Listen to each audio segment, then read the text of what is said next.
mission critical message.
Landing gear deployed.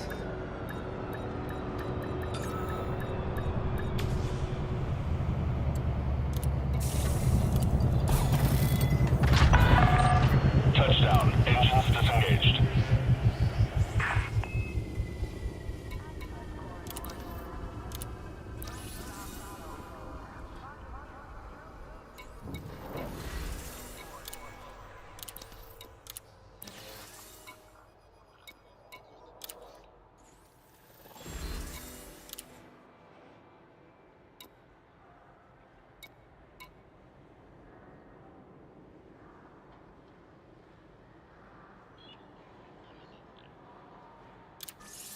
Incoming message.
Incoming message.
Detected.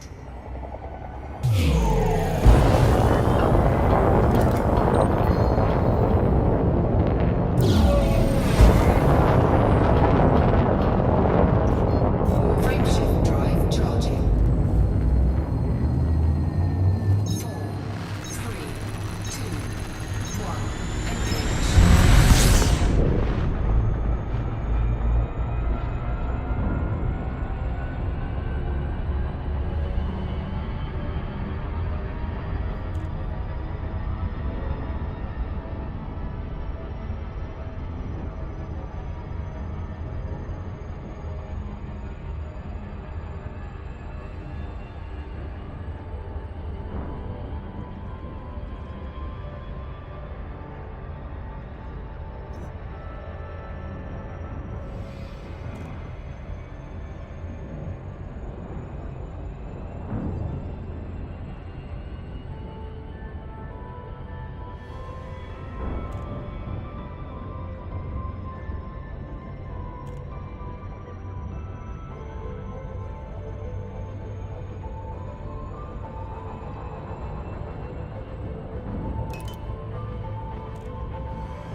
Landing gear deployed.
Most people have no clue that in 2023, the best way to make money on Amazon is not. Karens are infamous for being annoying and thinking they're above the law. But what happens when Karens pick the wrong battle and try to fight police officers? He verbally abused me. You verbally abused me as soon as I got here. Here are 4 examples of this happening, starting with the case of Brandy McGowan. On the 30th of March 2022, police were called on Brandy after she was seen threatening people with a brick in a Florida Walmart. At some point, she decided the brick wasn't good enough and stole a pocket knife to wield instead.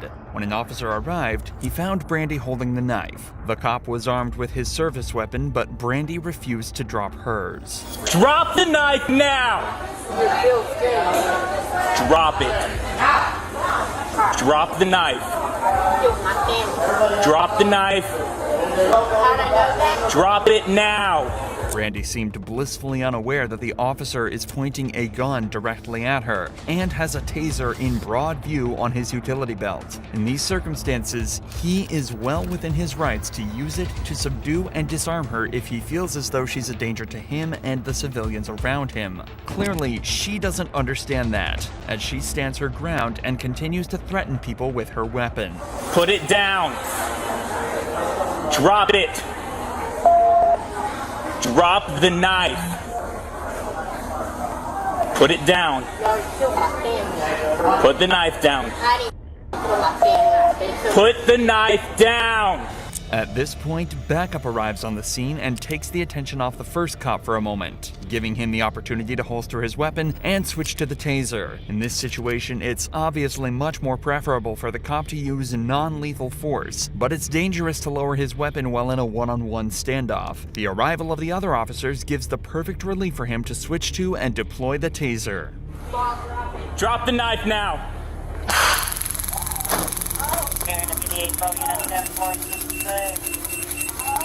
Drop the knife.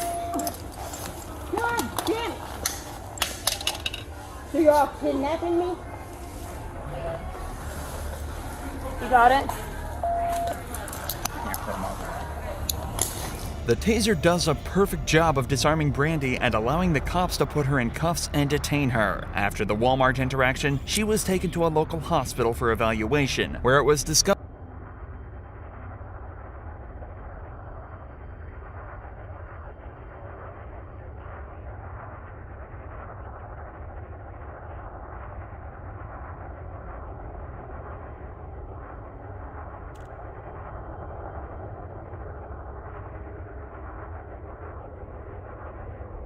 Karens are infamous.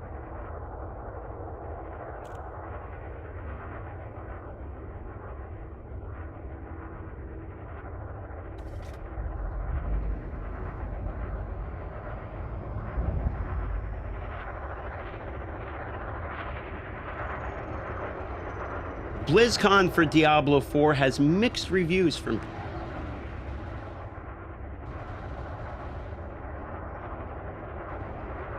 BlizzCon for Diablo 4 has mixed reviews from people right now. There's some people that are fairly positive about it, as we got good information on the first slide. In fact, this right here was the first 10 or 15 minutes of Diablo talked about on BlizzCon during day one, in which Rod came out here, talked about the Vessel of Hatred, the new expansion coming out, says there's a new class, seasons are having new content coming to it. I think they even mentioned the leaderboards, etc. throughout this presentation. And as you pick through here, you can see they had different discussions. They talked about the malignant rings either, and they did this all within a 15-minute span of time. Now, this was pretty well received at the beginning because it was somewhat packed full of information in a fairly small amount of time, and included confirmation of information that we had not yet received. Mostly, primarily, the fact that the expansion is confirmed. This was the first confirmation of sort of the leaks we had seen earlier. If you've been watching any of my videos, you know that they are that there were, I should say, some major leaks that were coming out that showed the expansion, new class called Spiritborn, and some other things as well that seem to be accurate so far as the information we've been provided shows. But it also added more by showing actual malignant rings and talking about how there's new content coming, not just within expansions, but also within this very season that we're playing. In fact, within just 2 days. And also they're going to continue to add more and more and more things with each additional season. So they front-loaded a lot of information there. So my initial impression and rating of this was pretty positive. I was like, wow, this is quite a bit of information. I'm liking all of this. This is like a 8 out of 10 for me. I mean, we're getting confirmation of an expansion of a new class. We're getting new things added into the season sooner rather than later. I like all of these, and some of these are direct requests that we have received. Like, can we get the corpse auto casting system for the necromancer, for instance? And they've added that into a ring. So there were things that directly we, the community, have asked for that they were announcing are coming to the game. So I was fairly positive upon release upon this. And then if you've been watching my live streams, by the way, we will actually be live right now as of the posting of this video, which you can find in the description or the pinned comment, which is twitch.tv/DarthMicrotransaction. Last reminder, the name of this channel will be changing to Darth Microtransaction, one word space TV. That way it'll be easier for people to find me on Twitch. But if you watched my reaction live while we watched the second half, this was the second day of BlizzCon, in which the Diablo team came up here on the campfire chat in order to talk about, you know, their creations that they have gone. The first bit of this, you could tell I was pretty bored. In fact, if I just move my camera and show you here, you can see here I'm kind of just sitting here doing a whole lot of nothing, because there's fairly long introductions. Basically, the introductions, the meet and greet go on for like 5 minutes here of meeting the panel, and then the expansion is a whole, from here, 16 to 20 minutes. This is basically 14 minutes of talking about concept art and showing the expansion that Rod had sort of broken down of day one. So basically, by time that we got into about 20 minutes into the campfire chat, it was already a little bit of a snooze fest at this point. Now, overall, I actually was fairly positive about the campfire chat. But the reason I want to break down and kind of give more of an opinion about the overall experience on the BlizzCon is because this is a fairly decisive campfire chat and divisive campfire chat. It's decisive towards the future of Diablo 4 because it's the first BlizzCon in years, first one we've had talking about Diablo 4, and it has high expectations on it, right? However, it is a campfire chat, so it does feel like up to this point, 20 minutes into it, they kind of came to this with basically the same vibe as this is just yet another campfire chat that they would do on the Diablo channel, for instance. There wasn't a whole lot of hype behind it, and to be fair, during a lot of his questions throughout this, there was a lot of dodging these types of questions. Now, even though I feel fairly positive about this, I watched Rax's video and listened to his opinion where he talks about how he had very hype expectations and he really had pushed it further for them. And he actually convinces me on a few of his points after watching this, because it is a little bit less exciting, for instance, than you would have expected out of a Diablo 4 BlizzCon panel. I was more kind of rating it based upon this is just a campfire chat, but when you put on the lens of this is BlizzCon, then it gets a little bit less exciting. Now, the content that they shared here was effectively more or less the same content that Rod had shared on day one, just expanded upon a little bit. Now, we did get a couple cool slides within here.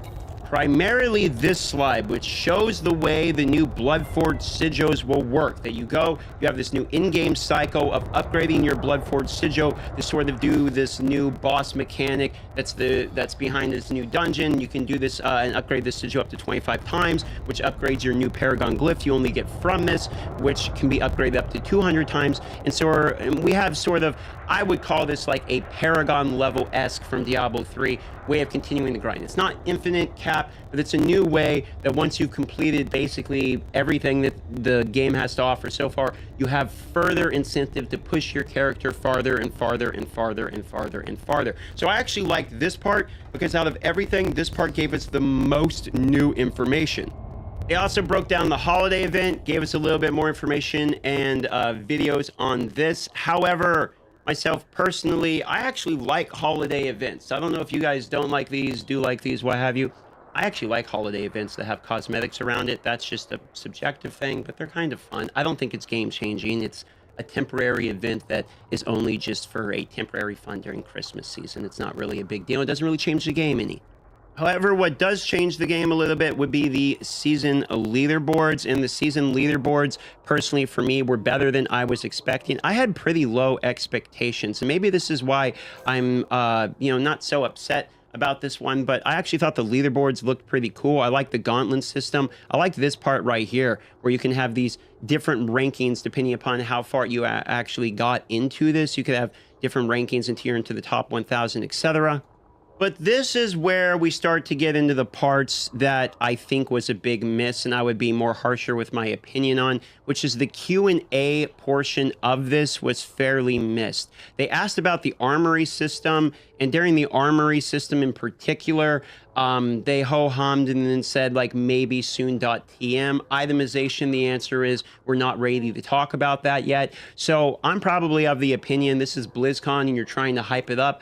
I appreciate the harder questions. It's cool that they address the harder questions, but they don't really address them. They kind of go around them by saying we're focusing on it, but we can't talk about what yet. So there's no information at all that's gained. It's just we are aware. And it's cool that they're aware. I actually liked it that Joe Shelley said he saw the Carbot animation that talks about the different affixes and how it's boring. You end up just throwing them all away, because at least that means they're aware. Much like the fact that Joe's like, we're going to add in-game into Season 3, then in-game into Season 3, then in-game into Season 3, shows me that at least they're focusing on what, in my own personal opinion, again, my opinion doesn't change the game, it's just what I think, I think in-game and itemization are the two biggest issues. So when they ask questions like this Q&A here, I like to acknowledge that at least they're thinking about it and asking themselves these questions, but also because there's such major issues, when you don't get really phenomenal answers or they kind of ho-hum around them, it can be a negative feeling within the community, which is why we're getting a little bit of different opinions based upon this campfire chat here. So by about 52 minutes, they had wrapped it up. At this point, I was feeling fairly positive about the future of the game in terms of I like the things they were adding into the game, because normally I'm pretty used to they add something to the game that actually makes it worse, like the nerfs we had before. So when I was looking at stuff, I'm like, oh, I like that's going to the game. I like that's going to the game. I still feel this way. I like the things that are coming to the game. But in terms of, did they drive hype around the Diablo 4 product during a BlizzCon? Probably not. I think that the intro on day one was much more hype than the campfire chat, in which people were inflated from the hype and looking forward to having more details about stuff that did look exciting. And we probably fell a little bit flat there on the hype scale, trying to get people basically sold on the future of Diablo 4.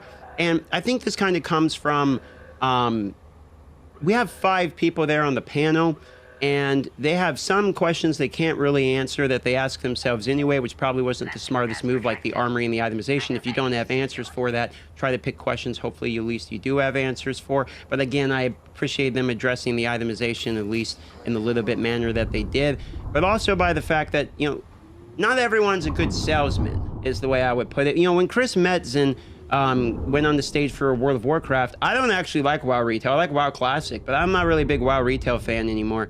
And when he was on the stage, he made me want to re-download and play the game, you know? And I think a lot of people were hoping for that same level of like passion and enthusiasm around the game when it comes to talking about the game on BlizzCon. And a lot of that is because people like myself have a lot of love for the game. We're playing Diablo. We're pretty committed into the game. We've got a lot of time into the game, love the game, and we want to see excitement from the people also producing the game too. And the tone was more nervous and scared than it was like excited and passionate and confident in what to show for the future. It was more nervous type of energy, and I think people can really kind of see that coming out. And then you mix that with the fact that the Q&A itself was kind of, you know, ask a question.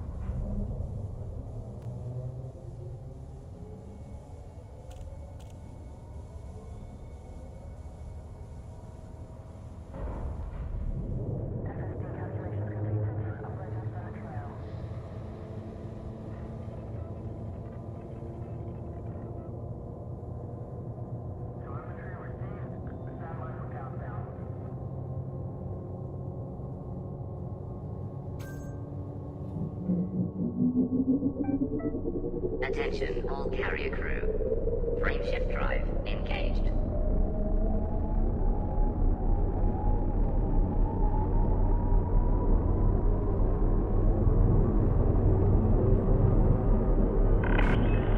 Attention. Counting down to jump. 5, 4, 3, 2, 1.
around this one. Number 3 versus number 4 in the heavyweight division. Do not blink.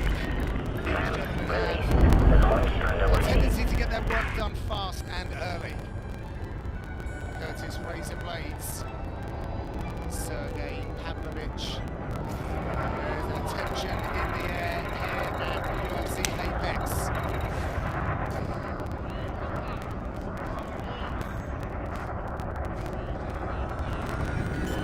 Not a lot of guys are as big as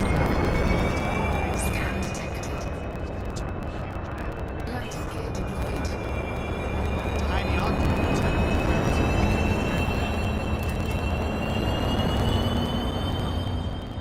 Blades light on his feet early. But he felt the power through. It's the speed of punches that's there's that uppercut. Nice jab by Blades there too.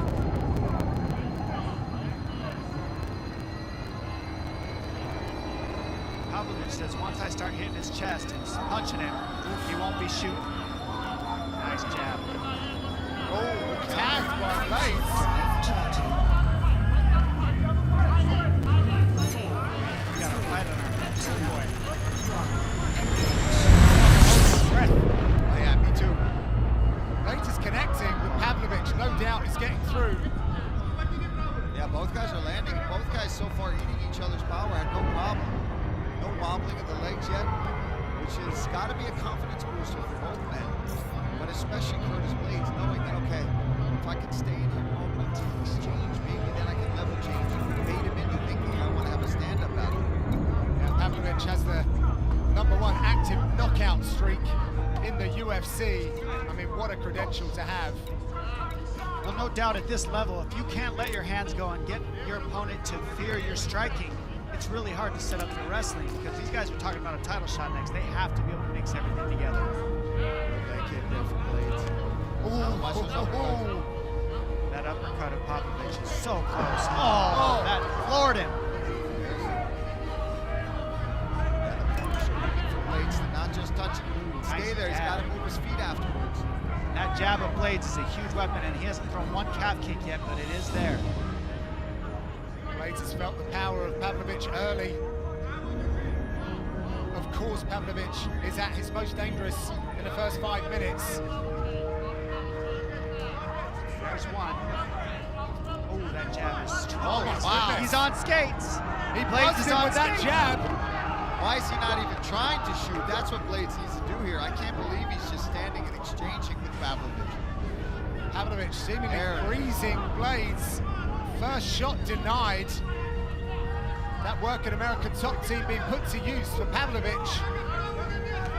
The hand speed of Pavlovich is just too much right now. It's just quicker. Good accuracy too. That uppercut's squeaking right Oh, there. it's the jab. Yeah, that's landing heavy. Very nice. Oh, Blades, look at the clock. With 2 minutes left, that's not what you want to see. You want to see a single leg or something if you're Blades. Anything but Oh, looking at the bro. clock. He can't. Oh, he's out on his feet. That's it. That's it. Out is the left hand that gets it done damn. again in the first. The record-breaking Russian does it again. Another first-round knockout for Sergey Pavlovich. Unbelievable the power this guy possesses. And he took his time. He started to land the shots, and it's the volume. It's not just one knockout power. It's how he puts them together. Listen, this man can definitely threaten for the heavyweight title. No question. Now, he has a lot of skills on the table. Look at how he uses the fundamentals to set up the power shots to get the finish. Another one, the jab, and then that long 4, which is an uppercut up the middle, and it's very long and rangy the way he lands it right there. And then the jab is what sets everything up. That's boxing 101. And then you see here the finish. Look at this uppercut. It looks like an overhand, and he just twists it right through the middle of the guard. Beautiful, beautiful punch. And his accuracy is what's there, plus the speed and the power. And that's why when he's asking for a title shot, it's something people got to listen to. It's a real challenge for this division. Well, the right hand sent Curtis Blades tumbling. The left hand sealed the deal. And the Pavlovich corner liked that very much. For the final time tonight, here's Joe Martinez to make this one official.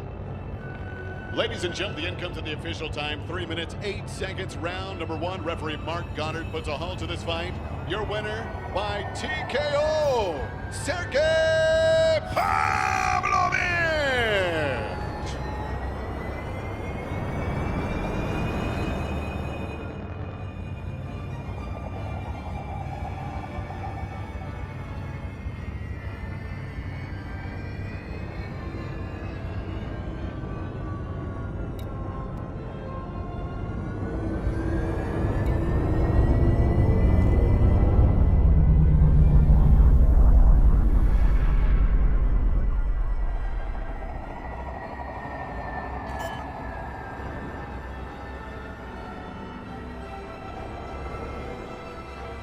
Landing gear deployed.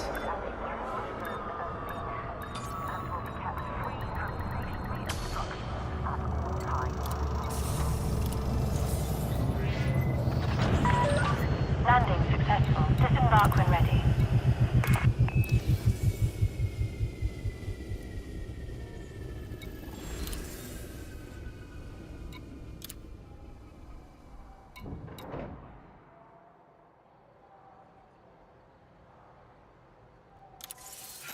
Incoming message.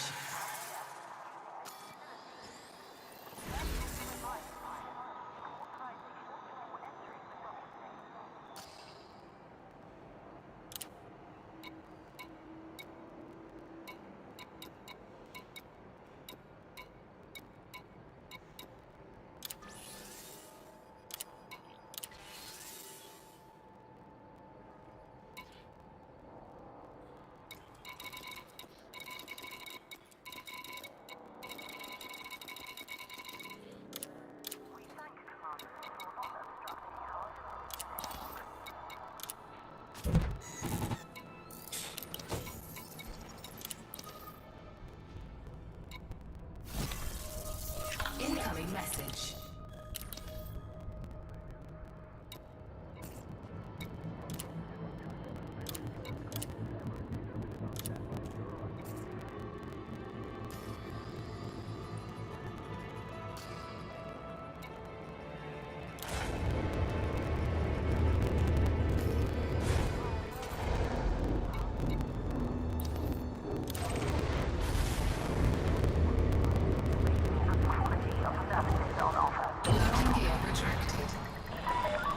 Uncoupling complete. All clear, Commander.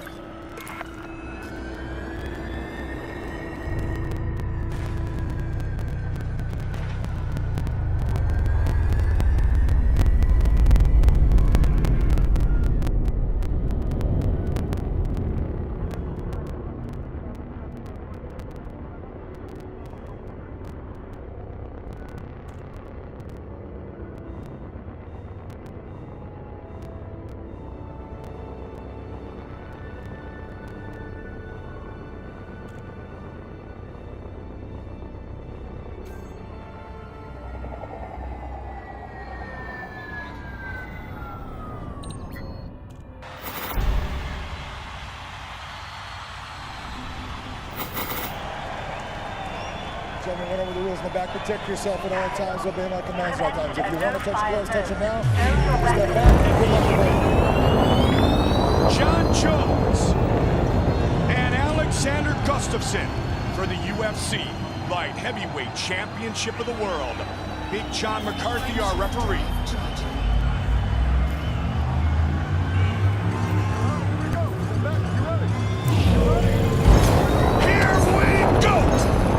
Champion in the black trunks, the challenger in the blue trunks. Quickly he throws a kick.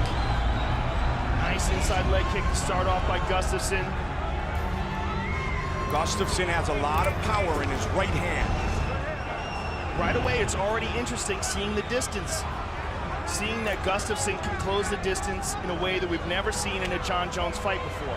John switches his stance, then throws a spinning back kick. And John gets the clinch, but can hold on to him. You asked me earlier, Joe, is anybody else perfect with their takedown defense? And yes, that man, John Jones, the champion, has stopped all 16 of his opponent's takedown attempts. I should have been able to answer that question. I knew it was coming up. John looks very relaxed here. Nice spinning back kick to the body. That's a second spin.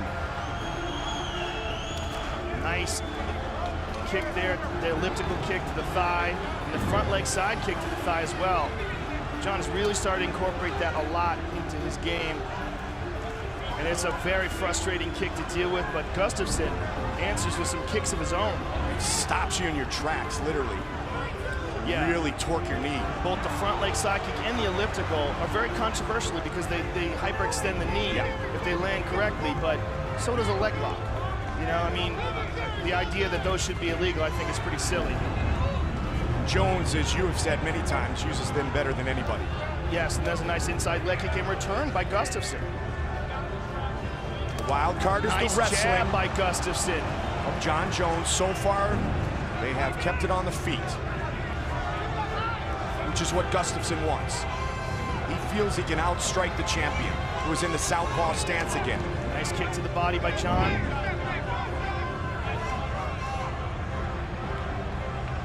Gustafsson changes levels. Gustafsson is a very sneaky right hand, Mike. And if John is standing flat-footed, if Gustafsson finds an opening, this could get interesting. We recently saw Anderson Silva defeated by Chris Weidman. Silva had been a perfect 16-0. Oh, and there's that right hand. That's what I was talking about. There it was. It glanced. It didn't land clean, but that's what Gustafsson's looking for. Absolutely. He's looking to land that sniper shot. And there's a nice inside leg kick by Gustafsson. Jones was in attendance that night. There's the right hand again. There's a bit of an adjustment period when you're dealing with a guy who's got to reach like either one of these gentlemen do. This may be the first time they've faced a guy who can do what they're used to doing. Yep. John's cut. John is cut over the right eye. Gustafsson with that big right hand. Gustafsson again pushing forward. You see good striking by Gustafsson here. Good movement, good striking. Spins again. Caught him in the midsection. Nice spinning back kick. And there's that elliptical kick again. Head John kick goes high. Gustafsson appears to be very comfortable here in the first round. Good combination by Gustafsson. 90 seconds on the clock. There's a good right hand over the top. Snuck it over the shoulder. It's quick.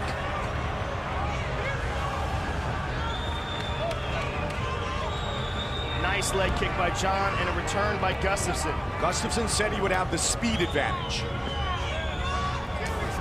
Superman punch. What Gustafsson does have is very loose hands. The way he throws his hands is the way a guy who's been throwing boxing techniques his whole life throws them. Yep. See the blood rolling down the right side of John Jones's face. Gustafsson with the takedown. First time in the UFC. By Gustafsson, that's incredible.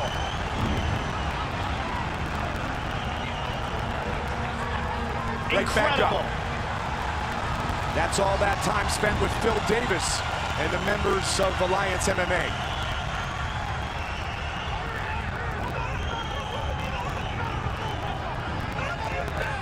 Hold on, he got poked, he got poked. Oh no.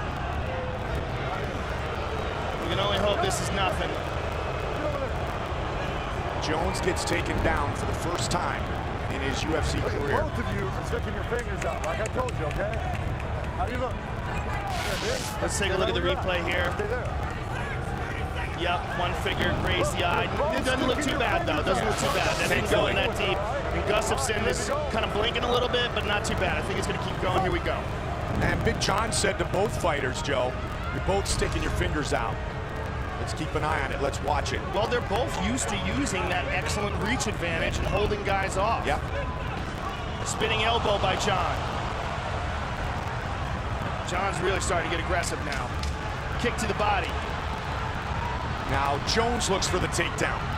He's got Gustafsson up. Final seconds of the round. Big elbow by John. Big elbow.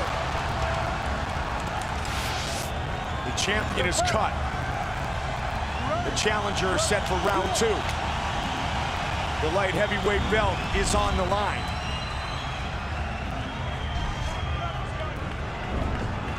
There's a nice inside leg kick by John. Gustafsson defeated Thiago Silva in Stockholm, Sweden, when he was in the main event, first event in Sweden. Look at that! Dose! But John's chasing after him now. Look at Literally this. chasing him. Unbelievable. Wow. Gustafsson avoids. That's when people really started to say this kid is special. And he matches up physically with the champion, Jon Jones. Well, I'm very impressed with Gustafsson so far, Mike. But the fight is just begun. John ducks under, gets the clinch. Can't take him down again. He usually gets that clinch, that Greco going, and you're going for a ride. Jones has had 5 takedown attempts stuffed by Alexander Gustafsson. And one of the differences is in their approach is that Gustafsson is much more light on his feet. He bounces around a lot, cuts angles left and right a lot. Big John's got to really get out of the way of these guys. That's one thing they talked about in the camp, Joe, is the angles of Alexander Gustafsson. Look at that, haymaker over the top. And the loose strike, look how light the way his hands move. Minimal effort, they just fly off his shoulders. Jones has never been knocked down or submitted. Oh, he can nice kick. John can take a shot. Yep. Guarantee that. We saw that in the Lyoto Machida fight. Lyoto tagged him cleanly with a straight left. And John felt that was an important moment for him because he learned he can take it. Spinning again. And again with that side kick to the thigh. And another question is, with the way Gustafsson moves, will he be able to continue that for 5 rounds? Especially with those kicks to the thigh. Yes, good point. And constantly hitting that elliptical kick that hyperextends the knee. Goes high! Head kick. Big connection for Jones. Stuffed that one.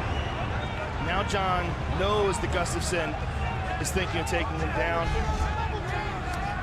Woo! Wow, just missed with the counter. He's winging that left hook. And that nice jab as well. His boxing skills.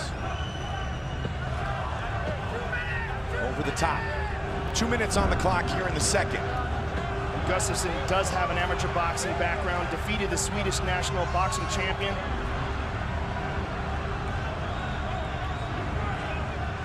In all the interviews working our way to tonight, Gustafsson showed a ton of confidence. Nice leg kick there.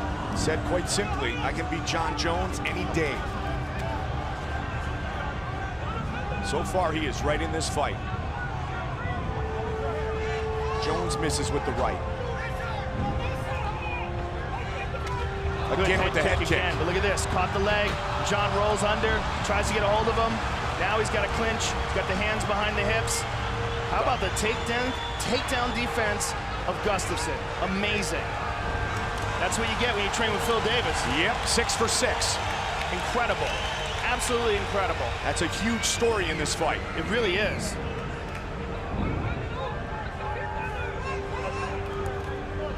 Gustafsson with the right again. Nice right hand and a nice leg kick by John.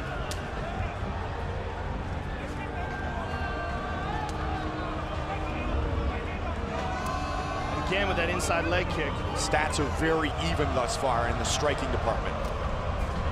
They both connected there.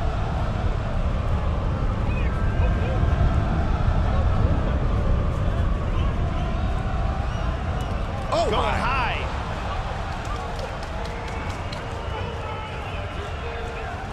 Nice uppercut by Gustafsson, man.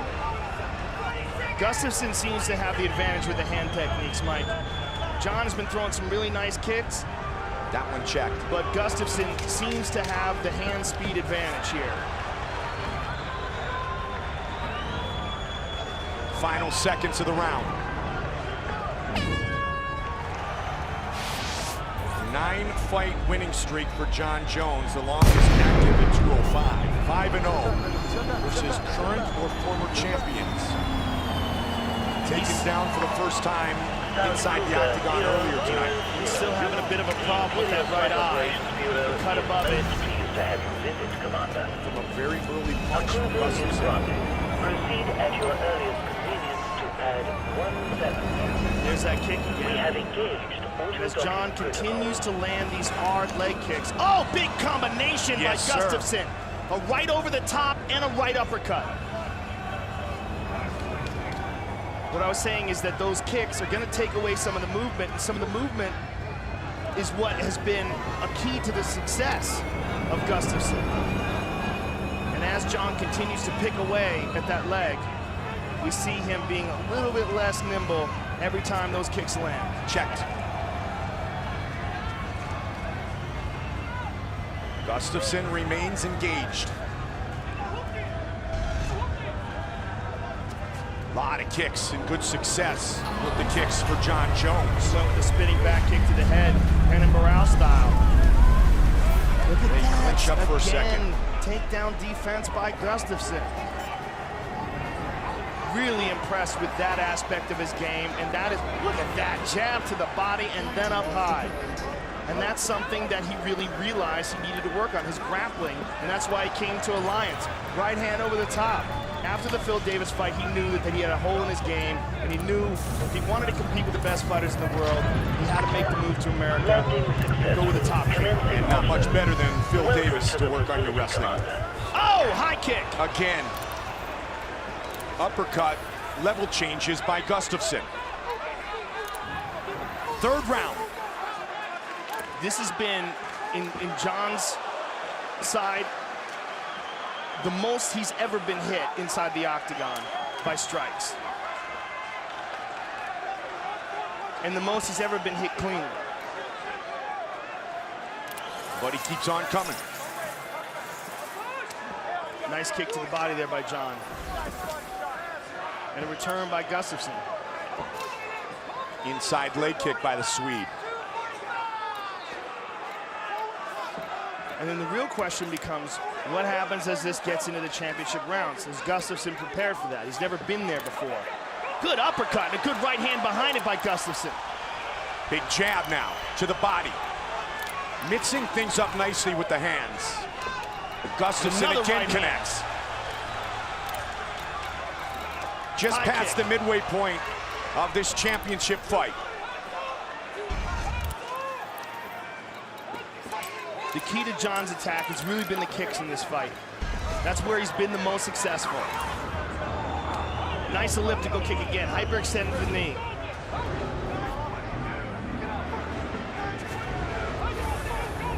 Switches it up, he's looking for the left kick now. Oh, he went with an axe kick. Man. And to the body. Uncoupling sequence complete. Please observe speed restrictions upon exiting.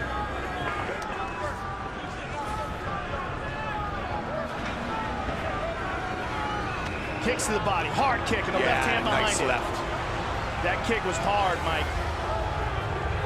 And you see Gustafsson taking some big, deep breaths there. Yeah, John is throwing some really good kicks in this fight. That's the first time you see Gustafsson open his mouth wide and take big, deep breaths. Kick jab for the champion. Switching his stance a lot tonight. He's looking for that left kick again every time he does that. When he goes southpaw,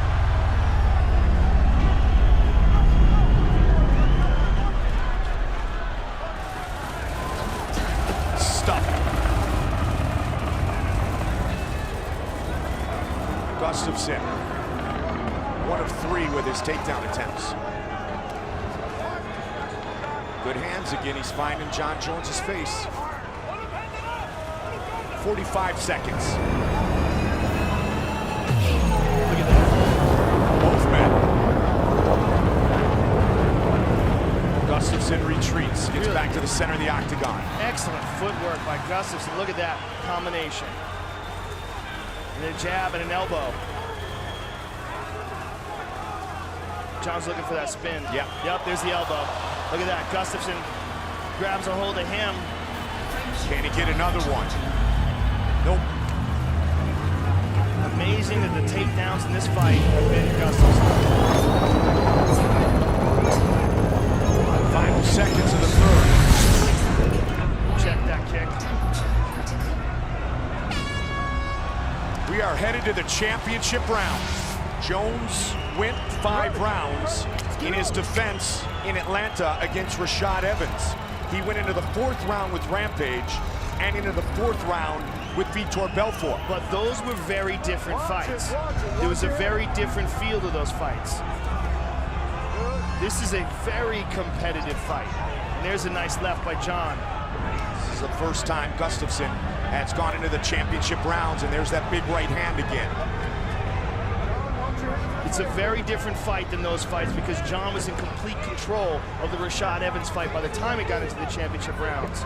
And the Rampage fight. Both those fights, he controlled the distance and utilized his strikes. But in this fight, he's the one who's been getting tagged. I mean, look at their faces. John has 2 swollen eyes, big cut over the right eye. There's a nice right hand by John.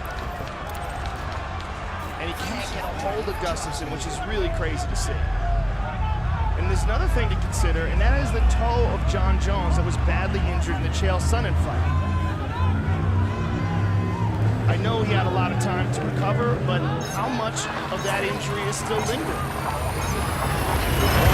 A lot of kicks though, Joe. Yes, he has. But that was a serious injury. Nasty looking. Again with that right hand, the Swede.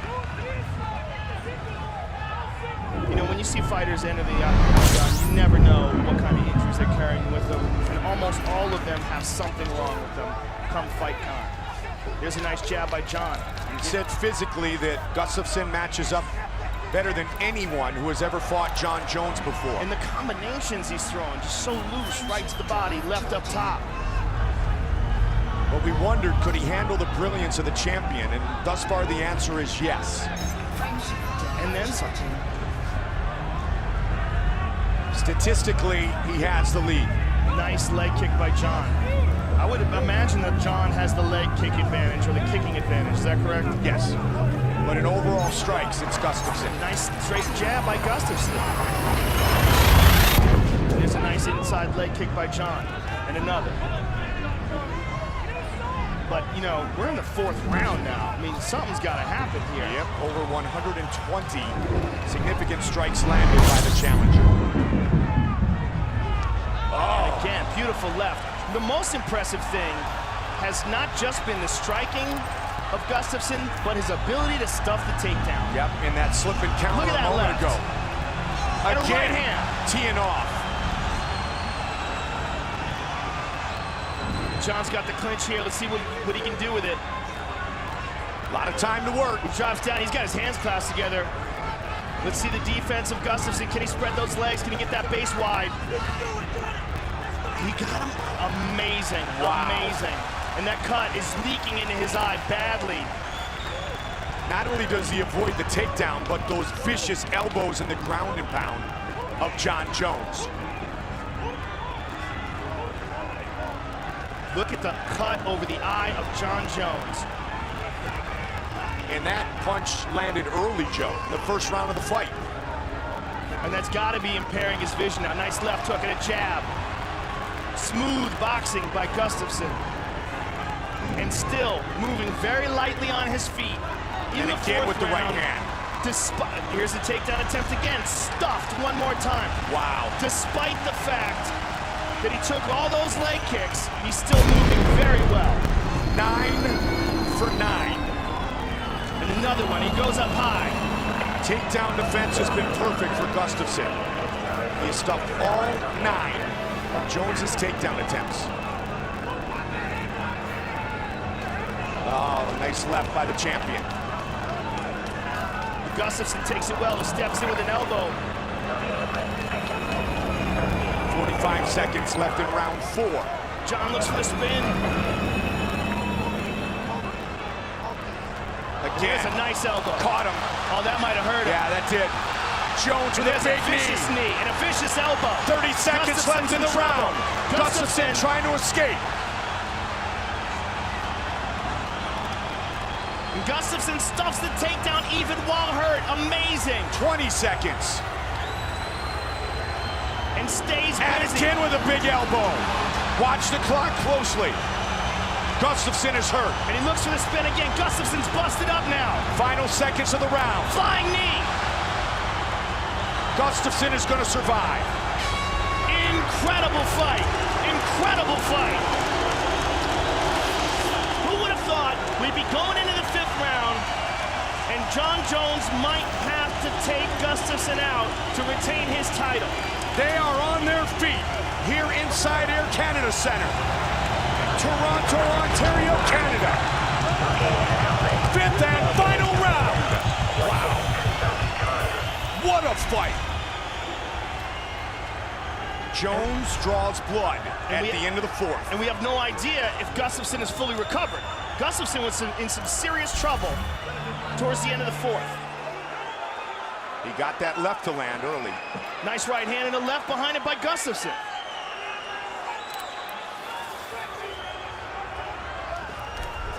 Gustafsson counters. Changes levels. Nice Jones kick by with a Jon. kick. And he goes to the inside leg. 1 kick, 2 punches. Both men busted up. This has been an incredible light heavyweight title fight. One of the best of all time. And Gustafsson looks to take Jones out. Nice uppercuts. 4 minutes remain. Oh, nice left by the champion. Superman punch. And when Jon looks for that right leg forward, look for the kick off the left. Gustafsson with that right hand again, Joe. He's looking to go high with that kick. Nice elbow. Steps in with it. Quick uppercuts by the challenger. Jon's lips are swollen up too now, Mike. And look at this, Gustafsson looking for the takedown.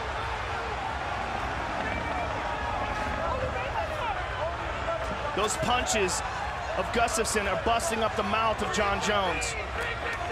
Good right by Jon.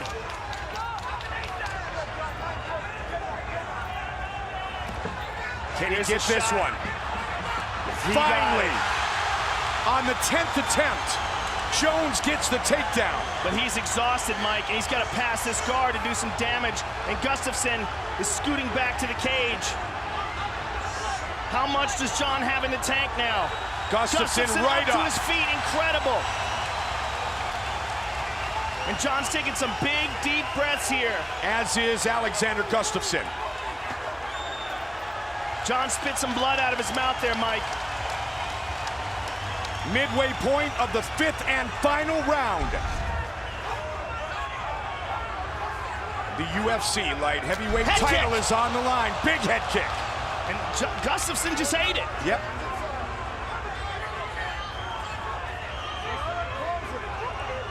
McCarthy warning them to close their hands.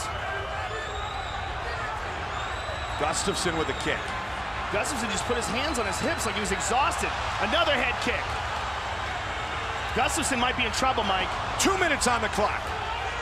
Gustafsson looks like he's barely keeping it together with the way he's moving. Another big kick from Jones. Look, he's trying to make it look like he's okay, but I don't think he is. I think he's absolutely exhausted here, but still manages to stuff the takedown. Look at how he's moving away. Gets a couple punches on. Both of these guys are pushed to their limit in Spinning this elbow fight. from Gustafsson. What an incredible fight. 90 seconds on the clock. And is Alexander Gustafsson ahead on the scorecards? He may very well be, Mike. The big round for Jon was obviously the last round, but that might be the only round he's won.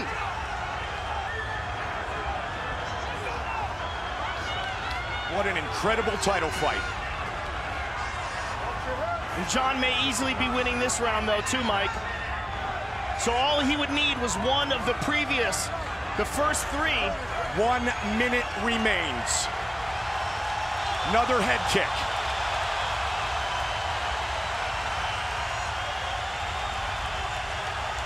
So you want to be an ultimate fighter. What a fight. 45.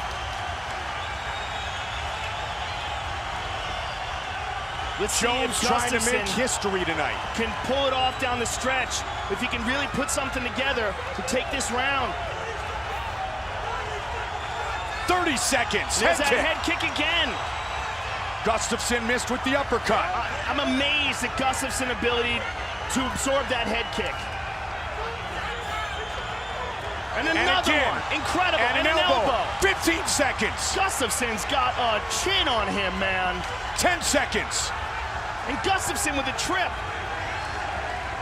They are going to go the distance. Flying knee by Jones. Wow. What a fight. Unbelievable. What a fight. That might be the greatest title fight in the history of the light heavyweight division. Hard to argue. And I have no idea who won. Incredible.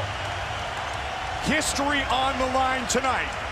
Jon Jones trying to defend for the 6th consecutive time. But Alexander Gustafsson was outstanding. Wow. And landed nearly 200 significant strikes. What an incredible, incredible fight. And there's a beautiful left hook by Gustafsson. And there's a left by Jones. And there's the final takedown where Jones finally got him down. And here's a head kick. Blocked by Gustafsson. So many head kicks by Jones. Not one of them put Gustafsson down. Absolutely incredible fight. With the official decision, here is Bruce Buffer.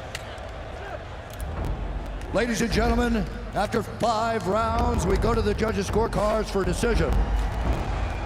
The judges score the contest 48-47, 48-47, and 49-46 for the winner by unanimous decision, and still the undisputed UFC light heavyweight champion of the world, Jon Bones Jones! He sets the record here tonight in his toughest challenge yet.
Attention all passengers. This carrier has scheduled a hyperspace jam. Please conclude any remaining business in this system prior to departure. Alex Islam, the winner of the rules, you know exactly what I expect. Keep yourself protected. When I tell you to stop, you stop. If you want to touch gloves, now's the time. God bless. The tension, the buzz, both palpable. This is one of those sporting events that you will likely remember acutely where you were, exactly when it went down. Deafening inside the RAC arena as our mega fight gets underway. Alexander Volkanovski is in the green with gold. Islam Makhachev in the black and gold. Here we go. See this movement, this is key for Volkanovski.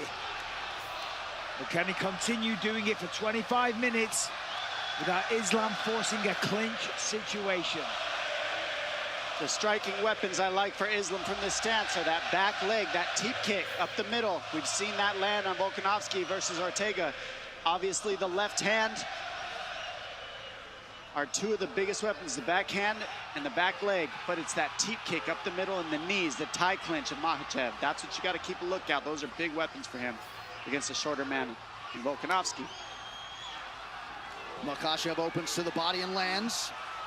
It's worth pointing out that even though clearly Islam is the taller guy, it's actually Volkanovski with the slight 1-inch reach advantage. So that will help him in the striking department.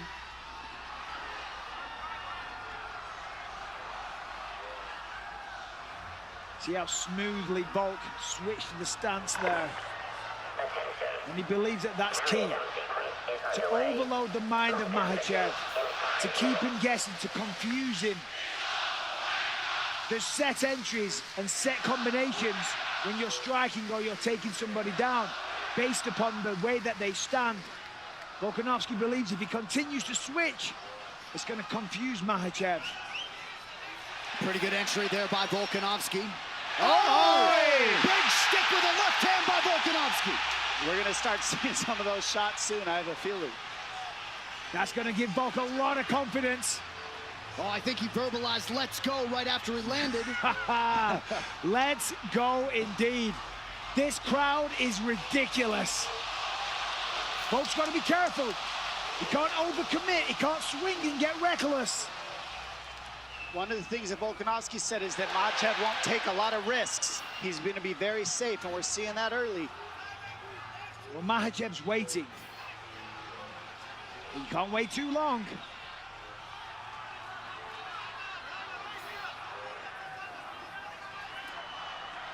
Of course, Volkanovski, to prepare for this fight, has been working with a jiu-jitsu legend, Craig Jones. Makhachev says on the flip side that that is totally pointless. He says jiu-jitsu is not going to help him when it comes to this situation. Well, hard to imagine that Islam Makhachev has experienced a fight atmosphere like this. And now he jumps Volkanovski. Volk hits the floor with one knee. And they both sat each other down now. Nice knee from Makhachev. Now this is it. This is the real fight here. That's not where you want to be if you're Volkanovski. This is the position where Makhachev can stall out the whole round if he wants to. Stay here and just grind the clock out and not let go of Volkanovski. So Volkanovski was confident because of the lower stature, the lower center of gravity. Stepping up in weight, he said he feels like a brick wall. He said he's twice as strong as ever. And he's confident he will not hit the canvas. Let's see. He's on the hands, and that's what's keeping Makhachev from being able to do a whole lot. Good job by Volkanovski to stay on the hand fight here. That's what's key, staying on those hands. Oh!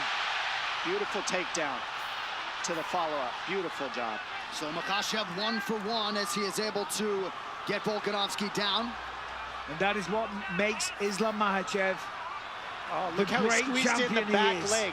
That back leg in between Volkanovski and the fence was the key to this position. He slipped it in, and now you see he's got that right hook on Volkanovski, separating Volkanovski from the fence. That's what's going to allow him to keep this position till the end of the round. Volkanovski told us after the Brian Ortega fight he essentially feels unchokeable given the way he was able to escape. Well, he doesn't have a neck. We will find out. This is the man that we'll find out from. Well, this is a face crank or a neck crank. Extremely painful. And he wouldn't be the only Dagestani to have this kind of submission in a high-profile fight. You see just how calm, cool, and collected, composed Islam Makhachev stays while offensive here late in the round. And that's one of his gifts, Anik, is that he knows where to rest as well. It's not a complete rest, but it's a working rest you're seeing, so he's not using any energy.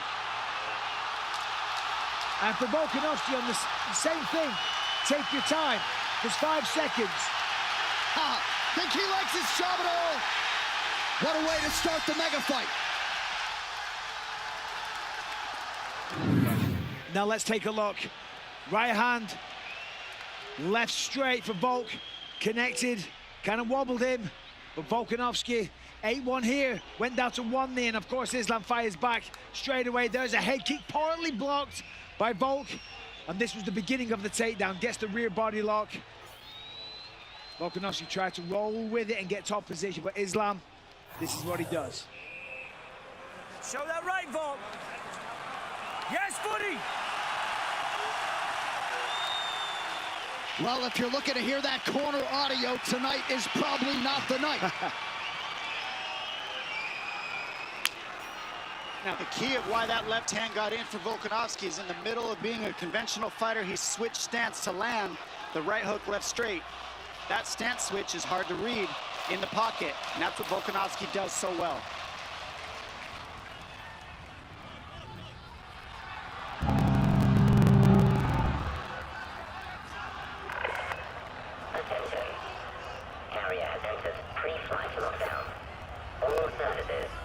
See Volkanovski here, not moving quite as much now. Happy to kind of stand in front of his opponent. Trying to find the range, find the right time to enter.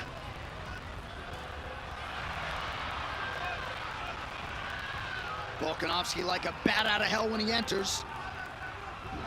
Unable to land much of consequence there. Makhachev attacks the body. Volkanovski out of range with the right hand. Good body work. The body work for Volkanovski will be key. That's nice! Beautiful wrestling. I mean, incredible work. I mean, he ate a shot, no doubt, a little dazed. In the madness, grabs hold of a single leg, turns it into a takedown. That is what you're dealing with Javi, with Islam Makhachev and that entire team, and people with that style. Volkanovski expeditiously back to his feet after that takedown. Makhachev 2 for 2 thus far. And this is where Makhachev can win the fight. If he could stay here and do this for 5 rounds, might not be the most fun thing in the world, but it's just how you grind somebody out. This is how you be a specialist in grappling. Not a lot of people has ever done this to Volkanovski in any way. Yeah, Nice but whizzer. look at Volkanovski.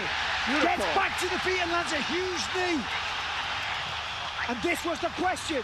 If he gets taken down, can he get back up? The answer is yes, he can.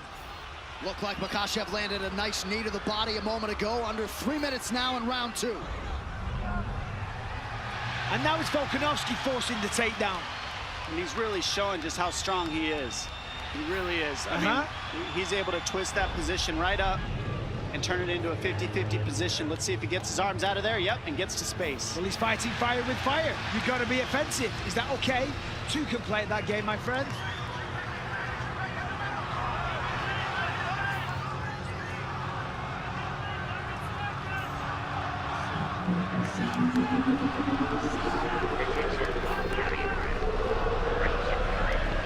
Subtle stance switches now for Volkanovski.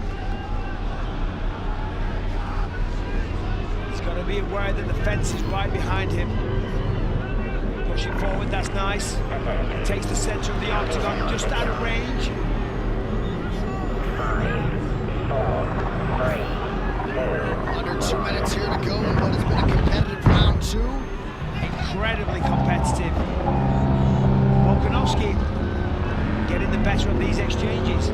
Big thing I've noticed is you haven't seen any jabs land for Volkanovski, and that's his counter left hand over the top. There's the power that Islam spoke about. Oh, and now a knee from Makhachev. Volkanovski momentarily retreats. Remember, when Islam became the lightweight champ, it was because he knocked down Charles Oliveira, not because he took him down. Oh, nice jab for Makhachev, and now a left hand. So Makhachev starting to find the range here late round 2. That left hand is the same left hand Justin Taffa landed on Parker Porter, right over the top of the right hand of Volkanovski. Same punch. Got leg kick for Volkanovski, under a minute to go in the round. Yeah, Islam's on the hunt now. Be way more aggressive.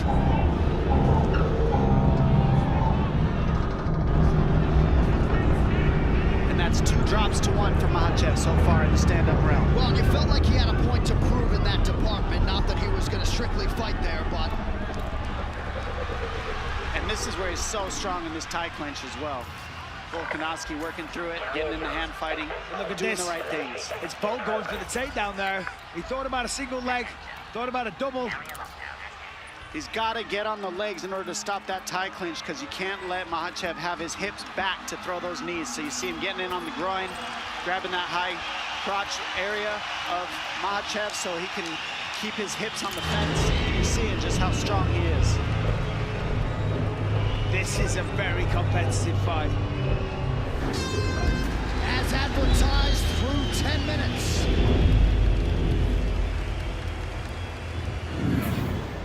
We see here the left hand, and right now you see Volkanovski just weathering the big shots of Makhachev and then getting out of these tough positions. I mean, Makhachev's been able to hold everybody down. And you see here, that's the second time Volkanovski's gotten away. But look, he goes to the body. Makhachev comes right over the top with the left hand. I don't know how Volkanovski stayed on his feet from that one.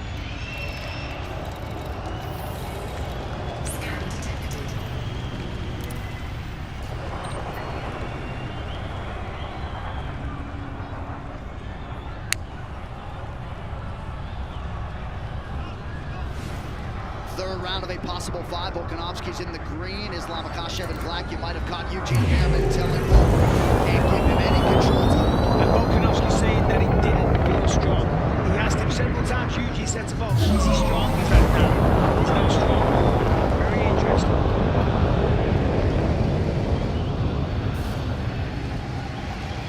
Oh, nice kick. And those kicks right there, I mean, it's a basic kick, but he's in a southpaw stance, and he's always switching Volkanovski so he can slip in here and there. Makhachev realized some success on the feet. Ate a big right hand there, though.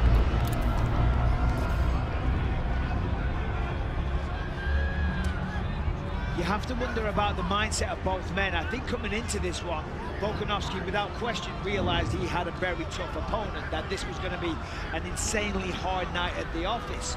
Did Islam think that? Did he expect Volkanovski to give this much of a fight? You know, to be able to stop the takedowns, to get back to his feet, to wobble him with shots? Because if he didn't, this might start to demoralize him a little bit. I think he probably did, but he certainly called his shot, right, for his first title defense. He wanted Volk, wanted him here on the road. Certainly the fight has appeared to be more competitive than the betting line at the outset. It's a nice kick. That kick's been landing all night, and that sets up that left hand. I think what's most interesting to me is how the pace is not insane. We always see Makhachev outpace people. Volkanovski's been able to kind of slow the pace down a little bit of Makhachev, and vice versa also. Well, he's got his respect. He's hurt Makhachev on a couple of occasions with the power. So therefore, you know, he's being careful on the entries. He knows taking him down isn't as easy as his other opponents as well, so therefore he's got to be calculated. Beautiful inside leg kick for Volkanovski. Trying to follow it up with the right hand, just missed.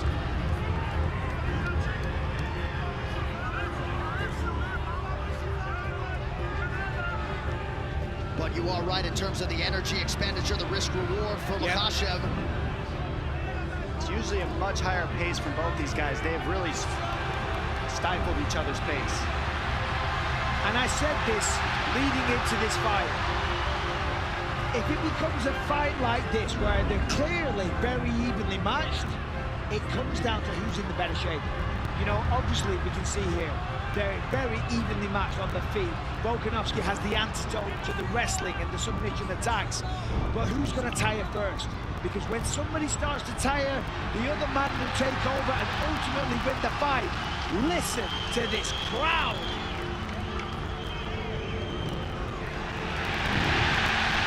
Beautiful defense. You notice Volkanovski isn't letting that top leg, that top hook, hold him up against the fence since that first round. And that's really what's keeping him alive in these grappling situations. Couple big cracks from Volkanovski, under 2 minutes now in round 3. Unleashed big time.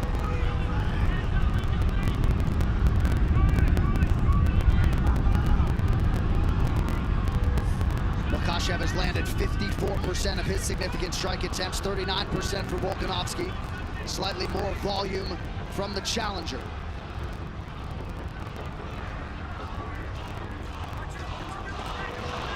nice left Yes, hand. very nice counter.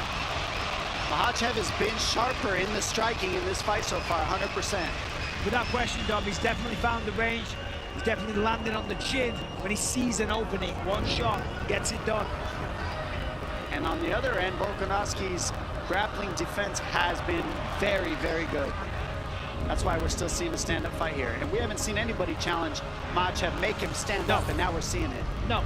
Makhachev got through everybody, made it look easy. Pure domination, even against Charles Oliveira. Volkanovski has been cut open on the forehead or so it appears. It's a pleasure to have you at the Federal Station, Commander. Nice! Whoa. Kind of a stumble from Islam, but it doesn't matter. Hit the ground all the same. Access granted. Proceed to landing Overhand left to a trip for Volkanovski on that one. And he's really picking up the pace now. Wow. Almost. Great takedown defense by Makhachev to stay upright late in the round.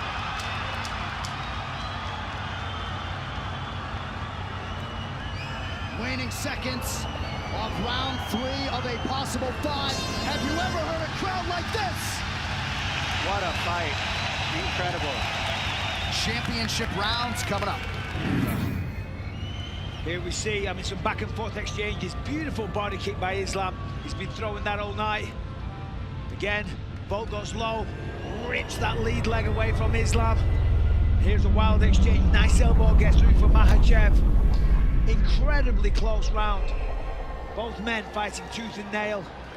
But the corner of Volkanovski says, we win the next 3. We take home the lightweight championship of the world. Landing gear deployed.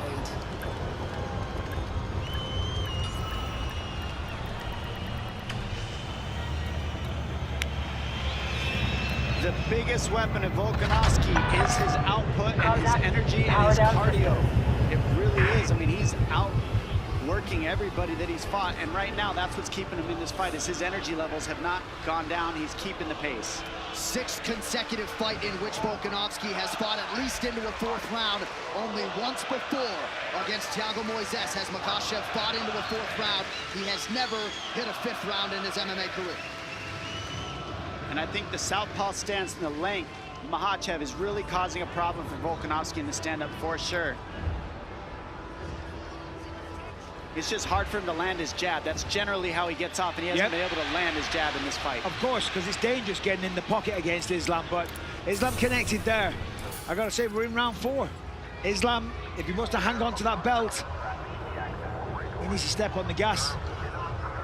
More output, essentially from both men. But this is a close fight. Let's go. What do the scoring numbers say, John? Well, total strikes advantage Makhachev. Same can be said for the significant strikes in which he leads 44-36. Close fight. Yep. 3 takedowns, of course, for Makhachev. None yet on 2 attempts for Volkanovski. Nice right hand counter acknowledged by both.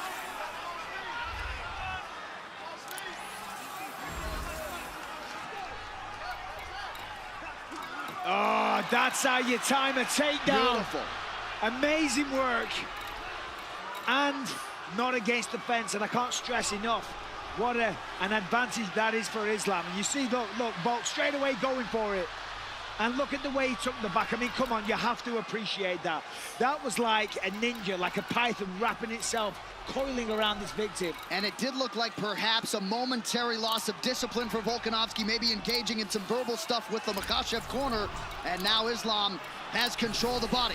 That's why you got to be 100% focused the entire time. And the worst part is Volkanovski needs that lock on the other side, and it's blocked by the fence. So it's very hard to get out of this because Volkanovski needs that foot that's up in the air on the other side of his body to get out of this body triangle. And he can't flip over because the fence is blocking him. So he's probably stuck here for the rest of the round.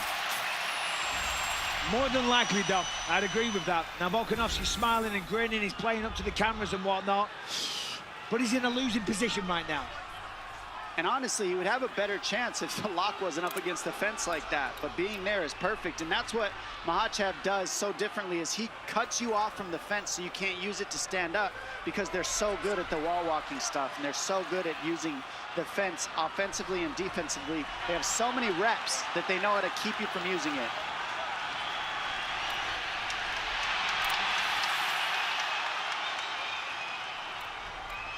Under 2 minutes here to go in round 4. We'll see if Volkanovski somehow can escape. There's a possibility that Islam, if he can shift it, the weight over to the other side, he can switch to an armbar. He doesn't want to. He can nullify the whole round and not move and never have to get out of this. Yeah, but he wants to finish the fight. Volk's talking to him. I think he'd rather stay here than risk letting go of Volkanovski, to be honest. This is a very powerful position to burn the clock and take no damage if you're Makhachev. And now you won the round this way. It's ground control, 4 minutes. I mean, nobody's done that. No, I know, that's what I'm saying. Towards the end of the round, you can switch to an armbar, and if you don't get it, well, you've controlled him most of the round anyway. However, Volk doing a great job defending the choke. Not an easy thing to do.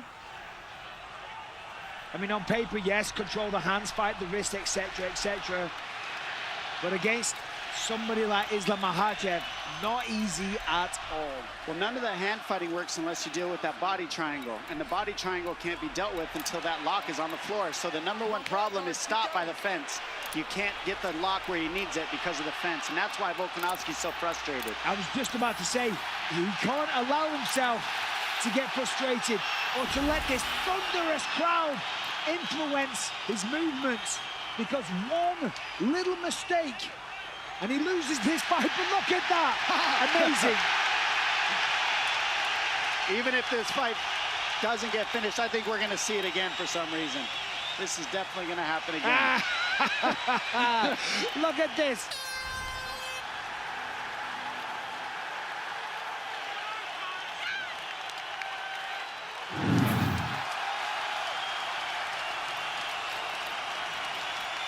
Well, if there is a fighter with a better cardiovascular base in the game than Alexander Volkanovski, I'm not sure I've seen him, but Volk could very well be down 3-1 here as we hit this 5th and final round.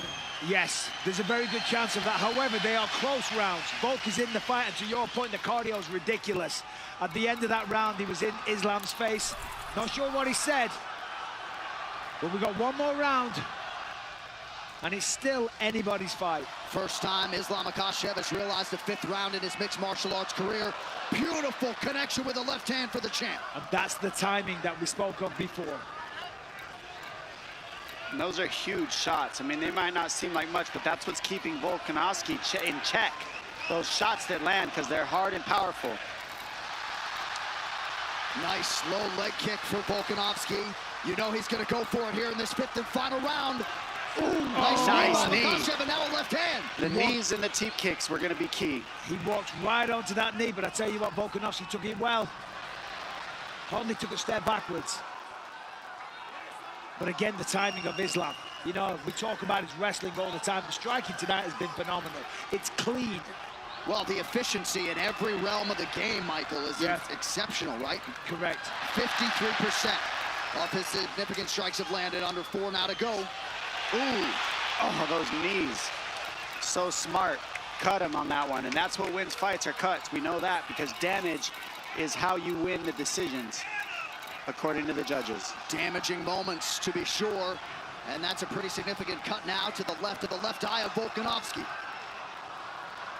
Makhachev's striking, this is the best it's looked, and it's because he's been forced to strike. Nobody's been able to keep it on the feet, but you're seeing how good he is now. Nice. But look at this. Beautiful look at scramble. I mean, that is, in itself, so impressive.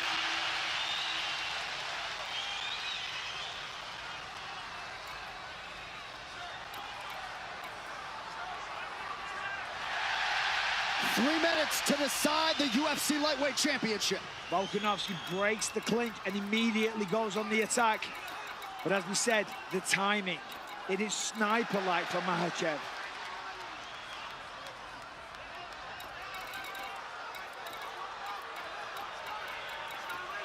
I mean, think of the pace of a lot of these guys in 3 rounds. They just went 5, and neither of them are breathing hard.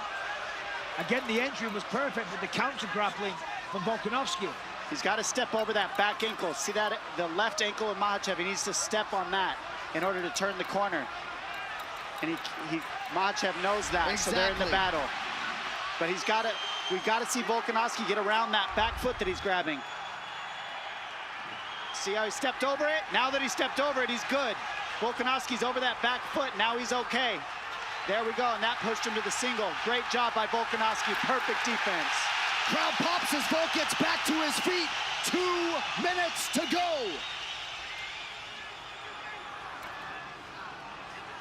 Those little details are so clutch, ladies and gentlemen. That stepping over the ankle changed everything. Now Volkanovski's back on the feet, getting to damage. Yeah, it was Volkanovski with the body lock, and again straight to it.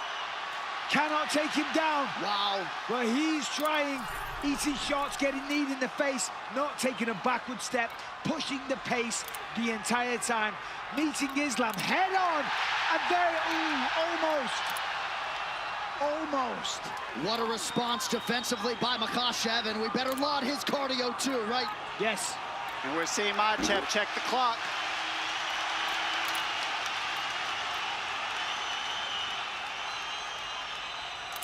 Volkanovski heading him off on the pressure. Typical. Nice left hand. Massive right hand. And he hurts him. Sits him down. Huge land late in the fight for Volkanovski. The biggest moment of the fight. And this is one of his best positions. He loves the ground and pound here. Watch for arm bars from Makhachev. The entire stadium is on their feet. Volkanovski said, I can't wait till I see this man break. I'm going to break him like I've done everybody else with my cardio. And what you're seeing is not a break, but you're seeing Volkanovski use his cardio to make this an even fight as he can. His cardio is a huge weapon. He's nonstop. 25 seconds remain. Makhachev with guard closed, eyeing the clock. Wow.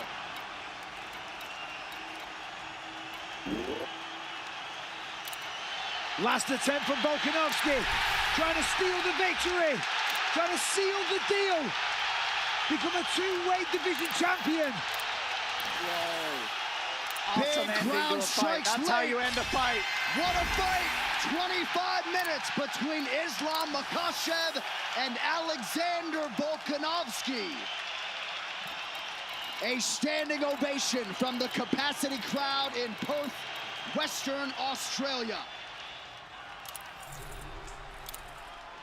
Well, Islam Makhachev came in with the target on his back, had to dig deep. Incredible fight by both men. We're not paid for our scorecards, Michael. No. Your thoughts?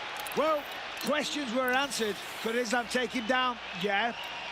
Can Volkanovski get back up? Yes, he can. Can each other hurt one another? Without question. And look at the hook that he just got. He stopped Volkanovski from being able to step over the top by getting that butterfly hook, which gave him the whizzer, which stopped the takedown here. And then you see Volkanovski, big left hand, get to the body lock, and he trips Makhachev using more energy. That right hand right there stifled Makhachev. He gets behind and finishes this fight in top position in his cliche ground and pound. This is what he does so well. Non-stop offense. Non-stop, that is the key. The pace of this fight was ridiculous. Incredible fight. So much mutual respect alongside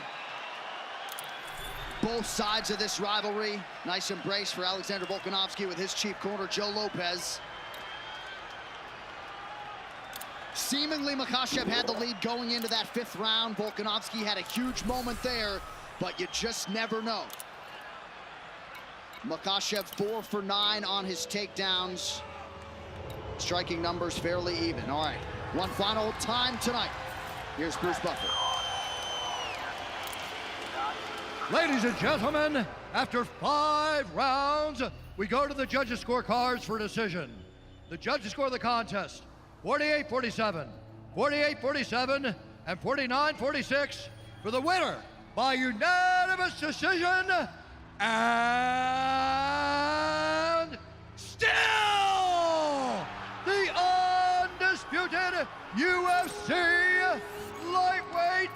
champion of the world, Islam Mahashar.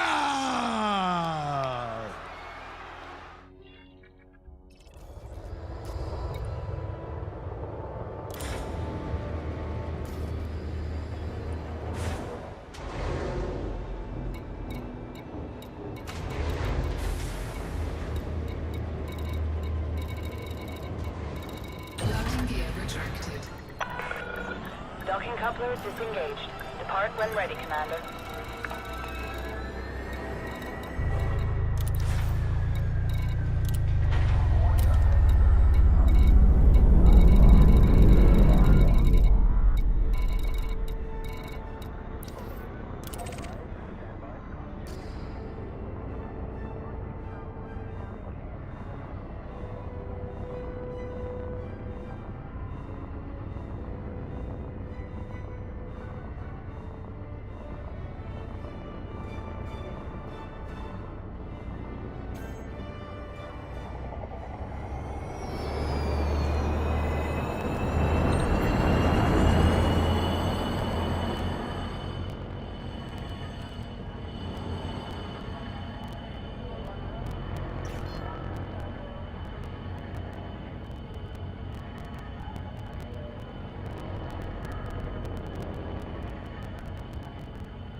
Frameshift drive charging.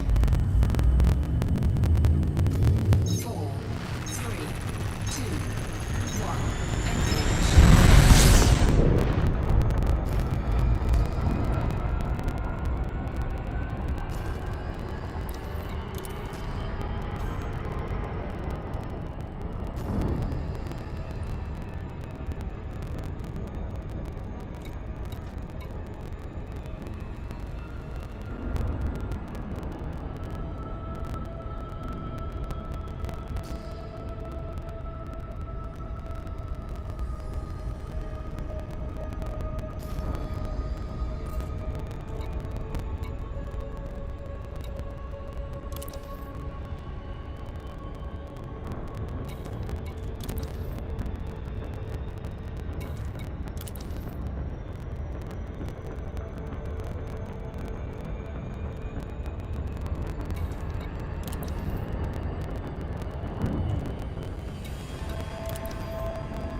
in the back. There were no final questions from you.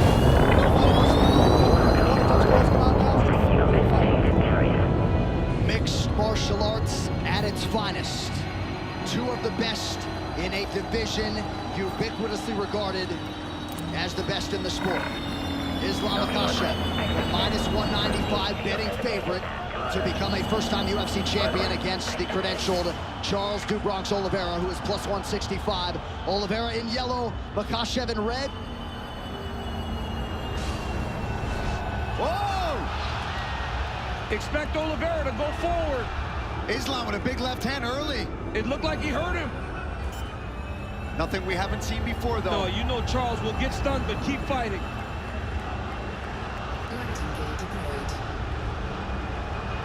The pressure of Oliveira. Oliveira takes him to the ground here. Now, Makhachev said he would take him down here. Not many people are willing to play this game with Charles Oliveira. Islam said he is not afraid. But Do Bronx, as expected, starts to throw up submissions right away. Oliveira's already been cut open for what it's worth.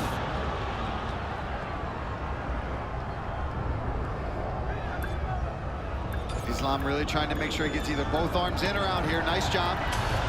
Nice elbow from Oliveira off his back. Oliveira's ground game is so good, he immediately puts you on the defensive.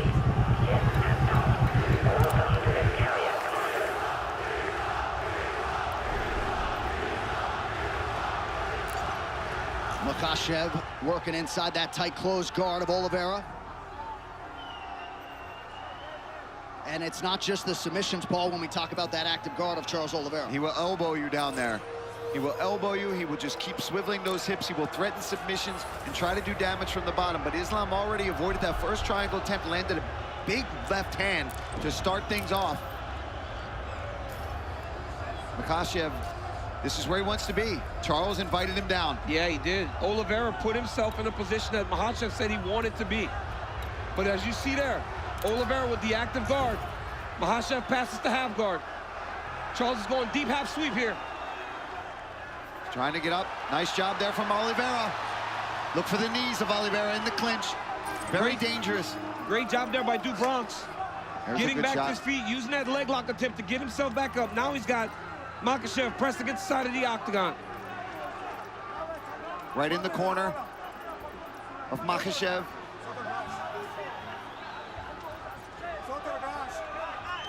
Herzog using his Brazilian Portuguese to tell Charles Oliveira to get his hand off the top of the octagon and now take him down. Nice step through there by Makhachev. That wizard kick we talked about earlier. And we said how important that would be, right, DC? So he doesn't have to shoot low. He doesn't have to put his neck into a vulnerable place against Oliveira. But the speed at which that happened. Earlier we saw a couple labored wizard kicks. You got to attack that if you're going to try it. Now let's see what Oliveira does, his approach as he's on his back again. Under 2 minutes here to go, round one. Khabib shouting instructions right there to his brother Makhachev. And you see Islam move Charles towards the corner where he can take the instructions. If Charles Oliveira stays here, it's because he wants to be here. He has so many skills off of his back to try to change the position.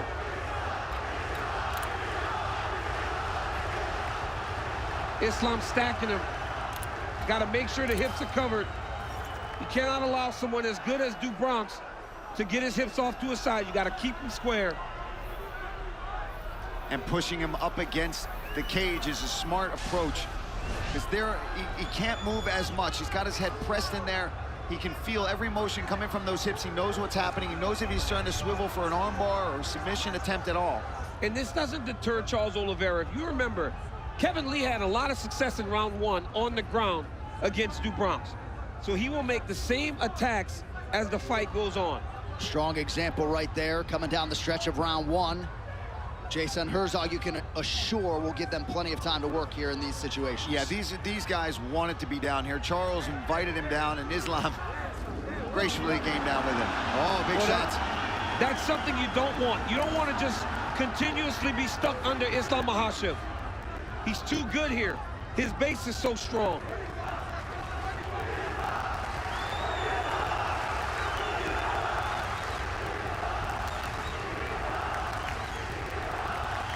Makhachev keeping that elbow on the chin of Oliveira, now tries to posture up. Charles swirls the hip. Lands an up kick. He's down.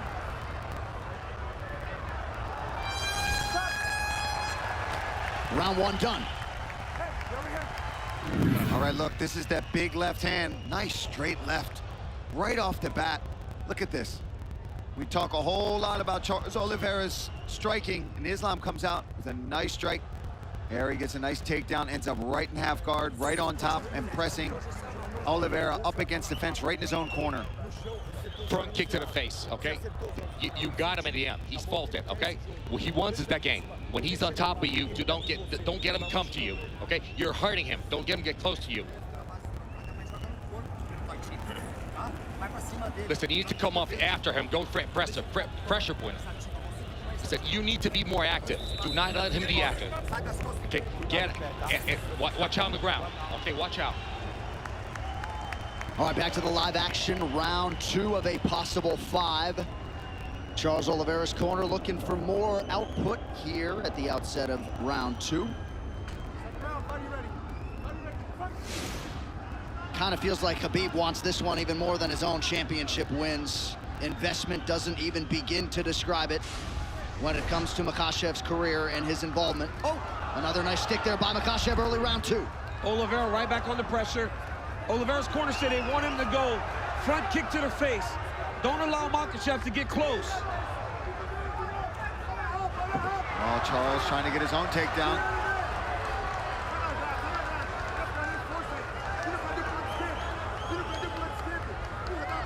Look for Islam to try the inside trip to take Oliveira down.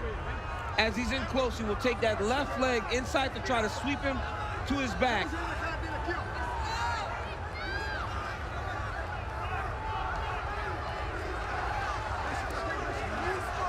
You know, this is something that is a little bit overlooked with Oliveira. When you're in tight, he just is jamming knees into your body. It may not look like it's doing much damage, but it really wears on his opponents as the fights go on. Yeah, but Makhachev has double underhooks here. And he's got to try to manipulate Oliveira to take him down. Charles Oliveira, you cannot take down with singles because he's so dangerous at jumping on your neck. You got to try to trip him to knock him down. We're about 6.5 minutes in, and DC, despite the obvious skill sets in Oliveira's history, you kind of expected a longer fight tonight. And a harder fight for both guys because of the matchups. Good knee to the body there a moment ago from Charles Oliveira. Now back to the center of the octagon, under 3.5 in the round. And as the fight goes longer, Oliveira will gain confidence, but Makhachev is a good striker. I know he's not known for it, but he has tremendous stand-up skills.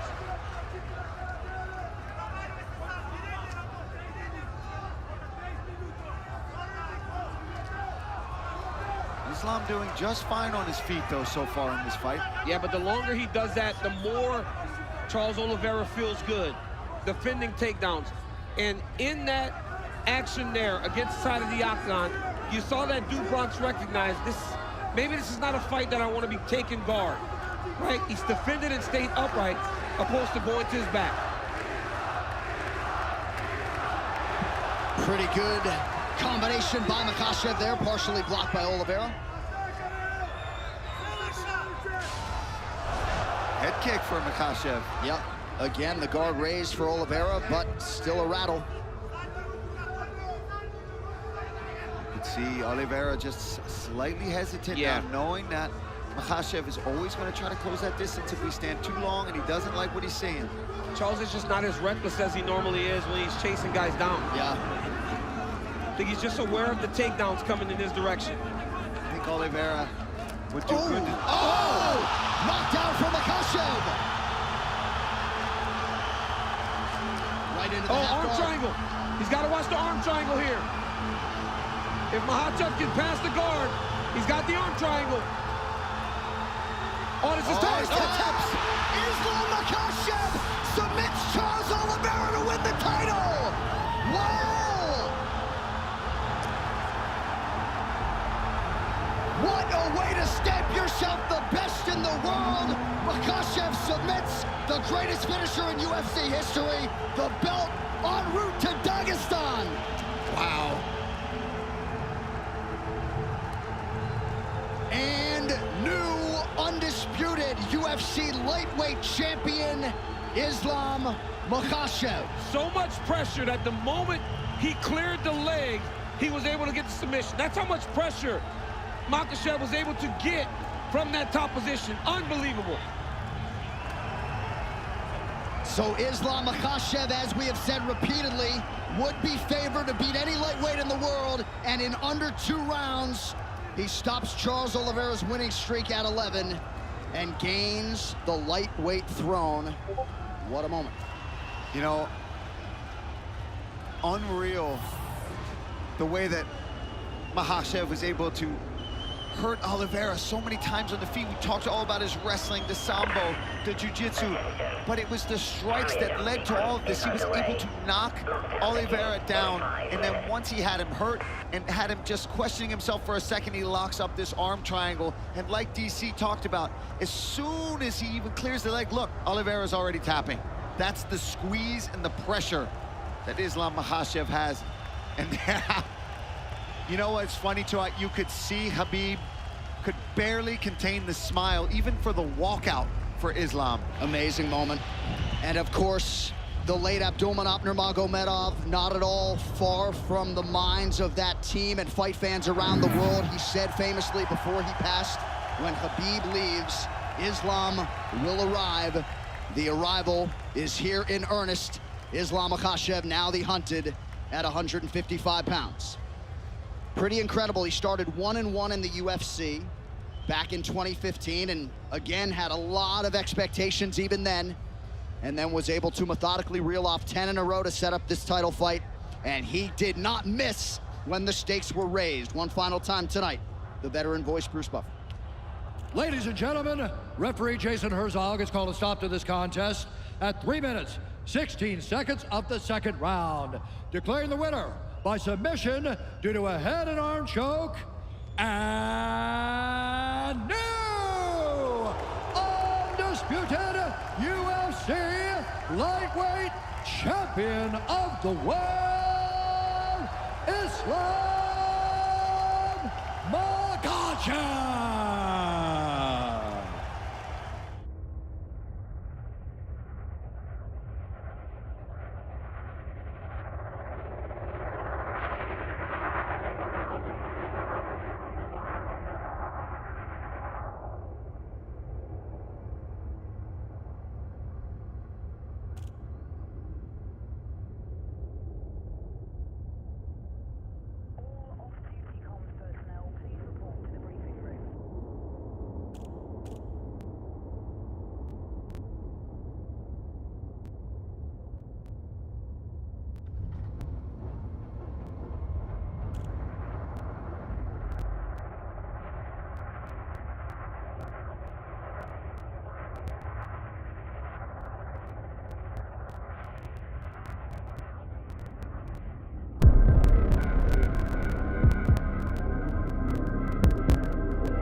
McGregor in green, Nurmagomedov in black.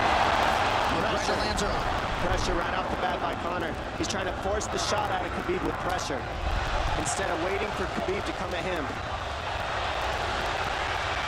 Khabib got a hold of his ankles. He's got his leg. And what he's got to do is get his left leg over the back ankle of Khabib's right leg. He needs to get that Conor needs a left leg behind the ankle of Khabib in order to stop this. And now he's got it. But a good defense by Conor so far. Look at this. Got the ankles. As long as he stays on the ankle, he's good. He's doing a fantastic job of defending. Look at him spinning around. Khabib looking to complete the takedown, and he gets it. Man. Conor gets right up to the cage. Let's see if he can get back up to his feet. It's one of the big questions. He's got his feet tied up well. Look how good Khabib has done a job of wrapping those two legs up together. This is what he does to everybody he fights. He crosses your legs, and now if your legs can't get away, then you can't get up. You're pinned to the floor. And he's done this better than anybody. He elevates and straightens your legs out. And now what he's gonna do is try to lift Conor's knees and legs higher than Conor's head so that he can't move. Conor's just gotta stay calm and not use his energy because he's not taking damage here. It feels like he's far better equipped to handle 5 rounds than he was when he left in 2016.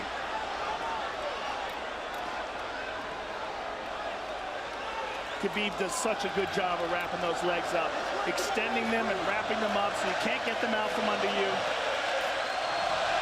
I've never seen anybody be able to straighten a leg out like that. The way he hangs and he almost knee bars you by collecting your heel up. It's just different how he holds you there. Most people can get away when you do that, but when Khabib grabs your legs, he just keeps them. Yeah, he's doing it again. Look at him pinch those legs He does together. it different, and they cross every single time. He crosses them over each other. He's just so good at squeezing. This is what you got to do to Conor early, though. If you're Khabib, you have to do this early. You can't try to give him all the rest he needs in the first couple rounds. That's when Conor's the most dangerous. Couple right hands have landed for Khabib. His first strikes of the fight. McGregor trying to control his breathing. Ain't a big right hand there. And what Conor's doing is he's trying to dig underhooks and stay in a ball so there's no hooks. So Conor, see how he's got over the top of Khabib's head or his arms? He needs to get in between the arms and legs of Khabib if he's going to get up. He can't be on the outside of Khabib's arms here. Again, Khabib ties those legs up together. It's just tremendous how he does it. And it's something that you see him do against every single guy he fights. They know what he wants to do. They can't stop it. He's got a different type of pressure from here. I think he's just extremely strong as well. And now he's under the back of Conor, so that Conor can't get his hips underneath him. It's a lifetime of grappling. And you do have a referee in Herb Dean that is going to give Khabib every opportunity to work on the ground, especially when he has the legs trapped. Right now we're seeing Conor okay because he's not taking damage, so he's staying very calm so he doesn't waste his energy. But once he gets wore out from this grappling, then you're going to start seeing Khabib posture up and start landing the big punches. But he can't do it too soon because otherwise Conor will get away. He's got to play the squeeze game right now. Nice pass, straight to half guard. And now the pressure is just heavy here. You could tell he's extremely heavy. That left shoulder and the chin of Conor really makes it minimal for Conor to be able to get to a hit. He does a tremendous job, and he keeps you from being able to breathe. Pressure on the chest, and then the overwhelming sensation that he can continue to do this as long as he wants. And that is exhausting in and of itself. I love that he's just being patient, though. This is what you've got to do to Conor early. You can't be silly and try to pretend that you're going to give him space to stand up. You've got to smother him and try to take some of the wind out of his sails early so he's not so powerful. Take some of that pop away and then take some chances after that if you're Khabib. And Conor can't use too much explosive energy to try to get up without technique. If he does that, he knows he's going to burn himself out, and he knows if he can't stop Khabib, Khabib's going to be able to do this in the second, the third, the fourth, and then how long can he keep him away from him? Don't forget, Conor used literally no energy right now because he took no damage. He did get stuck on the floor, but he has no edge, so the second round he'll be fresh. Let's see what he does. Exactly the start that Khabib Nurmagomedov was looking for in round 1. Well, every mixed martial arts round begins on the feet.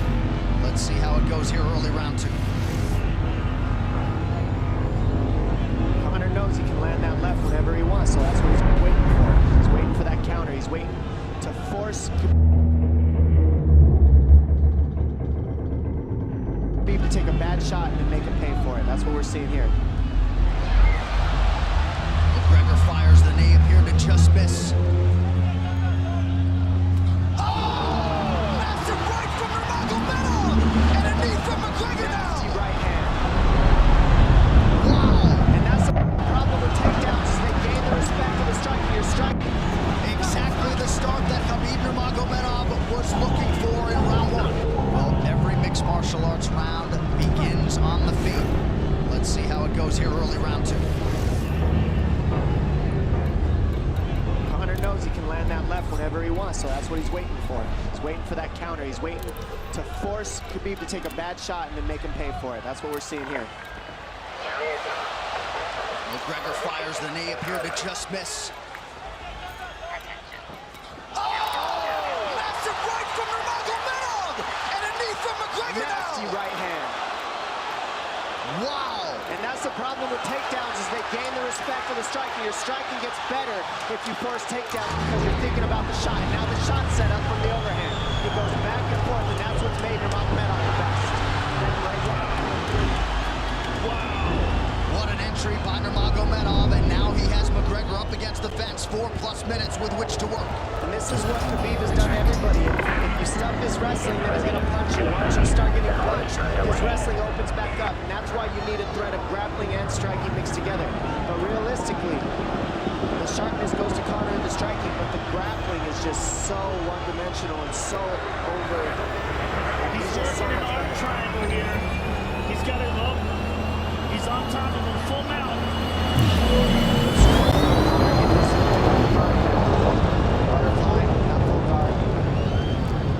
Khabib's all over him here. And McGregor exploded there to try to escape, nothing doing. 90 seconds gone by here, round 2. And the moral victory of Khabib landing that big right hand. Oh, big ground and pound. And Khabib said he wanted to make Conor suffer. He also said he wanted to change his face. It's one of the scariest things I've ever heard a person say about a fight. Well, not unlike Tony Ferguson, Khabib can go all day.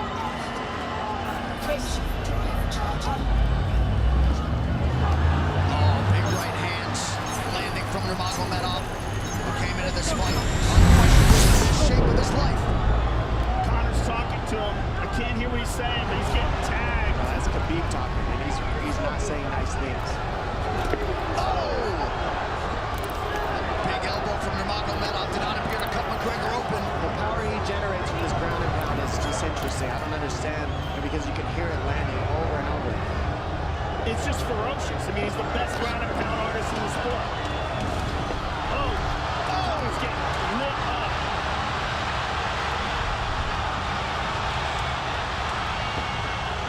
Conor's in serious, serious trouble. Oh, massive ground strikes here. Herb Dean watching closely.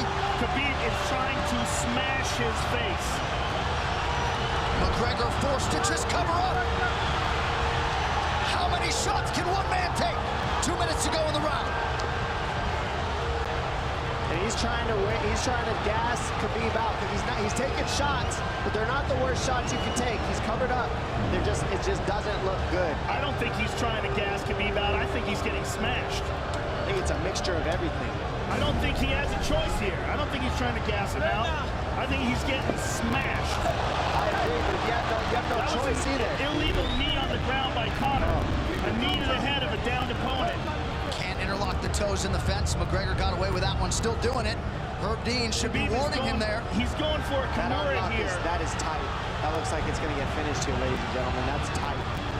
Good defense. It's like Conor's thinking, so why isn't he trying to get up? Because he's exhausted and he's getting his face punched in. And I don't think he can. I just think Khabib is so much better on the ground that he's surprised. I agree. And Nurmagomedov's output hasn't waned one bit.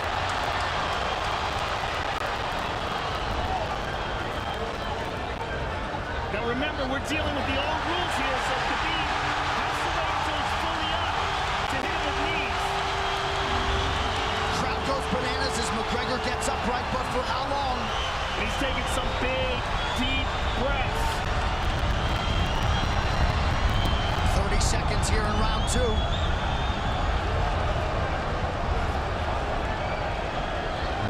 Khabib can keep this pace for 5. And I don't believe Conor has a stoppage win in the UFC after the second round. That is correct.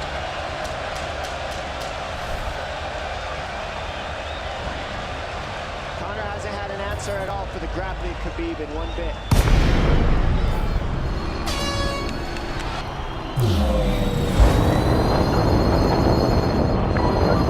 South McGregor to chase. We'll see if he can oblige. He's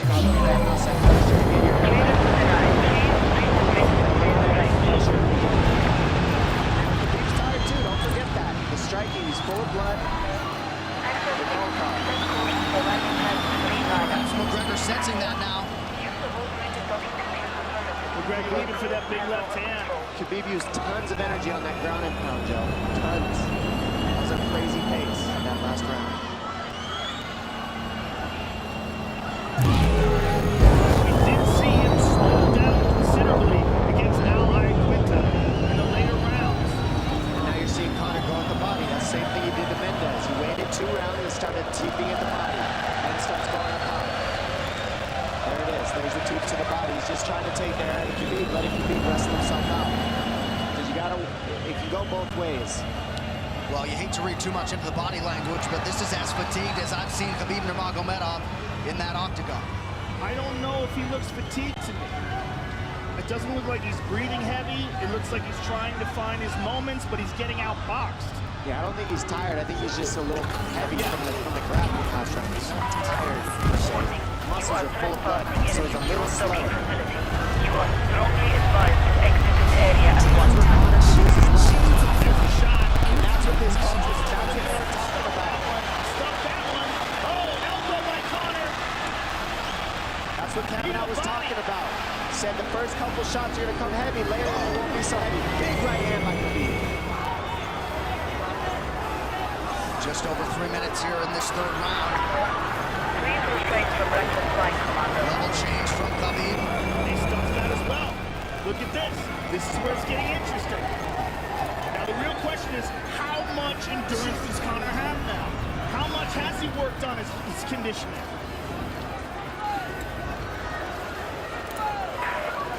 How do you prepare for a guy like Nurmagomedov? I see the body by Conor. Those knees to the body will add up. So will the punches and the kick teams.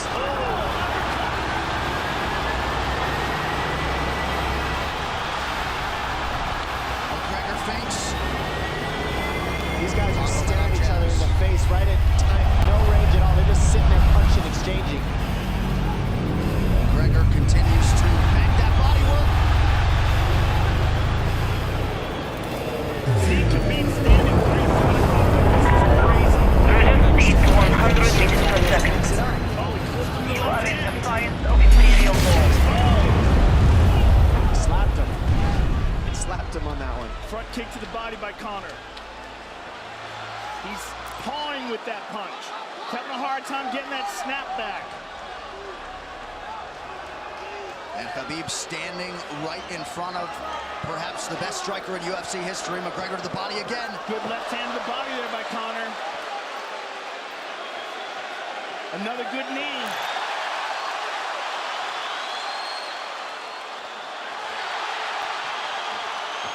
Khabib to the body. He doesn't seem to fear the power coming back from McGregor as yet.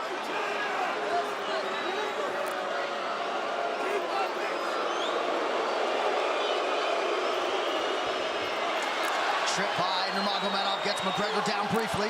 Back up to his feet though. Very interesting.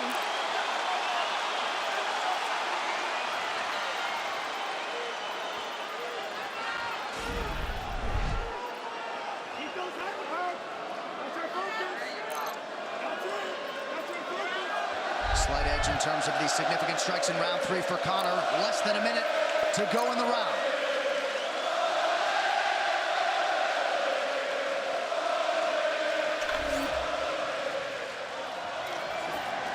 And you see how Conor's collecting the left arm of Khabib. That stops him from being able to connect his hands, and he can't double off or grab a single leg. If you can't lock your hands together, you can't finish a takedown. So Conor's leaning against the fence and just controlling one arm. So what does Khabib do to counter that? You got to try to get a single leg the best you can, because you can't get a double as long as Conor's controlling your wrist. Here's grabbing the glove there.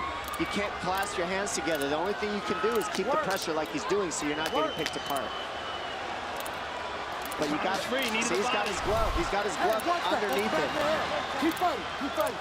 So he's just holding it so he can't complete the takedown.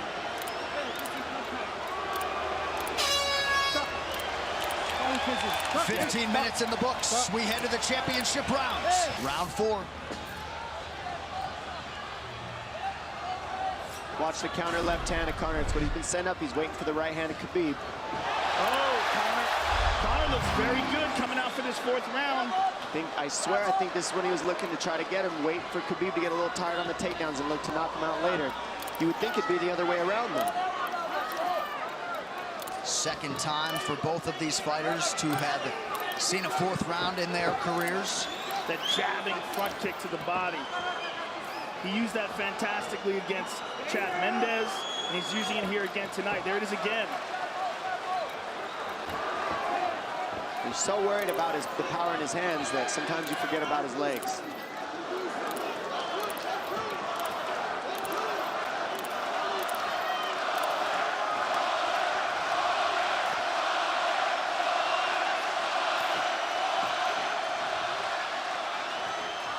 Good entry by Nurmagomedov. McGregor trying to use the fence to his advantage. And he gets tripped right down. Too good.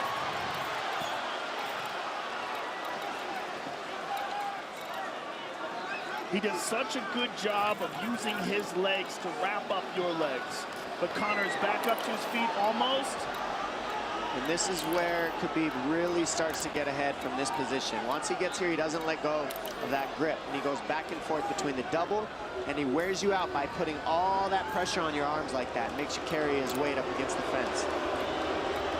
He's done this time and time again, and when you try to stand up without hand control, he throws you.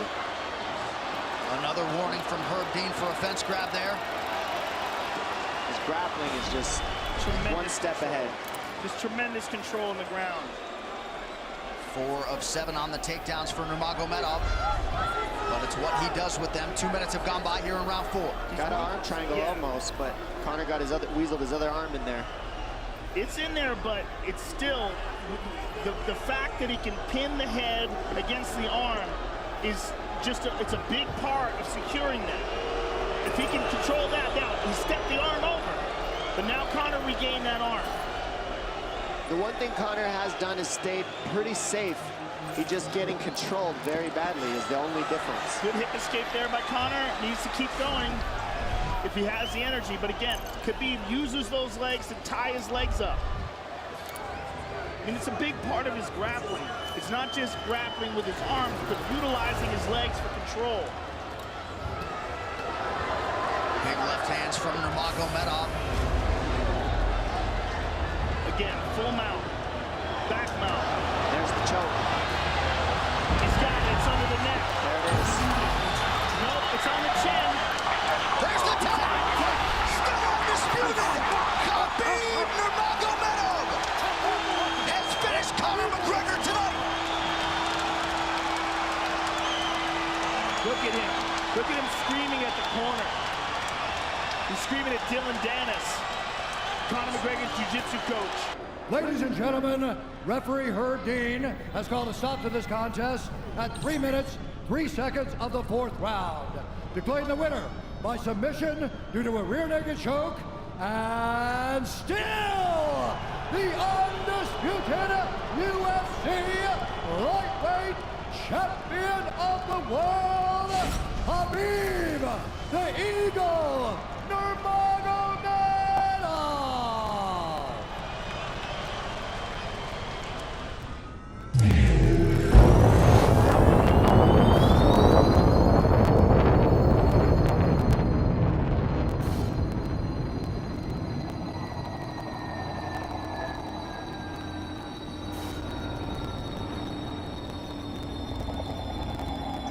Frameshift drive charging.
Khamzat Chimaev. Minus 525, the betting favorite at close against Gilbert Jareno Burns. Gilbert stuffs the takedown so far. Chimaev with the clinch. Burns expected a frantic pace early. He's going through the middle with those knees. Those went, it looked like they went right to the cup. Yeah, Gilbert gave the ref a look. My heart's through my chest right now. Mine too. This is the most highly anticipated matchup in a long time. Because we want to know what's going on. How good is this guy? And so far, he's got Gilbert in a real bad situation. Yeah.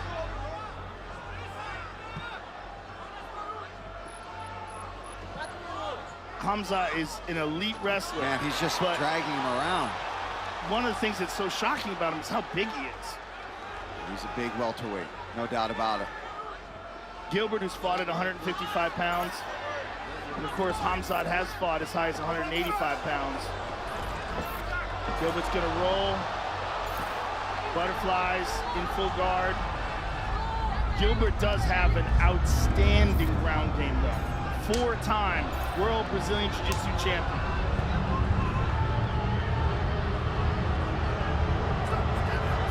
Burns maintaining his composure, and for the record, as Chimaev welcomes him back to his feet, Burns has already landed 2 significant strikes, more than anyone prior against Chimaev. I know Gilbert, he's not going to be happy with that stat unless he lands a whole lot more tonight. Gilbert is dangerous. He's got to try to control himself. There's a lot of height behind his fight. Pressure. Good calf kick there from Burns. Very nice looking. Good right hand by Burns as well. Oh, Chimaev hurt him. Body kick is there for Burns.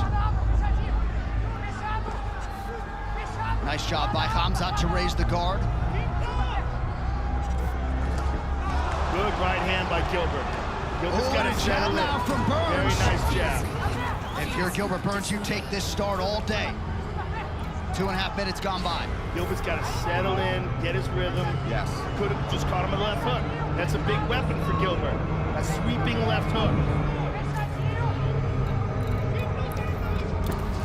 Oh, good combination from Chimaev. Yeah, nice power shots there from Chimaev. Gilbert, though, not being scared, moving forward, landing his own shots. This is crucial. Good right hand over the top by Gilbert.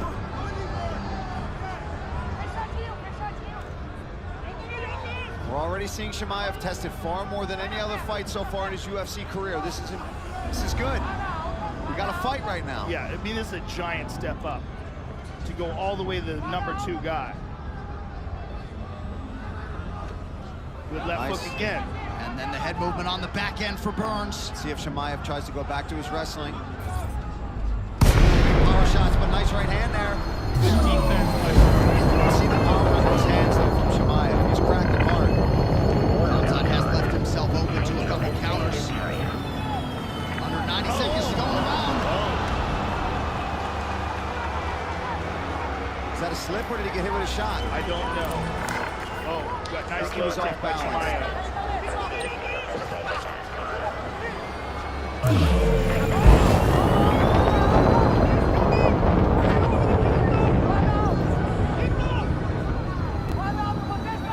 He overswung. Yeah, it was a swing and a miss. That made him fall. Good kick there by Chimaev. Oh, wow! Straight right hand drops Burns. Oh, big Gilbert crowd trying to strikes now from survive. Chimaev. Burns trying to fire Burns is back. trying to swing from his back, which is crazy. Looked like Chimaev mixed in an elbow there, feinted. A welcome back to the feet. What a jab. That's a powerful jab, sat him down. 30 seconds left in round 1. How much has Burns recovered? He split open bad. Yeah. It looks like that's on the top of the head, though. That's a nice right hand connection from Chimaev. Beautiful Good jab low from kick. Burns. That got Chimaev's attention. He caught him in the middle of the kick. We're getting to round 2. Wow. That's a fight. Let's take a look at what sat Gilbert down here. It's just a beautiful, right on the money, perfect jab as Gilbert's also coming into it, stepping forward. Chimaev lands a perfect right jab right down the middle, sat him down. But listen, Gilbert survived, and he was fighting off of his back. Here's a big elbow. This is what split Gilbert open. But hey, we're in round 2 right now, okay? Second round, ready to fight, handle, let's go. All right, round 2 here. Henry Hoof calling for some body work out of his pupil, Gilbert Durinho Burns. 27-19 Chimaev on the significant strike front in round 1. And listen, he still looks unbelievable, right? We're kind of like amazed that we're in the second round. That just speaks volumes to what people think of this guy. Look at that. Takedown attempt by Burns. I'm just so glad we got a fight right now. You want to see a young prospect like this tested against a guy like Durinho, and here it is. But Gilbert looks like he's settled in now. Nice right, check right hook. Yeah, that was a nice right hook. And look at Chimaev switching stances when he wants. So he's finding shots from different angles, which is confusing to the opponent. Yeah, he fights very well from both sides, which is why that jab was so potent from the southpaw stance. Yeah, because it's a power shot. Oh, Gilbert right hand counter from Burns. He got stung. Gilbert tagged him. Oh, that right hook from Chimaev, that power side. Nice Good body kick kick. to the body. Beautiful kick to the body by Burns. Nice leg kick from Chimaev.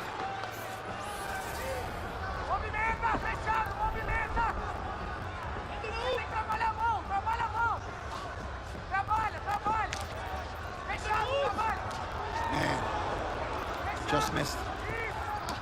Two good ones by Gilbert. And now a right hand for Burns. Gilbert's got to keep those hands up, or Chimaev's going to find the guard, find through the guard. I'm not even making sense right now. I'm so excited. Chimaev having a lot of success out of the Look at southpaw this. stance, Gilbert counter looking right for the from single. Burns. Chimaev is Yeah, so strong. wow, dude, that just showed his strength right there. Gilbert couldn't even move that leg.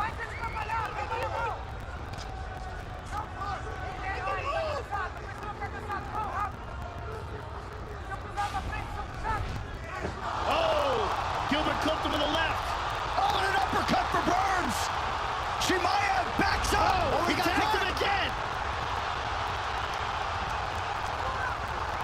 Gilbert's going in strong here in the second. He can't empty the tank, though. No, he's got to save something. Oh, he just got stung himself. A 1-2 from Chimaev. What a There's fight. that right jab. Gilbert's got to be careful. There's a lot of time left in this round. Yeah, and we got to remember we still got 2 title fights after this.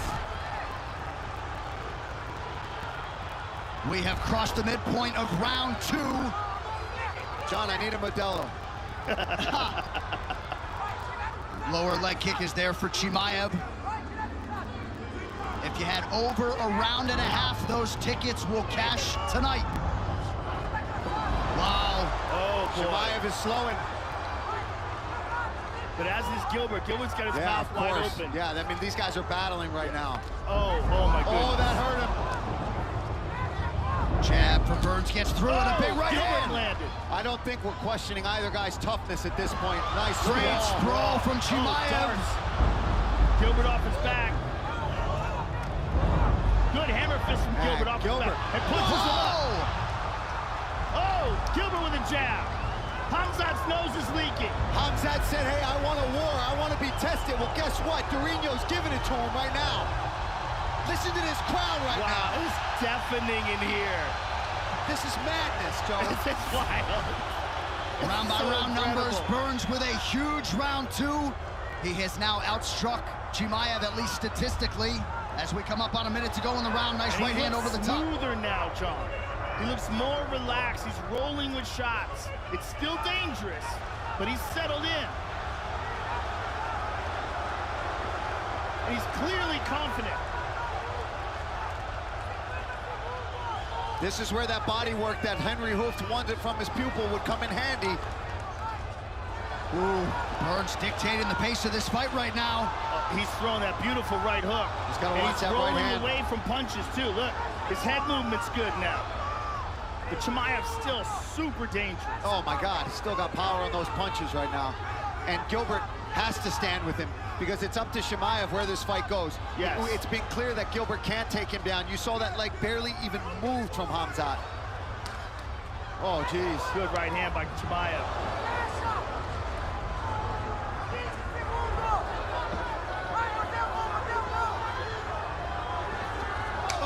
Nice land in the round for Chimaev. Oh! He's down! Chimaev! Big elbows from Burns and a takedown for Hamzat! That was What close. a fight, what a round! Whoa, what's this? Was that illegal? The knee. Well, we'll take a look at it in the replay. Here's the other round. Right hand. Oh, Boom! my Look at that goodness. right hand. Oh my goodness. Look at it again. Oh my goodness. He looked backwards. That's how bad that shot hit him. He went down afterwards. Let's see it again. Oh my goodness. I mean, that is a picture perfect right hand by Burns. Now here's the end of the round. Gilbert goes to push him off and Hamzat slaps him.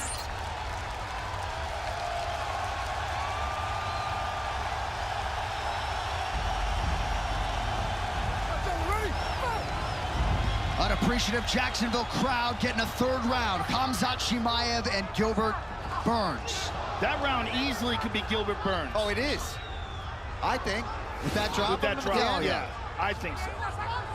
I mean, you never know how judges score things, but that looked to me Yeah, like I mean, we're not judges, but that could be the first round of his career that he has lost. I mean, he stung him, rocked him, dropped him. He went from no strikes to getting hit a whole lot in this one. Longest career fight for Chimaev coming in, 6 minutes and 15 seconds. But he's still strong, still marching forward. He's still loving it in there. Listen, the guy says he's about that life, and he's proving it. Well, Gilbert just popped him with a nice jab, and Gilbert's full of confidence coming into this third now.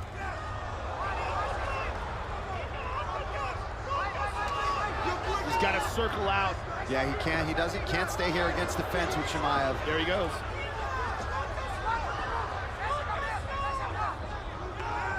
Chimaev back to the orthodox stance now. Minute gone by, round 3. Shot from Burns. Chimaev defends well and lands a hammer fist. He is so strong. I mean, yeah, man, Gilbert's a beast, and he can't even. Nice work, almost. though. Good scramble.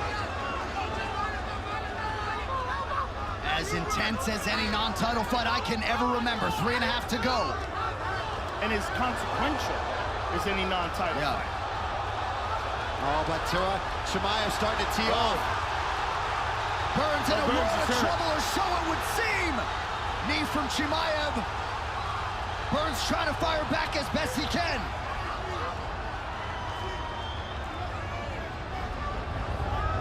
Both guys Burns laying is it out bleeding there. bad, and he's taking some big, deep breaths.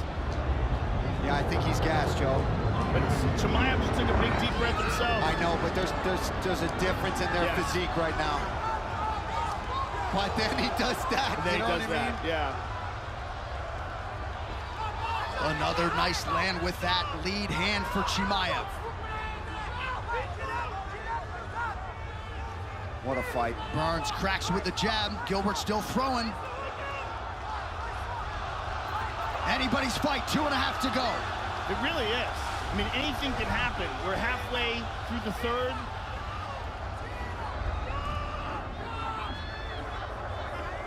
The lungs are burning right now. Yeah, Burns trying his best to move laterally, changes the level, attacks the body.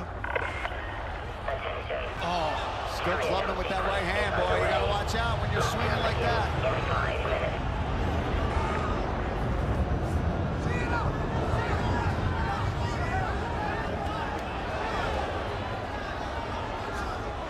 Hamzat has a nasty uppercut.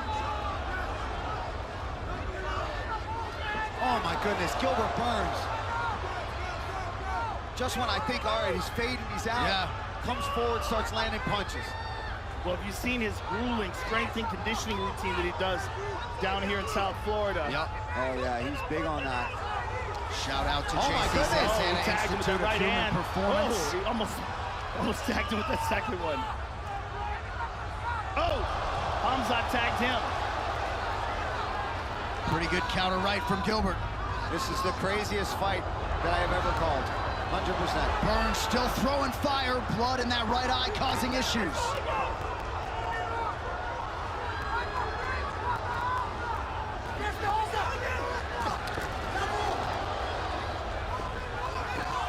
One minute to go.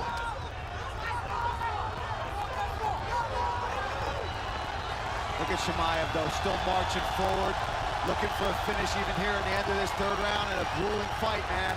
Oh, big right hand by Burns. Oh! And another crack from Burns. Oh! 3 in a row now. Chimaev says, bring it.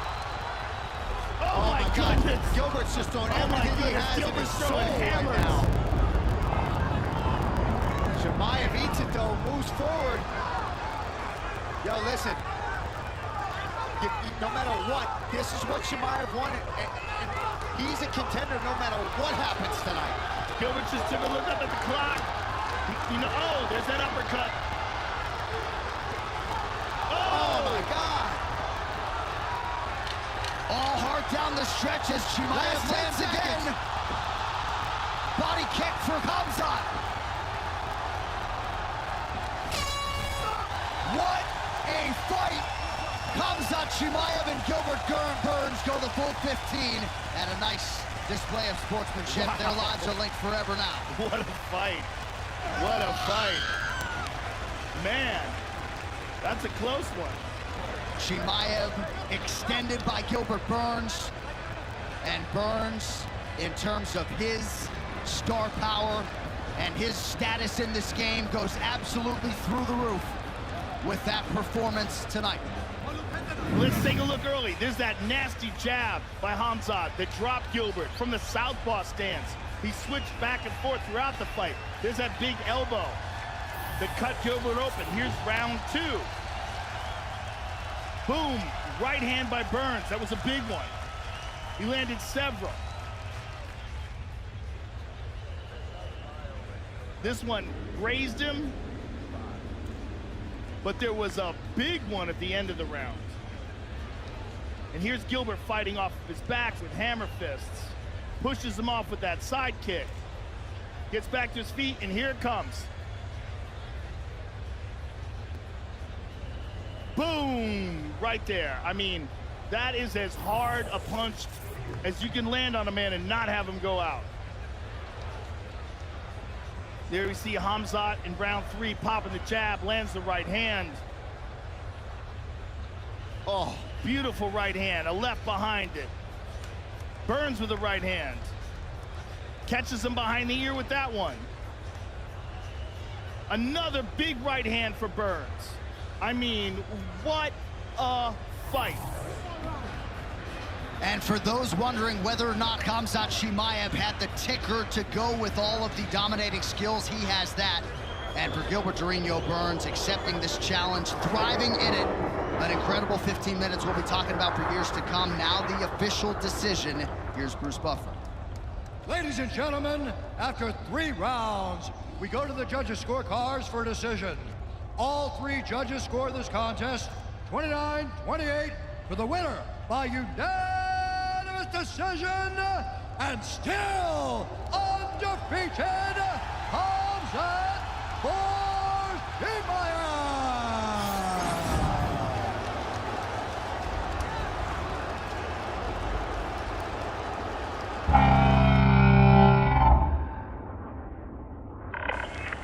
Attention. Carrier has entered pre-flight lockdown. All services have been suspended.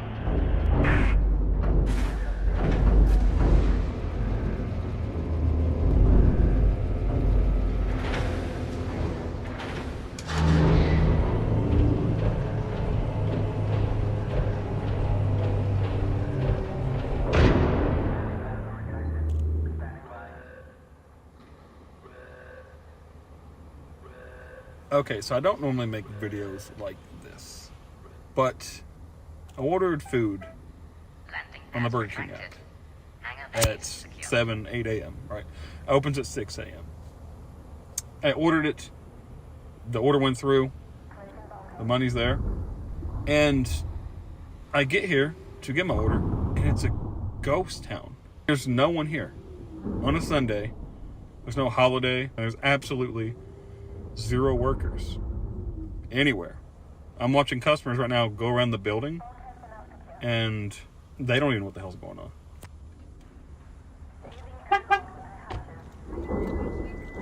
No, but I'm here to pick up an order.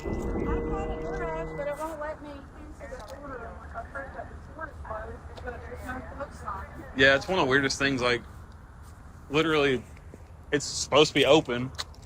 I even order my food online, and yeah, and it. Right, yeah, it approved my order and everything on the app. I don't know why they would even set it up if no one's here. That's the weirdest thing I've ever seen. There's no holiday or anything going on. That's disappointing. Yeah, I know. I ordered a bunch of food for me and my family, and now it's. Hopefully you didn't pay for it. Oh yeah.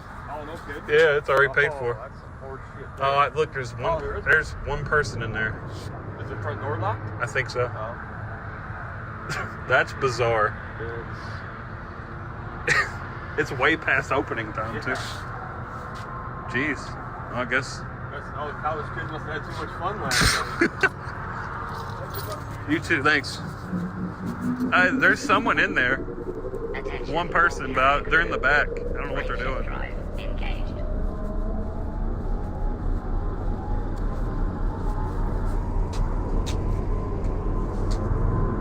Very weird. Counting down to jump. 5, 4, 3, 2, 1.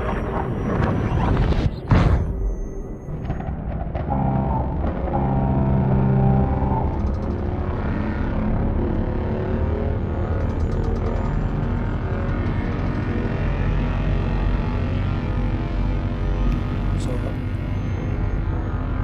that's the one, top right is the one that we want next, that one.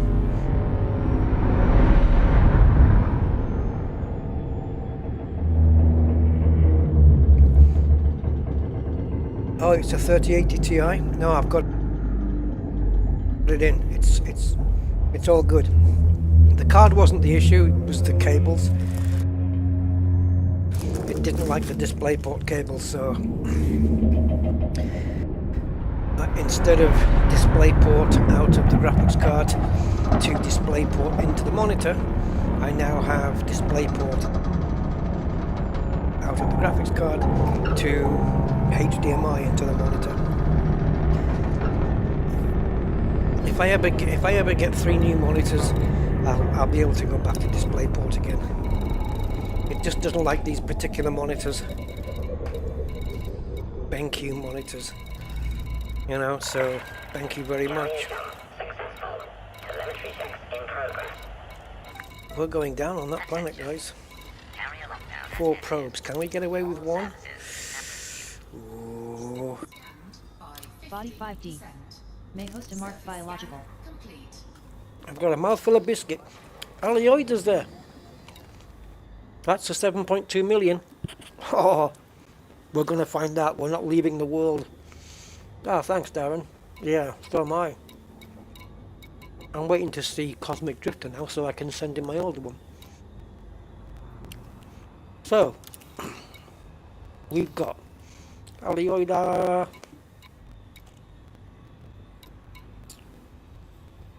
That's 1 million. Do we have Concha? Yes. 2.3 million. Frutexifera. 1.6 million. So the one that's missed out is Stratum Peleus. Okay, well, the one I want to chase, Concha is fine, but also Alioida. Now it looks to me like Alioida is like everywhere. So if we chase down Concha,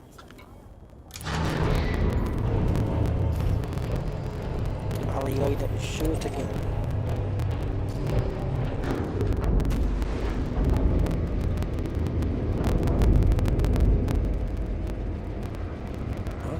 Yeah.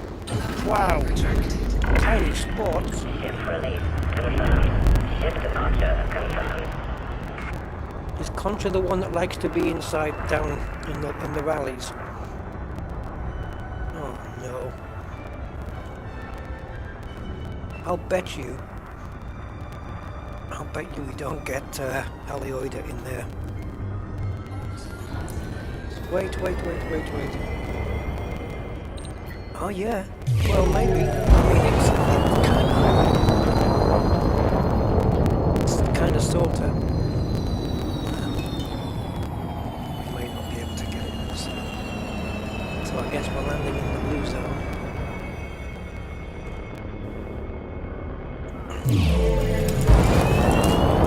Oh, yo, look, chocolate biscuits, nice. I've only got rich tea.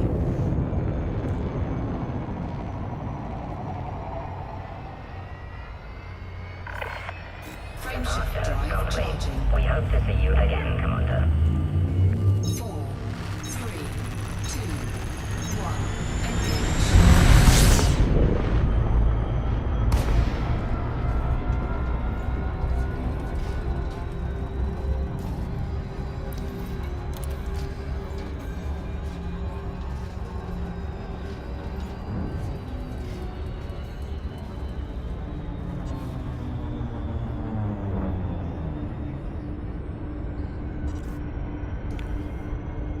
Damn. Right, which one is my... Oh shit.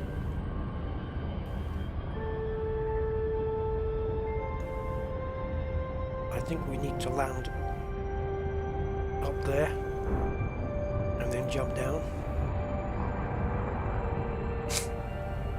I don't see a landing spot. Nope. I don't see it.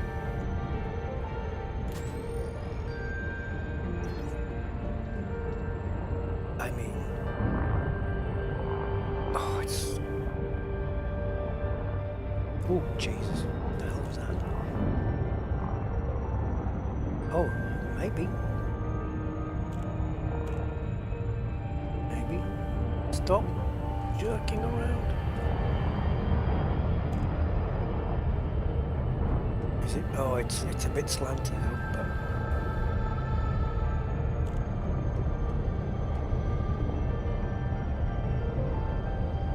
Come on, I don't know what the maximum slope is on this. I know we can land it on a pretty decent slope. There. Please. Now we have to go way behind us now because we don't have... Oh, malted milk is nice here. Okay, Mark. I'll leave when I'm leaving. I don't know when that'll be. Not too long, I don't think.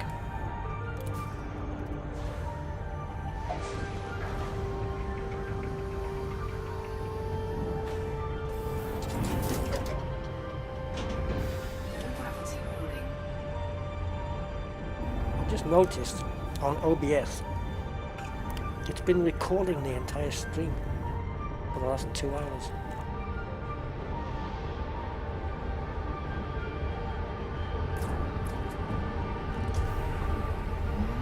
Right, we need to be this way.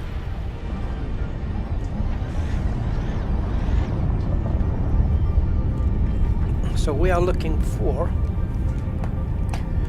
or 5, we are looking for Concha Labiata down here, right? So, yeah. Clear your filthy minds. That's what it's called.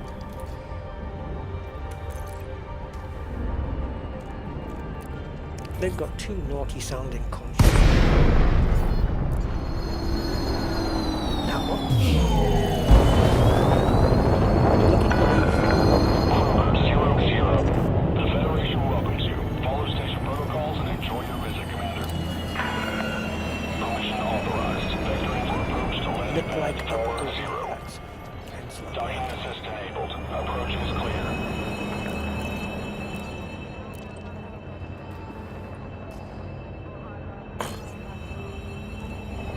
Welcome to Labiata.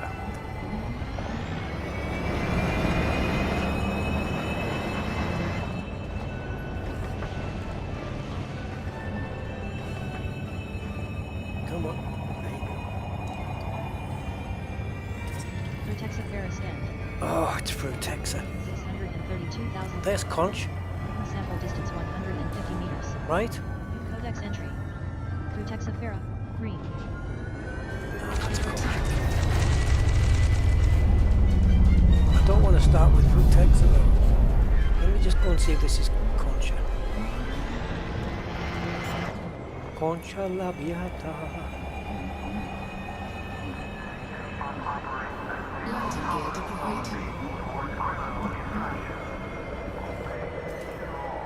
Obviously it is. Yes, it's designed for dunking. I'm having them dry. Not good. I've only got 2 left and then that's it, I'm done. Until I go out and get some more. Landing complete. Ship secured.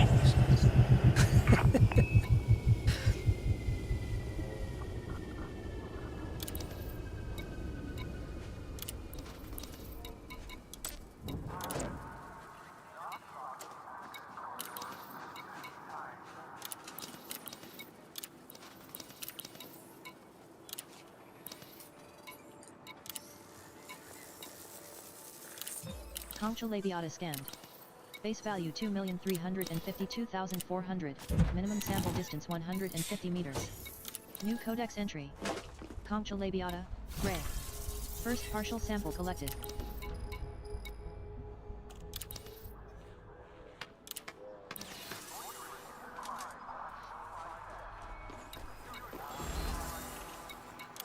I do not have night mode on this suit. I mean, geez. Why?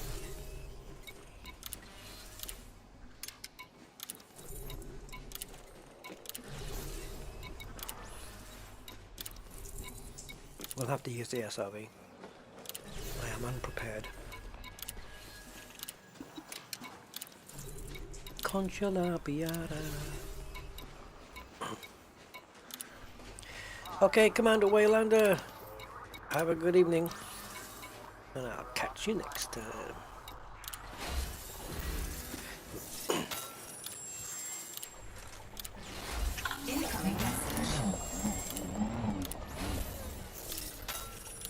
Oh yeah, the scanner could work as well. The thing is, I've got so many hills, I can't see over the damn things.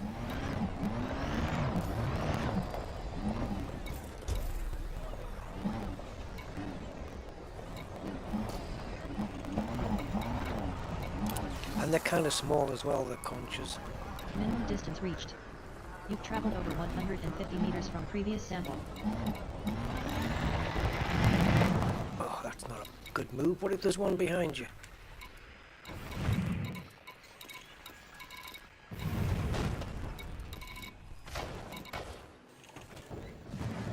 Now, was that really necessary?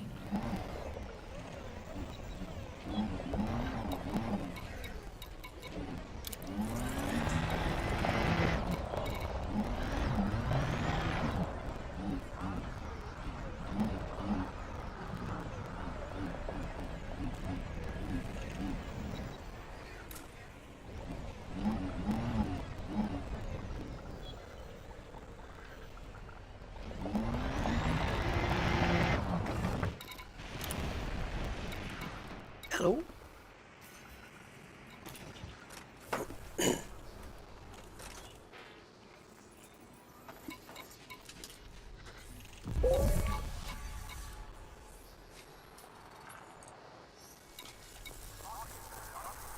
Second partial sample collected.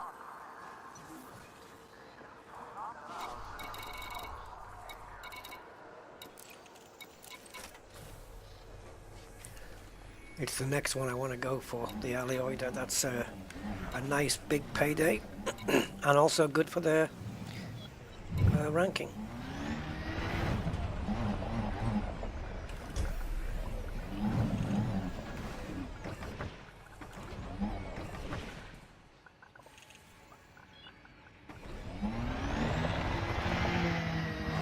Distance reached. You've traveled over 150 meters from previous sample.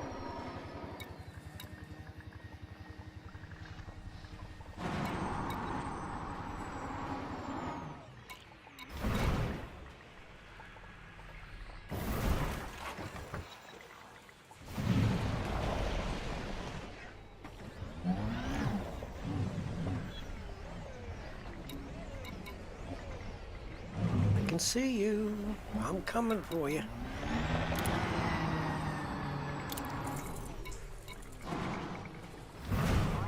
Ooh.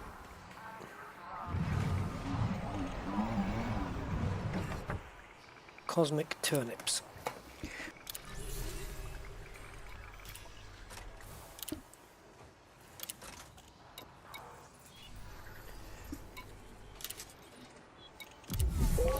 We are clear.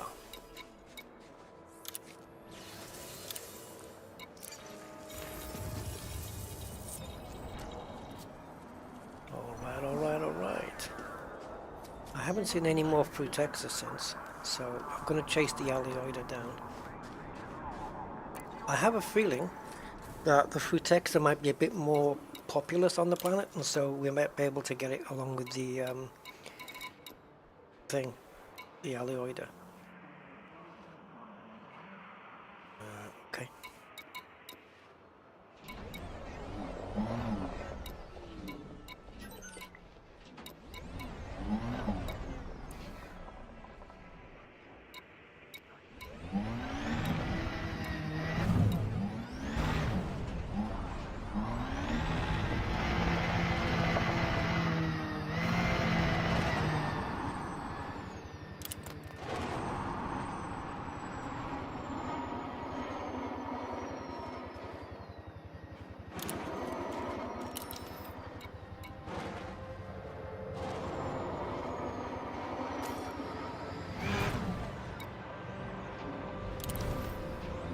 Wow.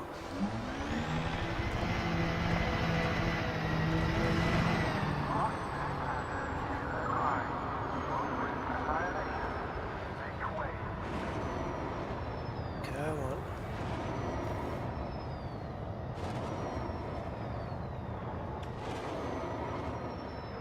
Ooh, sugar.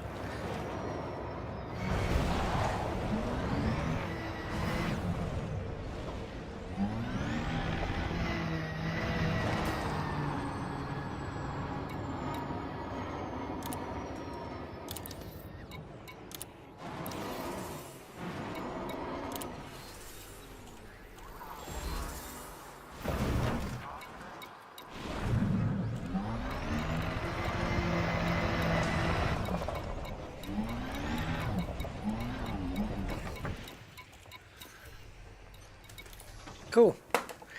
Woof. Hey, I've just noticed. Thanks to all the likes, guys. 41, that's cool. I wonder if we can get 50 though. 50 likes? Come on, push it. Let's go. Come on, up you go. So I'm gonna have a look at Frutexa and see.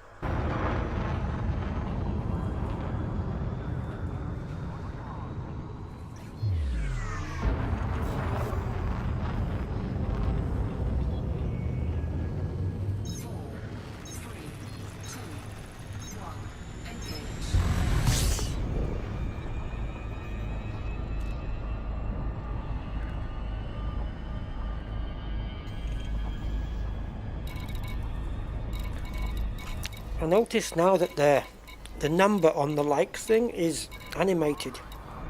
That's a new thing, isn't it? It's kind of cool. 47, wow.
I got 48 here. Good night, Jeffrey.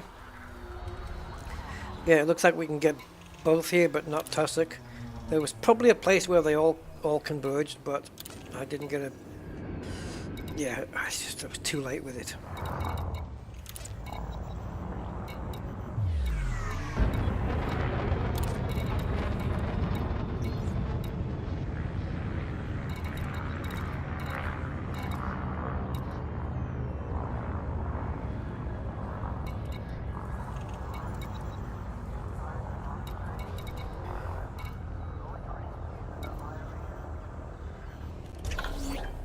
Incoming message.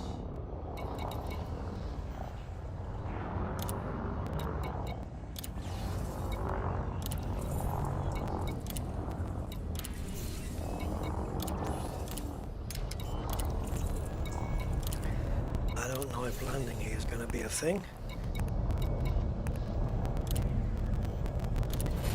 Oh, no way.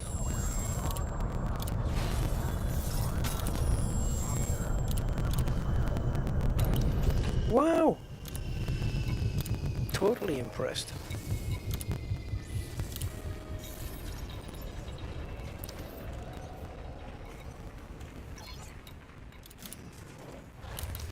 Oh, I got 49 on my side. It might be a little bit of a delay. But if we got 50, cool. Awesome. Thanks, everyone. That's brilliant. Nice round numbers.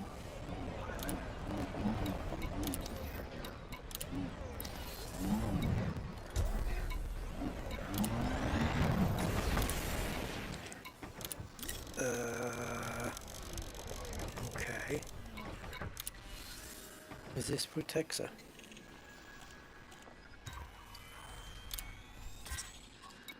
It is.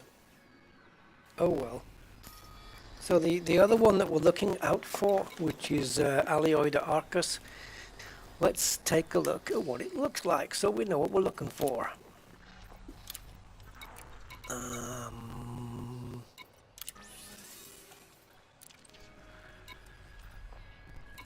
Oh, flip. It looks a bit like Frutexa.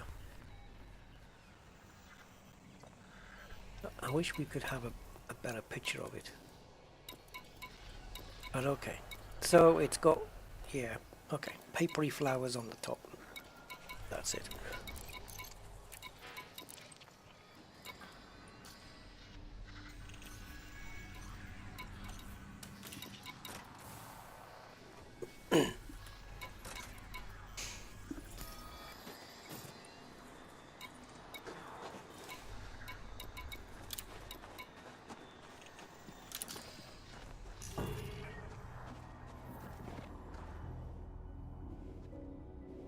I don't know what you mean by turn on scanners, or what that is.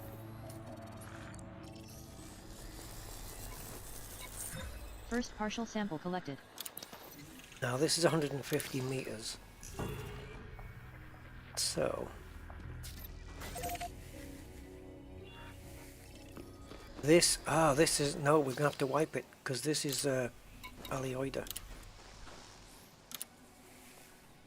Let's get this one. I'd rather chase this one down. Distance on this one is the same, 150. Alioida Arcus scanned. Base value 7,252,500. Yeah, baby. Sample distance 150 meters. 7.2 million. Alioida Arcus, teal. First partial sample collected.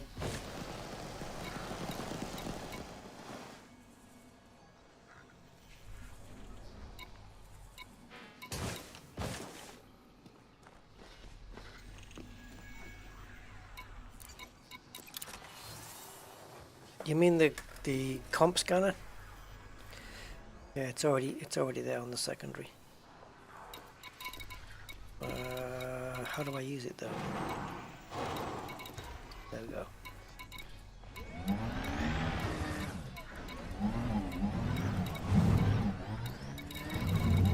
So we need some more of these. 2 more of those. 150 meters or further out, and we're good. Ah, that one, yeah. No, I'm not going to be on the ship, though. Minimum distance reached. You've traveled over 150 meters from previous sample.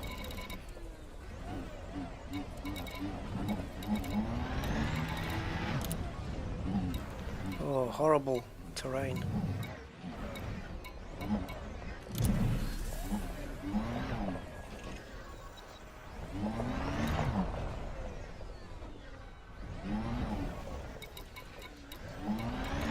Maybe should have got through Texas out of the way, eh?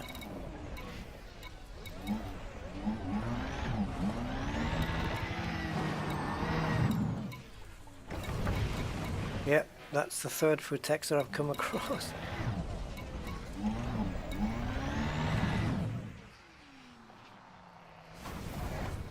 Make that the fourth one.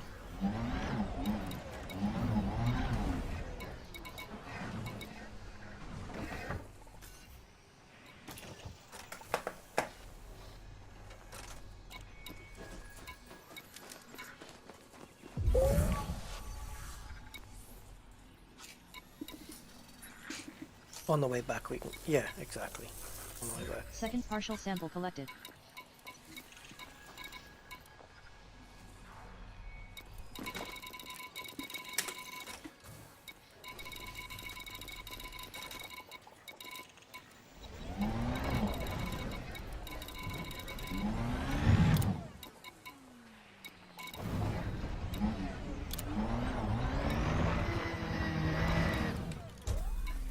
Minimum distance reached. You've traveled over 150 meters from previous sample.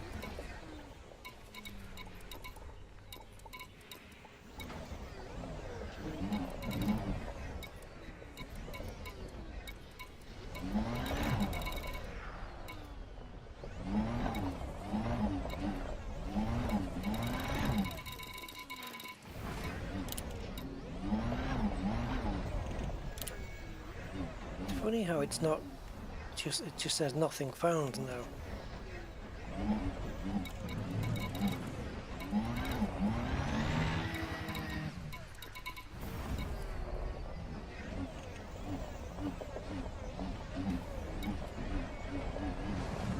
Why has it gone red and said nothing found?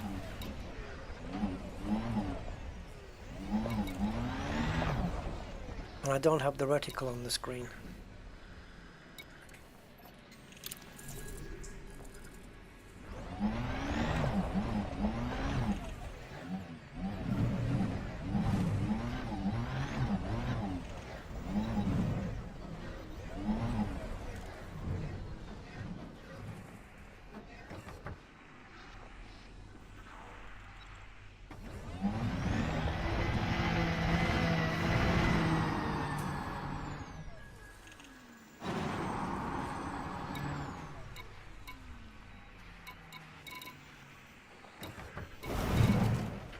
Mark your territory.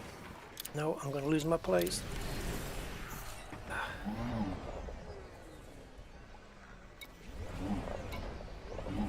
I wasn't even sure if it was anything, but it might have been.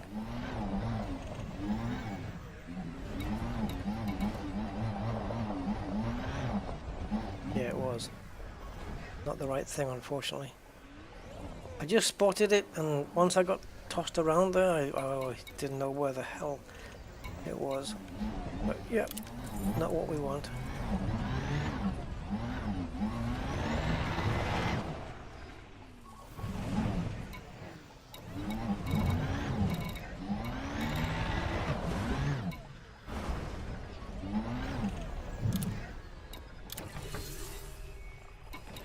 Have to play it a bit clever here.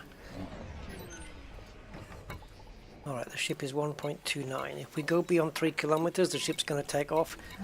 And I'd rather keep it there as a marker because we know there's a lot of Frutexa on the way back. So...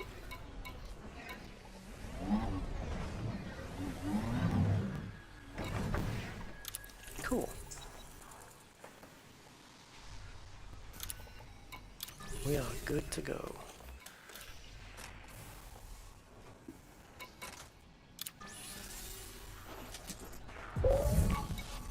Ah, this is all the same then. Ah. Okay, let's do this guy. 7.2 million incoming. Nice. Sample collection complete.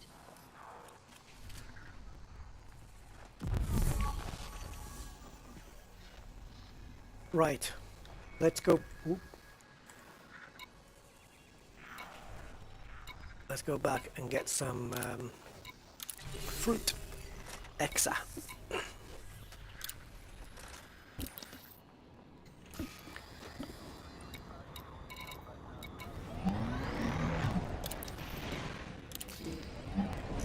Which looks a bit more grassy.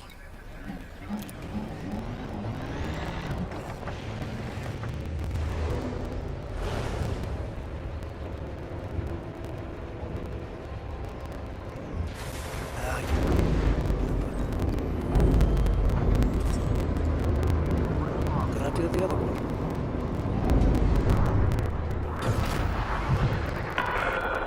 Shift attach complete. Clear for departure. This is one.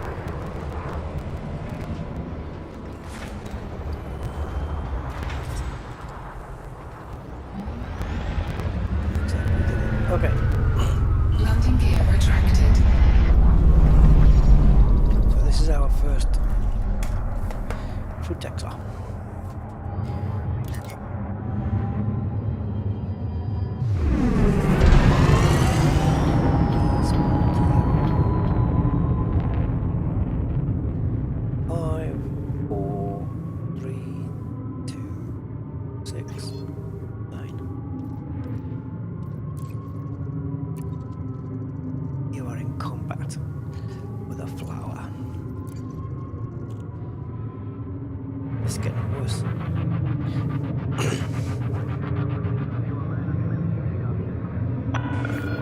You are clear to resume route navigation. Federal Flight Control signing off.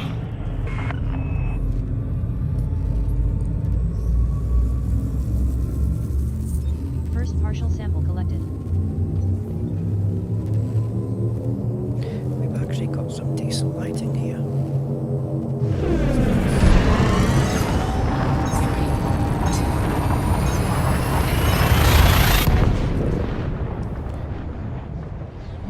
Right. 2 more to go, and we're good.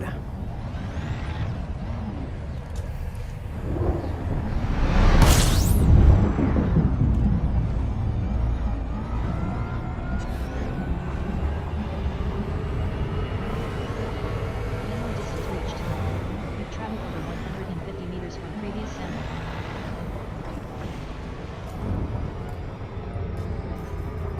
But how many meters have I exactly traveled? Oh yeah, 51. Nice. Awesomeness.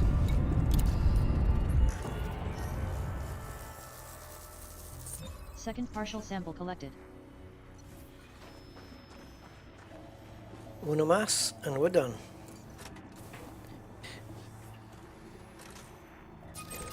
And we're still a fair distance from the ship. Yeah, we were 1 kilometer out. So we've got 1 kilometer of distance between me and the ship to find the last sample. Frameshift drive charging. Minimum distance reached. You've traveled over 150 meters from previous. Skim it. We know there's fruitex are right next to the ship, so Ready to engage. yeah, there's some there anyway. It's right in front. Ow. New suspension parts needed, and there it is. Disembowel. If I have the stomach for it.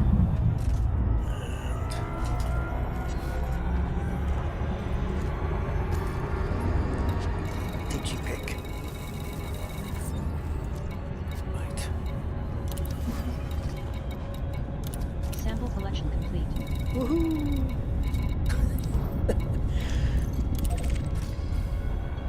So we've got. Let me check it now. We've got Alioida done, Concha done, and Frutexa done. Stratum's not there, and the only other two, Tussock and Bacterium, they're only worth $1 million each. So I'm going to be skipping those, and we're going to be disappearing off to Planet E. which is a long way from Planet X. Planet X is where you'd get that in all the 1950s space movies, sci-fi, those cheapy space movies. Dr. X from Planet X with the one-piece silver jumpsuit and the boots.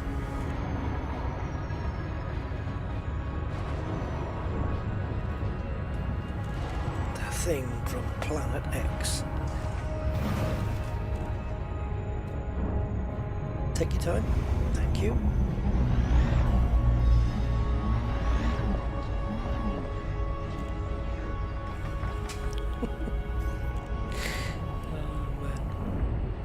I have to go on YouTube, right? Oh, what did I do? On YouTube, they have a lot of those cheapy space movies, like, you know, the Plan 9 from Outer Space kind of stuff. And oh, bugger.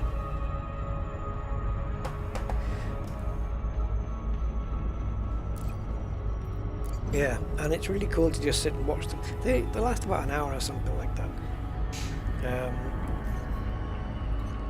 But I just watch them for the cheap sets, the crappy dialogue, and oh man, it's good.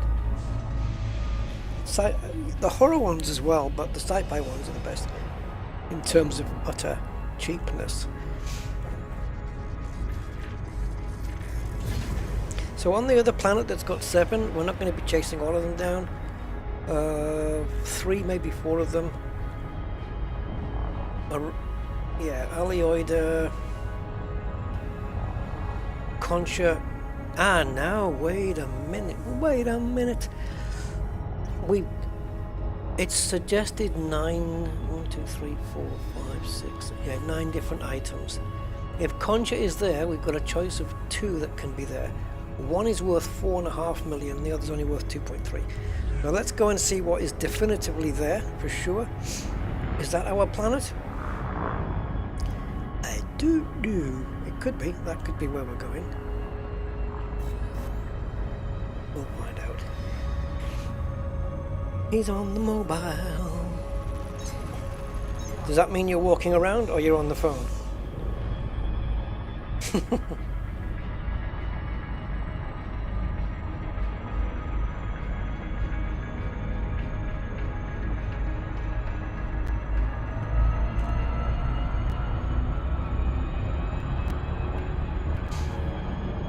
Is this E? No. No, that's the main one. We need to go here now. Which we can't see from here.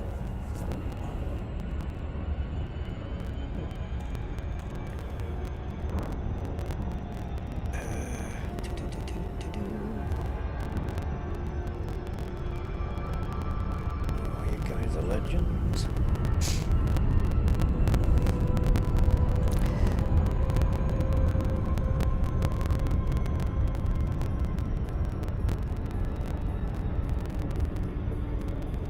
Right, so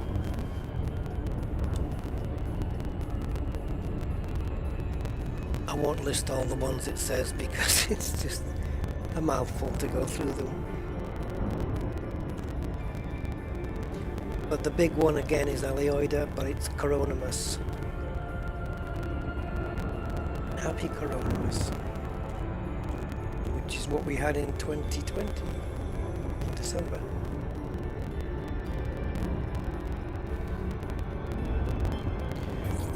Remember all that? Oh my god.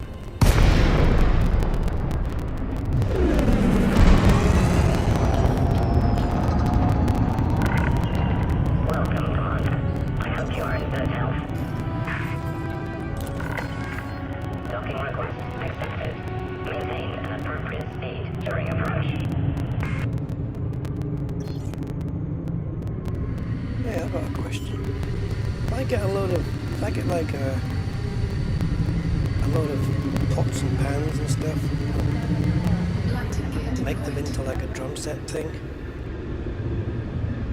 the whole instrument together, could that be called a pandemonium? let's get this scanned.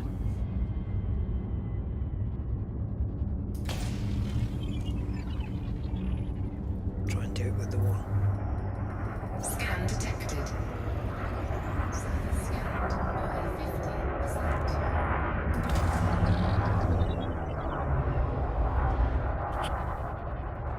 Hey Chad. Yes. Good. Body 5E. May host a marked biological. I was trying to do a pandemic reference as well, but I couldn't. Okay, so, ooh, Alioida is there, okay. So that would be Alioida coronimus. Do we have bacterium? Of course we do. Stupid question. Do we have concha? Yes. Now, is it going to be labiata or renibus? Oh, don't know. Next one, fungoida. So no frutexa here then. Frutexa is the other one that's missing. So the next is osseous, stratum. No stratum. Oh, tussock? Ah, there's tussock. Oh, stratum's missing as well. Okay. So definitely going after Alioida, which is planet-wide pretty much. And the other big one, well, concha, osseous. Ooh. Did Rusty just bark? There's osseous, and the other one we want to track down is concha. Oh, freak. Concha's hardly anywhere, eh? We'll tackle concha later then. So if we go for osseous, we can grab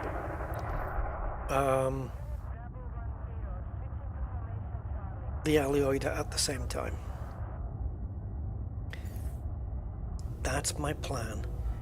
And I didn't see any blue spots for was it concha? I didn't see anything. Was it concha? No, what are we chasing here? Whoa, hold it a sec, hold it. Which was the one that had the nothing on it? It is concha, so what are we chasing here? Oh, Alioida. Alioida and osseous, that's it. Yeah, Alioida and osseous. Just gotta be sure what I'm going for here. So, and then we'll come up, and then come down and get concha. So the osseous is worth 4 million. The Alioida is worth 6.2 million. Concha, if we get renibus, is worth 4.5 million. If it's labiata, then of course it's the 2.3, and we'll see.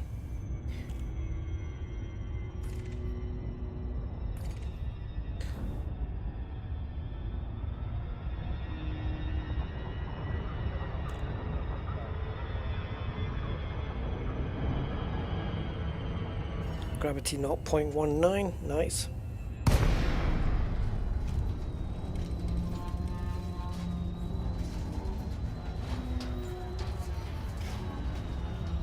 Guys, if I get 2 drumsticks and start playing the instrument on a couple of black and white bears, is that also a pandemonium?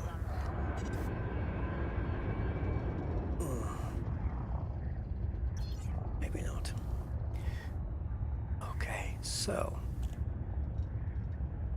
this thing should be teeming with life now. Oh, got bacteria.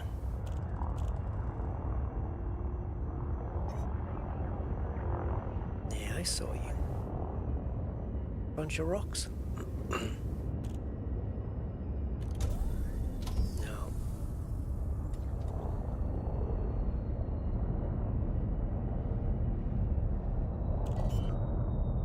Oh, that's that. Hey Gonzalo, thanks for the sub. Awesomeness, thank you.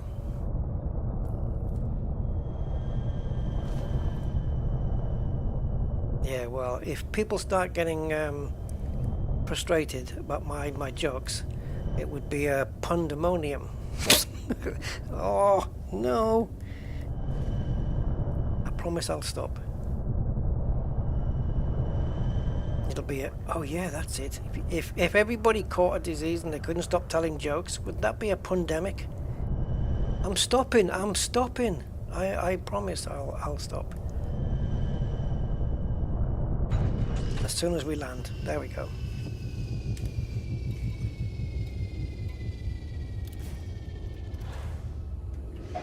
Nah, I'm good, John, honestly. I'm good with the ships kind of thing. We've got stuff to the right, stuff in front of us, stuff further up. So we've got stuff at the back there, stuff over there. We've got stuff over there, we've got some over there. I am spoilt for choice here.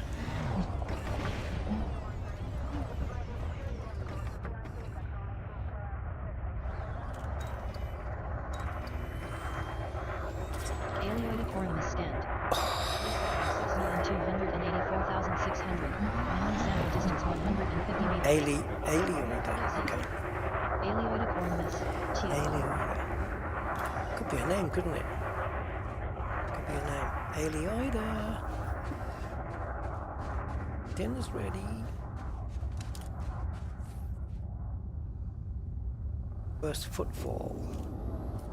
Feetfall, it should be feetfall.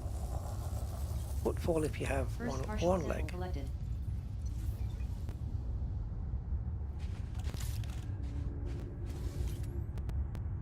That's some more. And that looks different to me.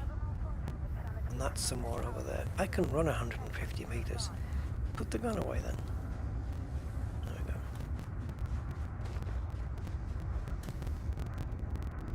we go.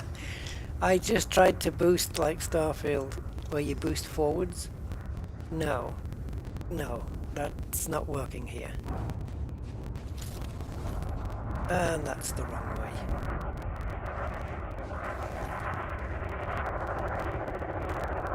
Get in the car. Jesus.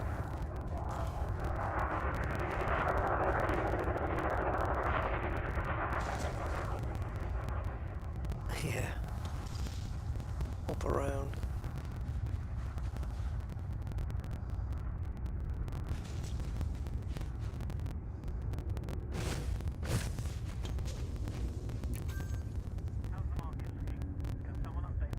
Here's the thing.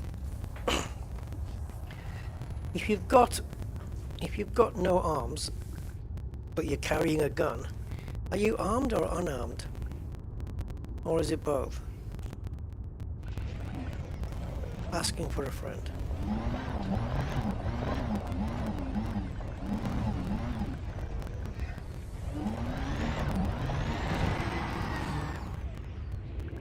Minimum distance reached. You've traveled over 150 meters from previous sample.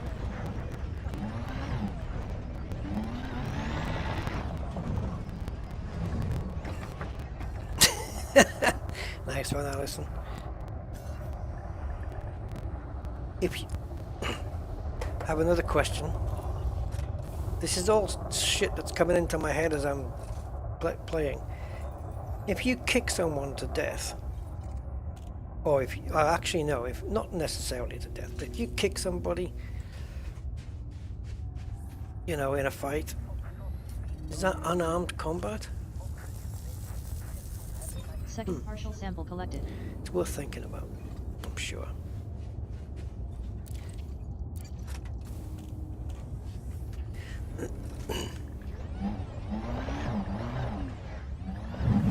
It made me think of that accent, you know, that old, how don't I know how to say it now? Old way to the bank. I want to watch those old, you know, is it James Cagney? You dirty rat. With these machine gun, these Tommy guns. What's a classic James Cagney movie, guys, to watch?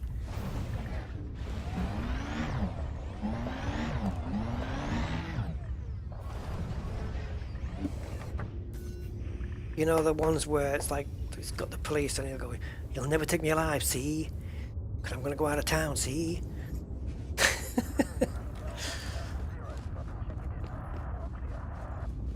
And the woman would put the back of the hand to the mouth and go, "Oh no, come back, Jack." Maybe that's a different movie. Anyway, that's the alley-oid done. Sample collection complete. You'll never take me alive, cop air.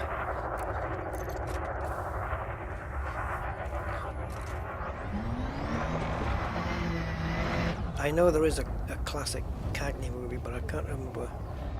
Angels with Dirty Faces.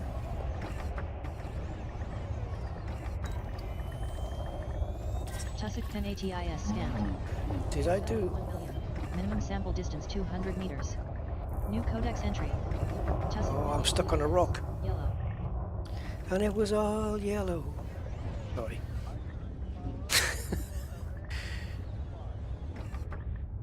Nope.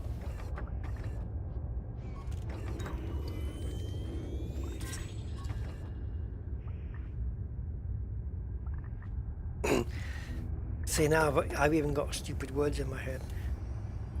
I drove along, I scanned a plan for you. And it was all yellow. But they are yellow, aren't they? Yeah, they are.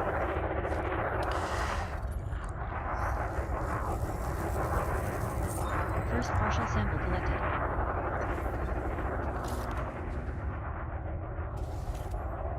There's the other one.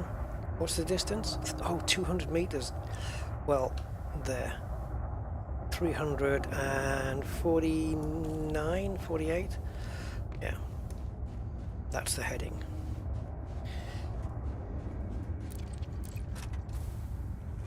White heat. Ah. Okay. I quite fancy the sound of both of those. White heat's a famous one, yeah. I'll see if I can bring those up on my TV. Come on, make it so. Minimum distance reached. You've traveled over 200 meters from previous... Said John Luke to the sewing machine repair guy. Okay, let's jump out.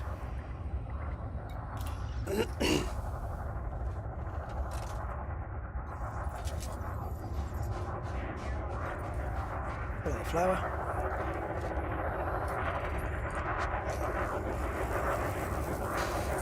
Which is actually a northern greeting in some areas. Yorkshire, so.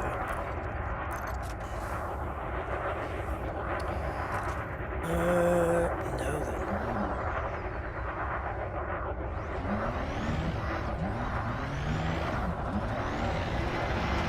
I'm just going to investigate this bunch up here.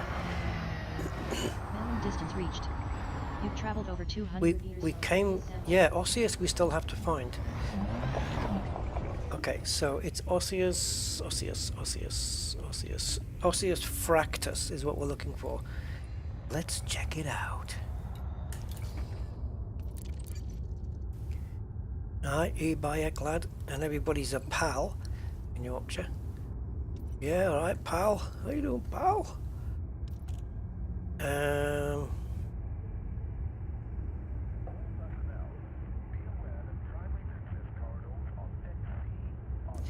But they do make the Yorkshire puddings correctly.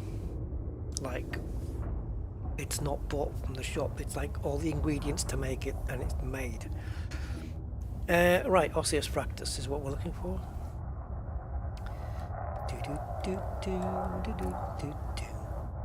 Oh, it's you.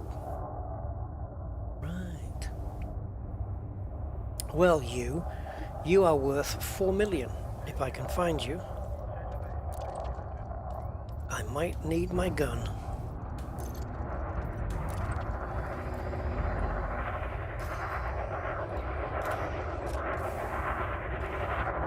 Osseous inhabits rocky outcrops. Well, yeah, we're not going to get any here.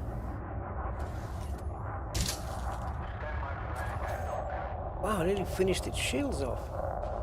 It's not smart.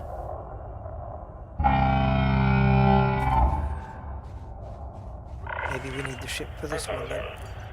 Carrier has entered pre-flight lockdown. All services. That's not too far away. But how does she do a hot pot?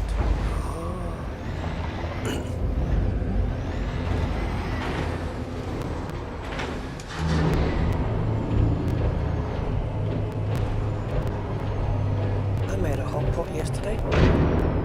I just put a pan on the gas ring. Sorry, when I get into this mode, I can't switch my brain off. Landing pads retracted. Hangar base secure. There's the bacteria. It's just gonna have to not be done. Ooh, hi. Awesome.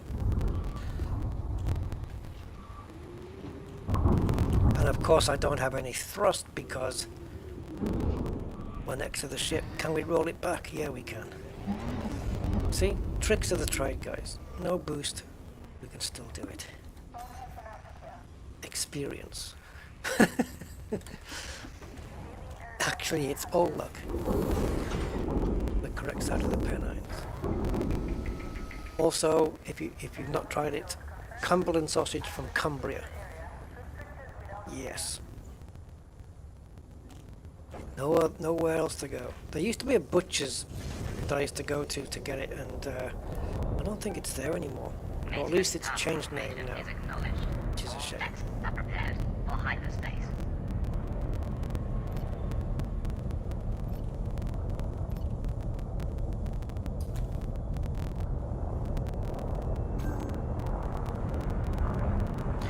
I think we're in the wrong area for...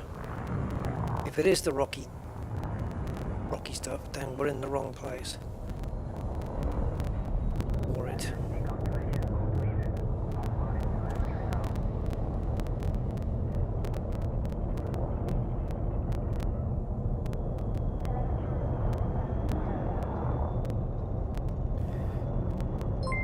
Oh, God. Was that a member? Oh, yeah, Brian. Attention, all carrier crew. Hey, Brian, thanks, man. Engaged. Awesome coolness. I know you're already on my outro. Attention. I think. Counting down to jump. I need to jump up. 4, 3, 2, 1. What on earth? Is this the tussock? No, this is different.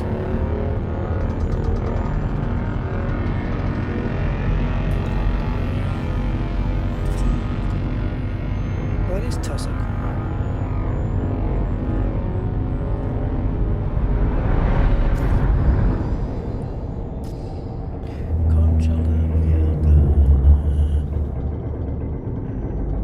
I don't know any of the words to Hakuna Matata, so I'm just gonna have to stick with that.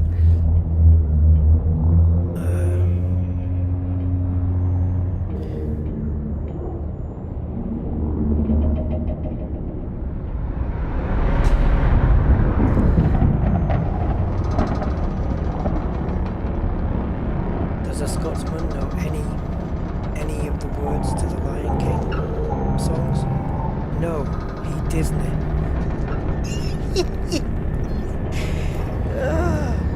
Right.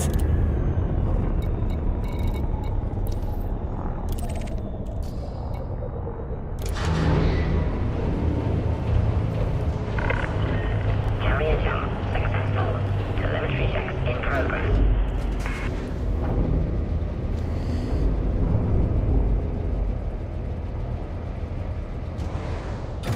Tell me I haven't got good vision. I spotted it. That's why I turned the ship around. Nothing wrong with my eyesight. Landing gear retracted. Sound distance 800 meters. Didn't we get it all? Osseous practice. Turquoise. Hold on. Let me just get...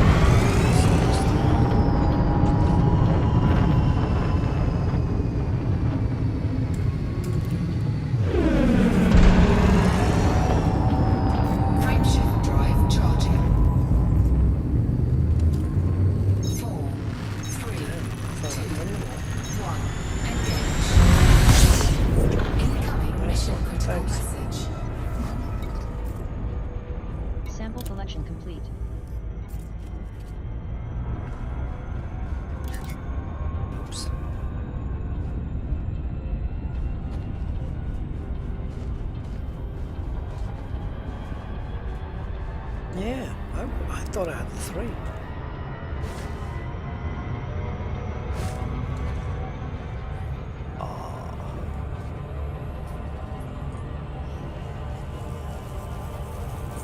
First partial sample collected. 800 meters. I don't think that's going to be a problem somehow. Like the... I don't know if that's intended or what. It looks like it's got sand inside it. That's kind of cool. And... to be honest, whenever the next one's going to be, I'm going to need a screenshot. I'm still getting some wavy lines here, some graphics tearing. Ah, I know why. Because I frame capped it, but I haven't put VSync on. That makes sense. Yeah, we're good there. Look for that to be a thumbnail.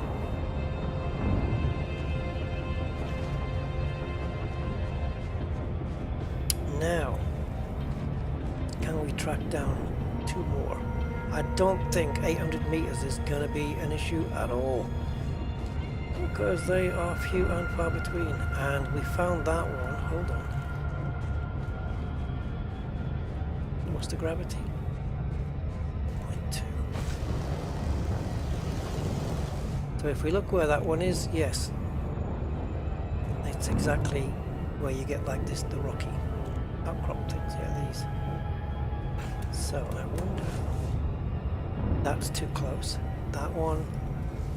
That's too close as well, I think. Yeah, I guess if we look for these rocky bits, we've probably got a bit of a chance to find some.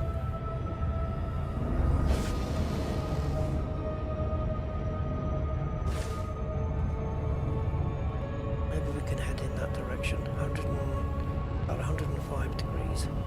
Head over there. I can't. Oh, stop. That's my mouse button giving up the ghost. Wow. Or is it? Is it just me looking up? Yeah, we'll head over there. 105.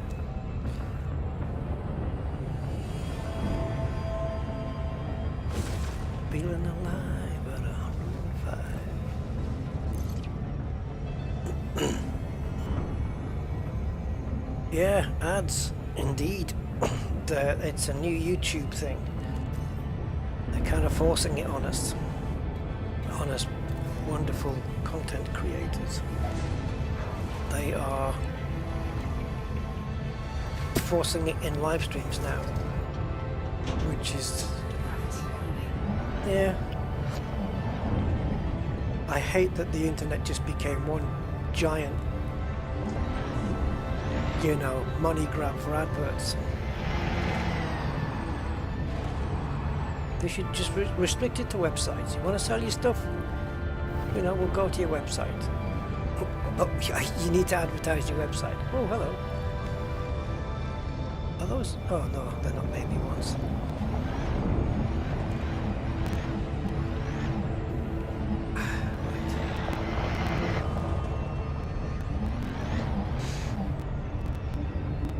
It was better in the ship because I was able to spot that one from the air quite quickly, even though there was only one of them. So maybe this isn't the best way to go about it unless we get really lucky. The ship can cover more ground.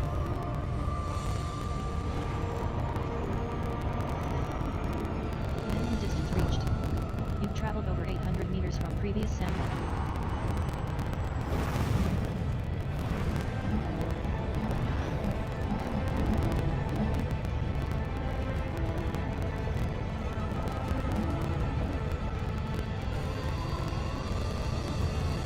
Yeah, YT Premium, yeah. It's not, it's horribly priced though. It's another money grab, I suppose.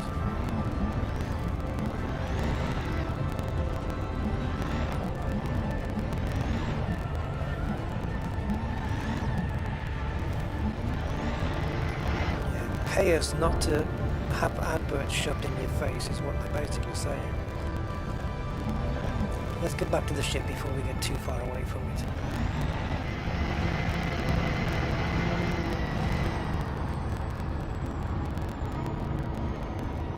high enough for a somersault? Or a wintersault, maybe. Oh, whoa! Jeez.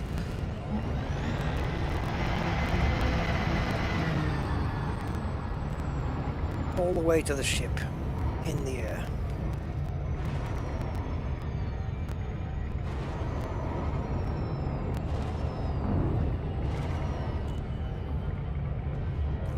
Flips. I missed it. I did miss it though.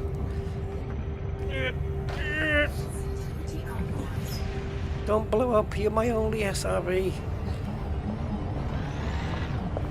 If you go, we're done. We're running everywhere. Oh. Flummox. Front wheels. Front wheels. There you go. Nice. Can you just get in and stop ruining my lovely car?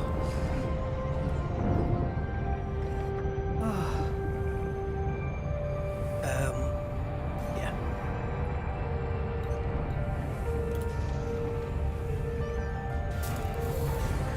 Brave browser, I've not heard of that.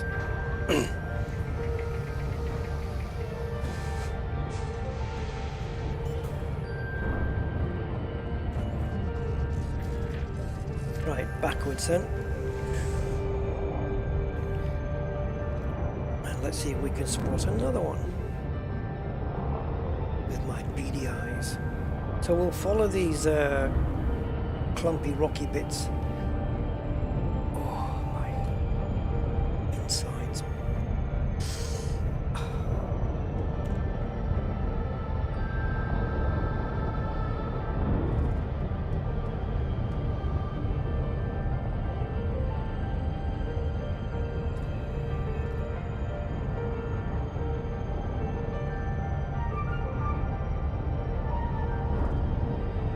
Don't want to get too high either because it feels like I'm really high, but it's not. It's just that those plants are super small.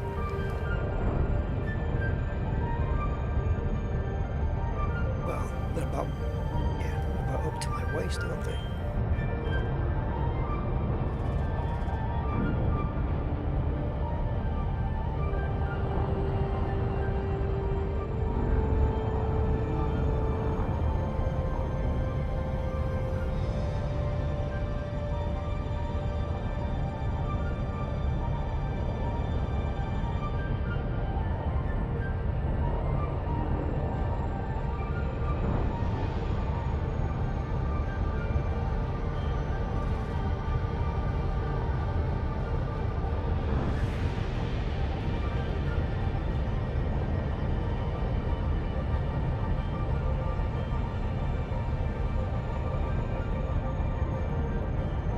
Come on, ship, move.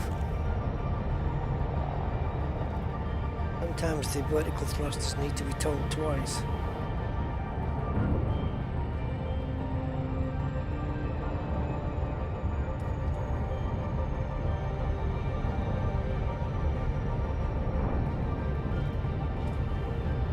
These shouldn't be too difficult to spot. They're fairly brightish greenish. Fairly-ish brightish greenish.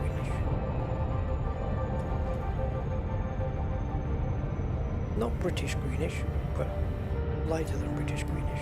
More greenish. Greenish meantime.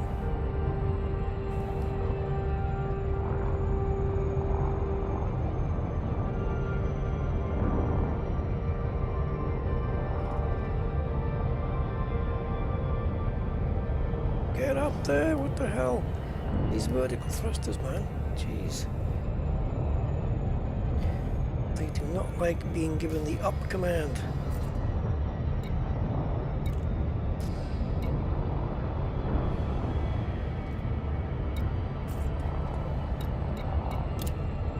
I hope we're not outside of the osseous blue zone.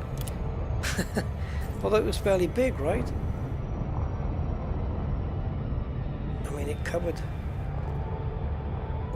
When we've done this one, we're done, right? We've got the alloy down. Oh, Concha. We need Concha after this. But we're chasing osseous fractures. I've even on my Elite Observatory Corps program here on my other monitor, it says how many times I've scanned a particular thing. So it would have said 2 out of 3 on that other one. I didn't even look.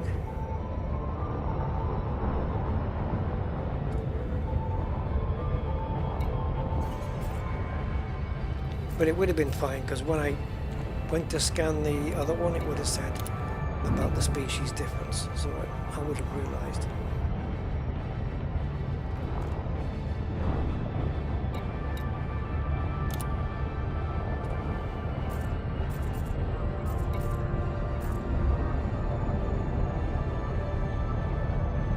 I didn't even know there was a mystery. Is it a good browser? Does it have like extensions and script blocking and stuff like that? And a light footprint.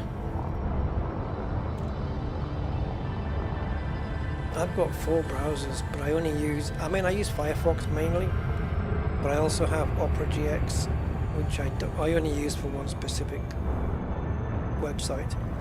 So I don't have to keep logging in on a different account every time. And then I do use Chrome and Edge. If I want a website to display properly, I'll use Chrome or Edge. I've got too many restrictions in Firefox.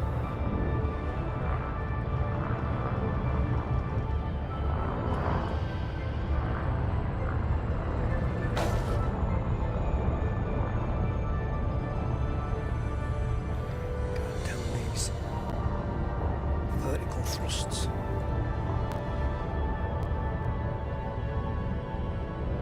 We're not getting lucky, are we? Or are we? Number 2, baby.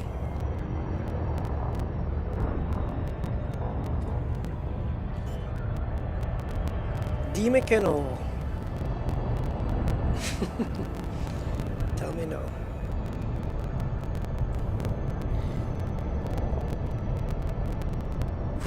Backwards there makes me dizzy.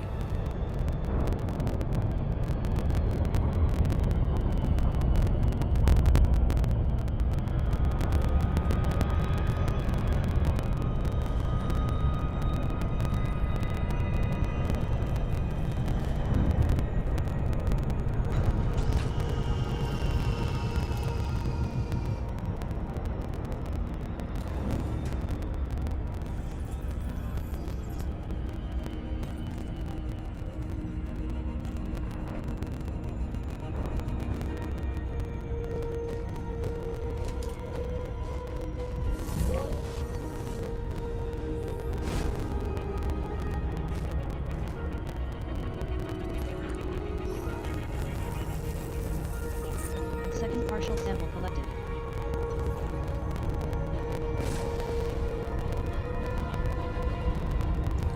One more, and then we get the concha. And then, well, ouch.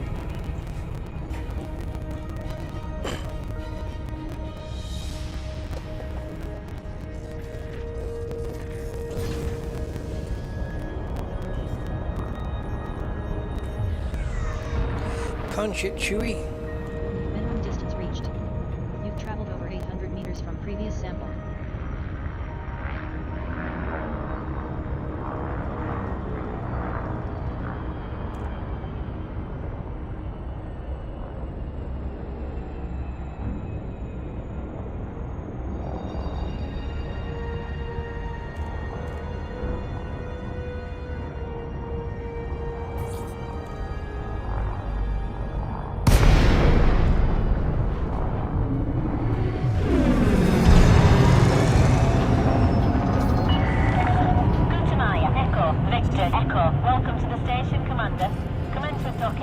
That second one was on one of the rocky outcrops as well, wasn't it? So we have to stick with these.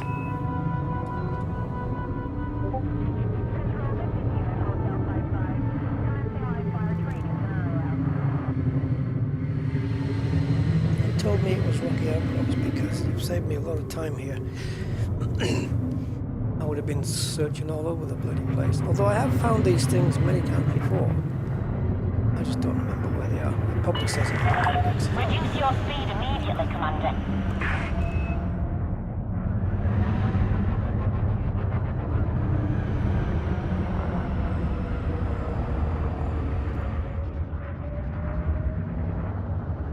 Scan detected.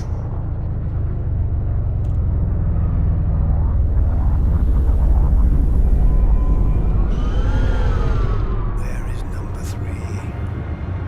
Come on, your time is up.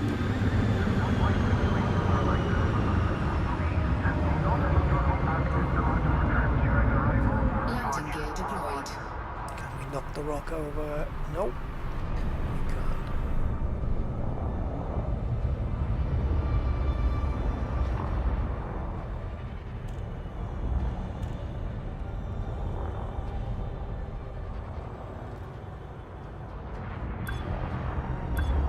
Oh, plenty of rock here. Jesus, if we don't find one in this lot,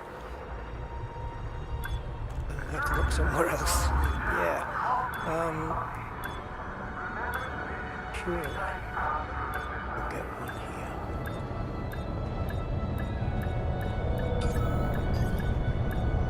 Don't even need the night vision for the outlines. It sticks out like a sore thumb.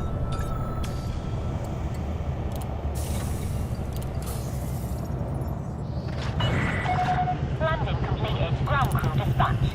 Enjoy your stay at our facility, Commander.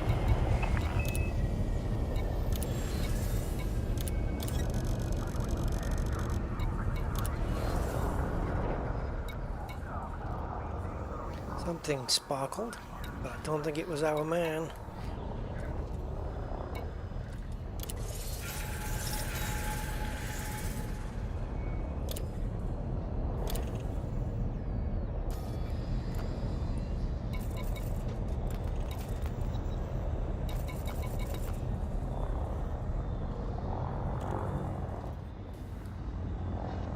You're unbelievable.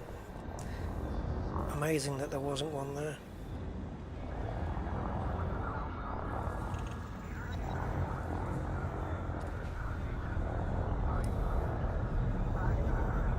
Living bacteria. What are you doing on there anyway? You're supposed to be on the flat bit. Bacterium morages scanned. Base value 1 million. Minimum sample distance 500 meters. New codex entry. Bacterium morages, lime. Lime. Lemon and lime. Lime and lemon. Oh, come on.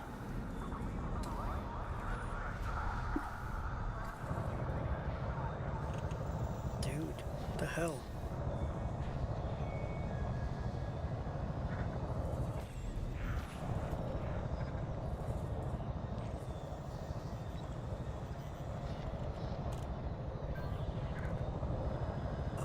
Got to be one. And amongst all this stuff.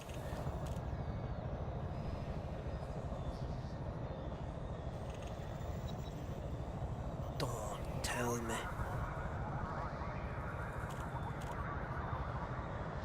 I got you. Do I? Do I got you? I think I got you.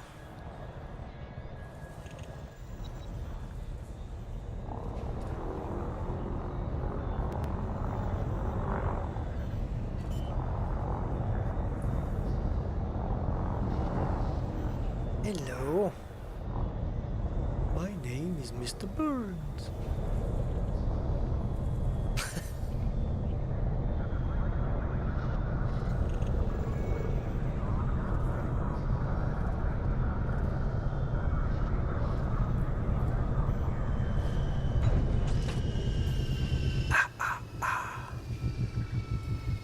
We got it. Oh, it was you, so I wanted to thank you. Awesome.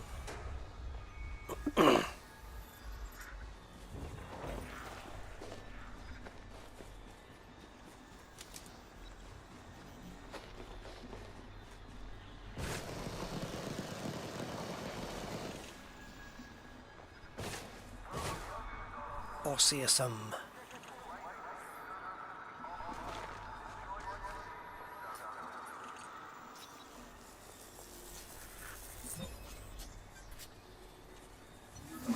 Right, let's go find that concha and hope it is the Renibus. If it's Renibus, then more money, almost double the Labiata, which is what it could also be.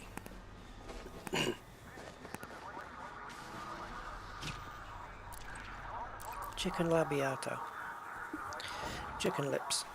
Right, off we go. Today, please. Thank you.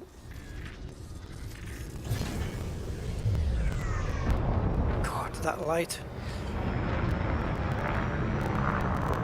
I'm pretty sure now with the 3080 I've got all the settings on this maxed out. I think so anyway.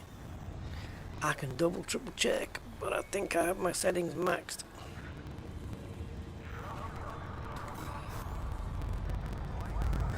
Because I've not seen that flickery light thing there before. But I can't imagine what I would have changed on the settings to make that happen. Now we need this to oh, it's already turned blue. So we want to hunt down. Let's just... Oh, we're not. We're too close. We are too close. Or we're using the wrong... Yeah. So we need... Quancha. Quancha. There we go. Now then. Can we find any though? That's $1 million question.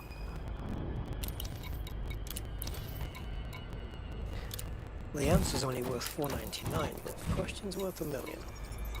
But can we find any? Oh boy.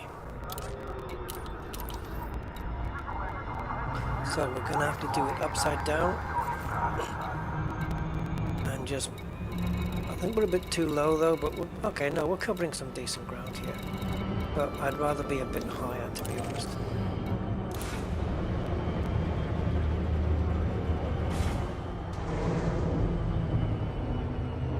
Maybe sideways would be better. Get more view. Just a tiny, we just want a little blue speck. Not too small, just in case it's... Well, how much is it? 150 meters.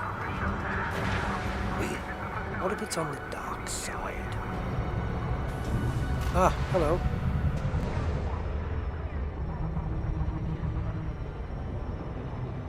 Jeez. Talk about hard to get. I hope there's 3 samples in there 150 meters apart.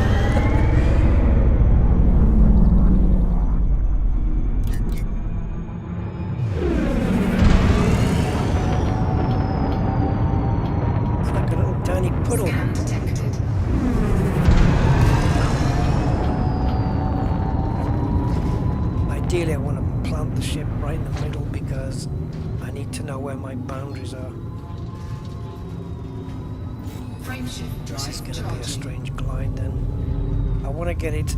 I want to get my ship positioned before it disappears. Oh, come on! Don't black out. Okay, we're good. We're good.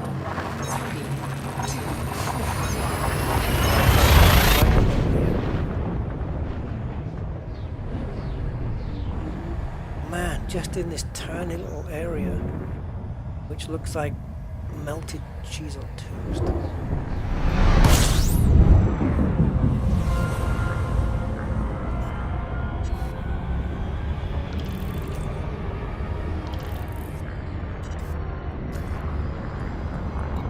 I'm just hoping it's the expensive concha or the lucrative one. I already see some. Is it Labiata? You bastards.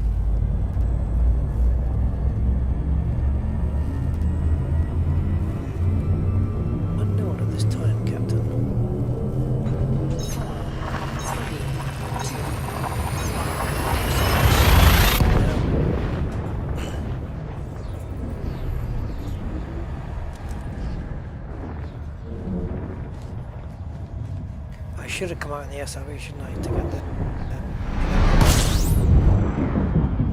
or at least consulted the codex. You aren't what I think you are you? You're... Oh, okay. What are you then?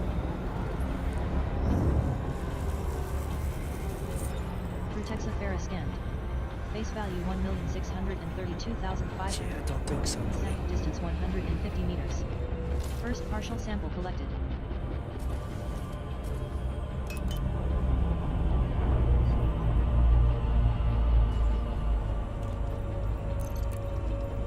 Let's see what we're chasing down here.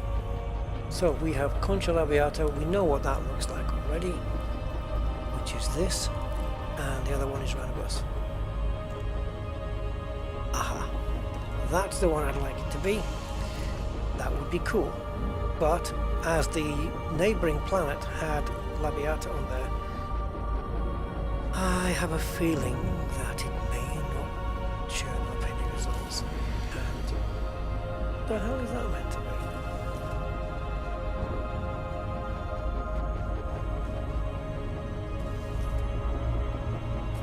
Alright, let's... Oh, it's more of this. Okay.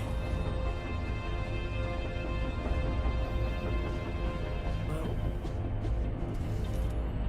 if it's Labiata, we'll just get the hell out, I think.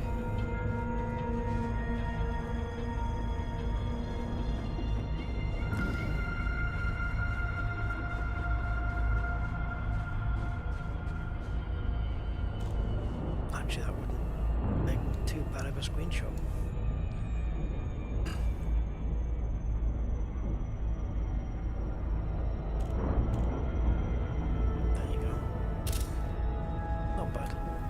Always good for thumbnails and stuff like that.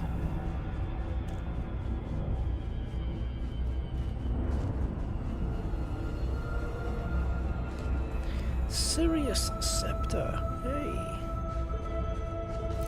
How you doing? Conchas at the bottom of gullies. What, all of them? Nuts. Okay, well.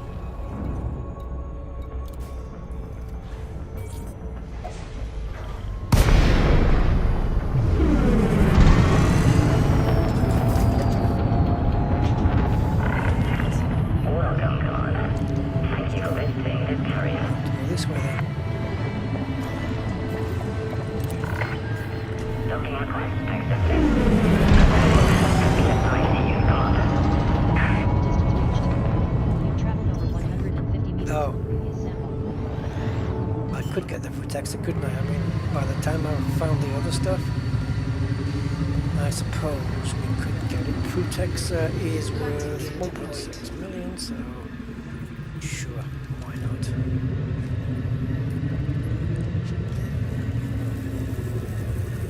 Second partial sample collected.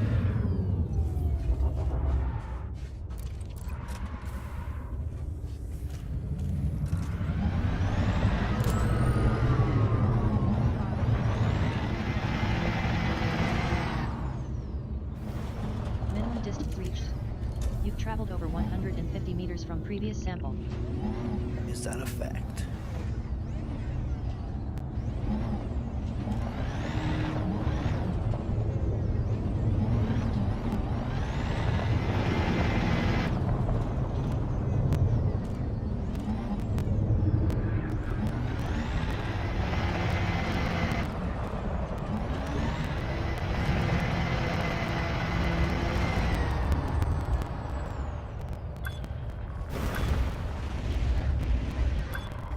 What be you?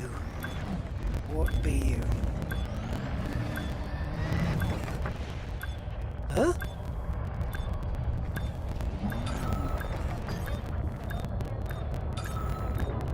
Stratum Palaeus? Emerald? What the hell are you? Docking accomplished. Engine shutting down. Your ship has docked command.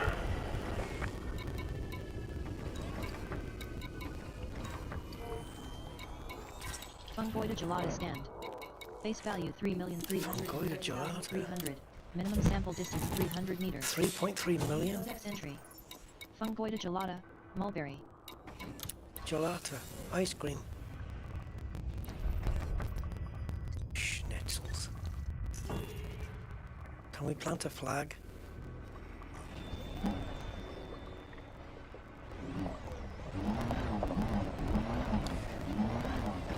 Okay, so I'm here at the gelata. If I go to my ship, that is 10 degrees. So 190 degrees from the ship. Okay, gotcha. We have to find that Frutexa as close by as possible.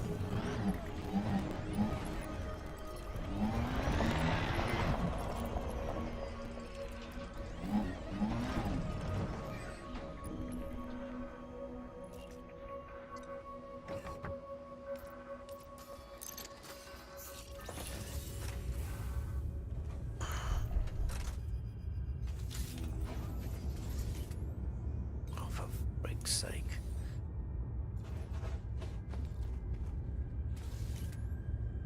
Okay, it's Labiata.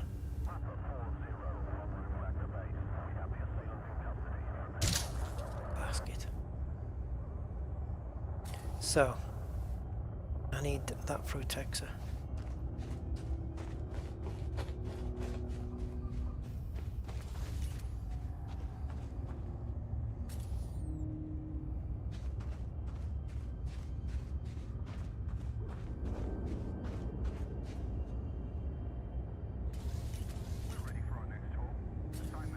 Where did the other stuff go?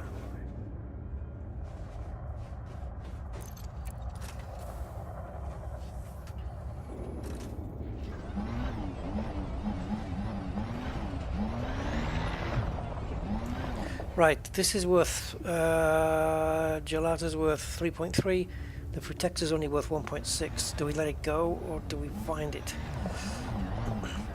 Because maybe the Protector doesn't grow down here, who knows? I should have got it up there where I knew there was some.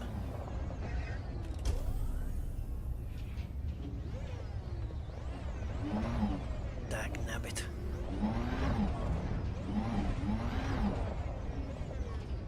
Concha labiata.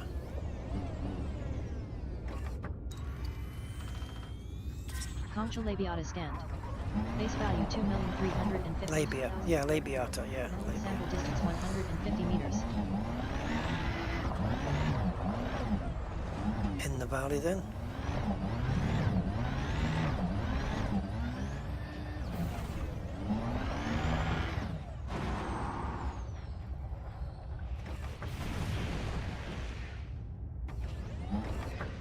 Well, that ain't Frutexa, I don't think. I probably wouldn't be able to see it from here.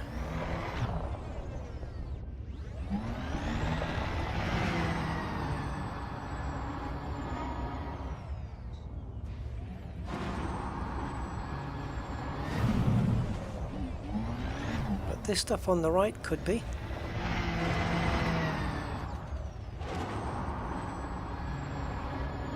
Or there may not be any stuff on the right at all.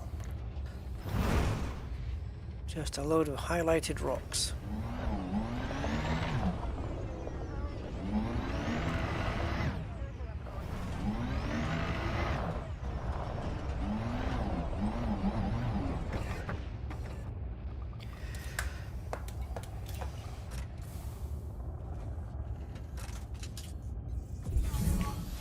Oh. Sorry, what? Say what?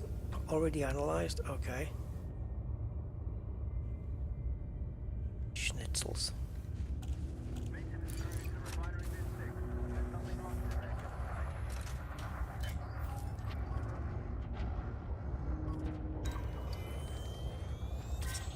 Tussock, of course.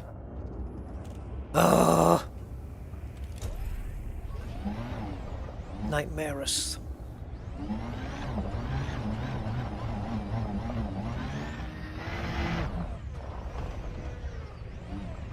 Nightmareous Galacticus.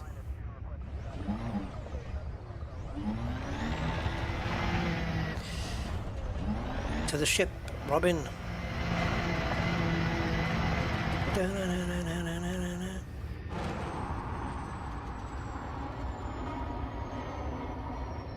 I see you down there, you little shit.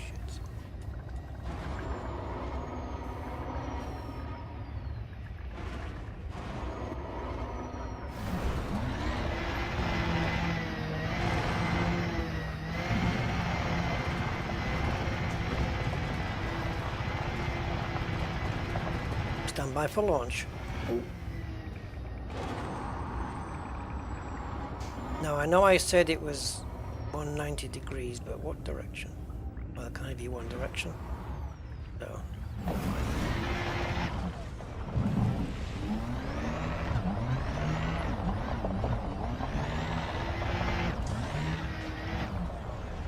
So where I landed, there was some fruity Texans, wasn't there?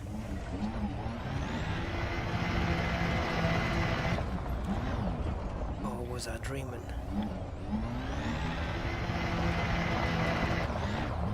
Guess I was dreaming.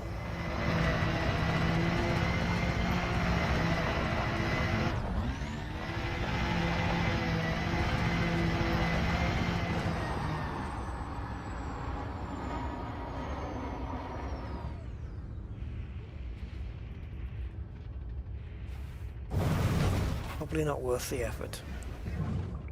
It's taking up too much time.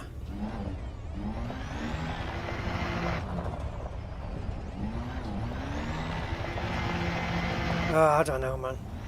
Yeah, there was some, but I don't know if did I scan it or not. I don't know.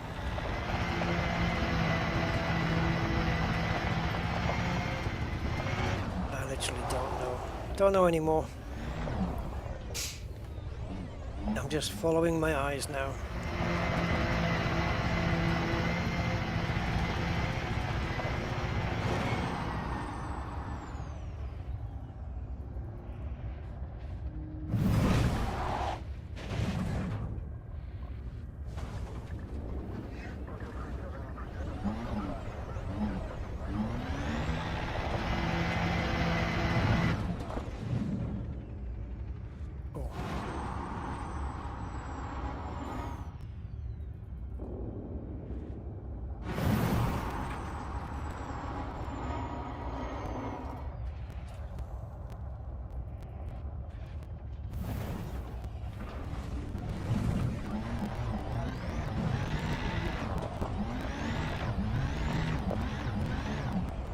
Okay, I think we have to forego the Frutexa.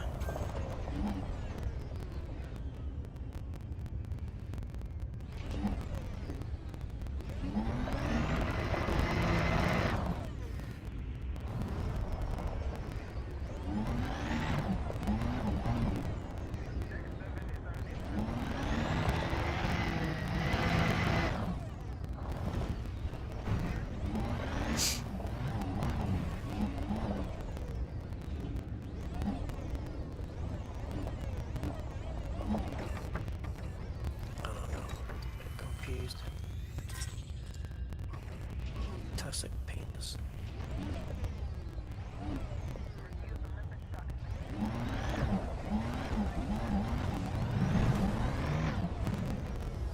Amazing, isn't it? You get 2 scans and then the third one's like nowhere.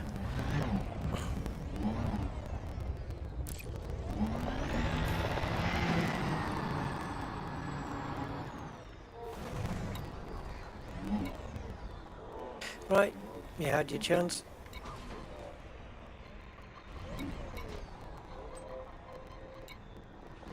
Did it just take off? Now we've lost everything.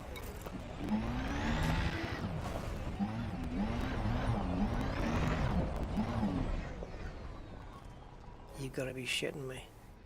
Okay.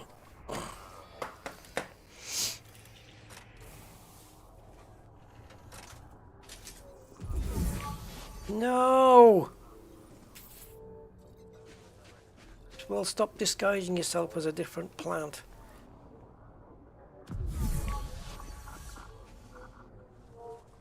Fine.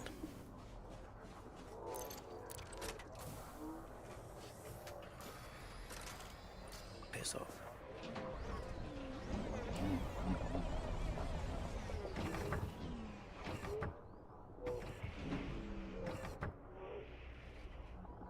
ship was 10.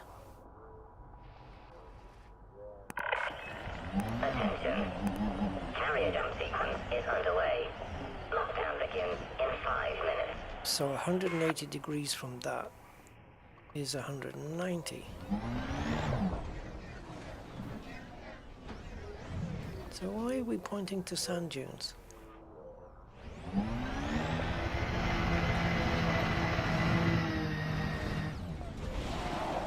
Oh, you know, I don't mind the spins, but it's annoying when it's constantly 180 degrees every single time. Oh, it's the worst. I'd rather it just be completely and utterly random.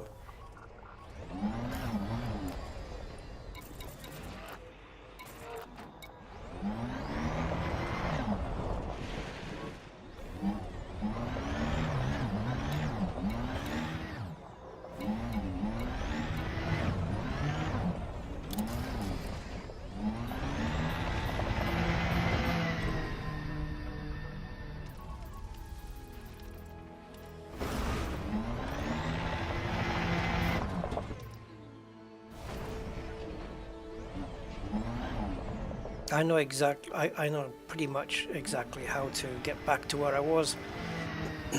I have ways.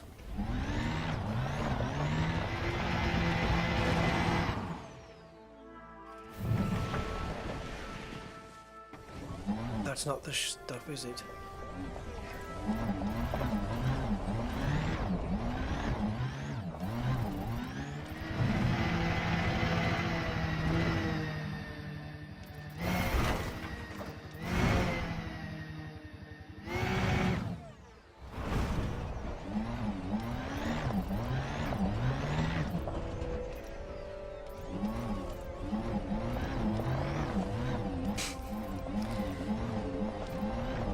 Welcome to Planet Take the Piss.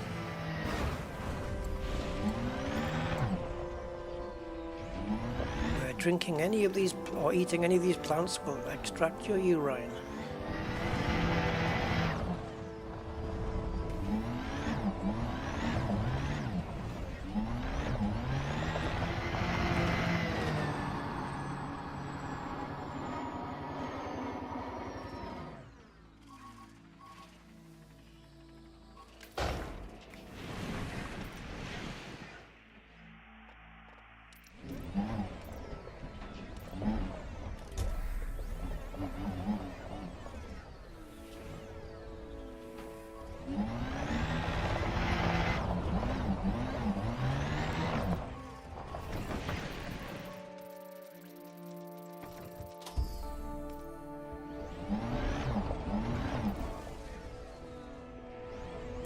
Yeah, I'm getting that impression, Andy.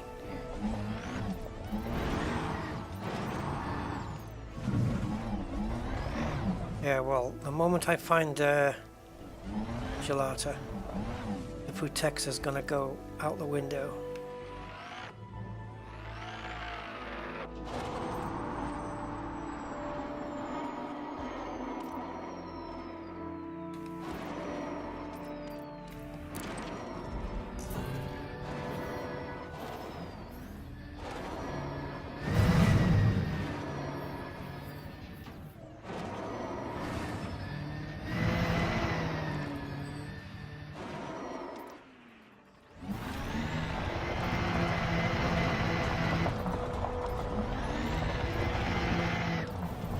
Even if I come across a Futex now, I'm just gonna not bother scanning it.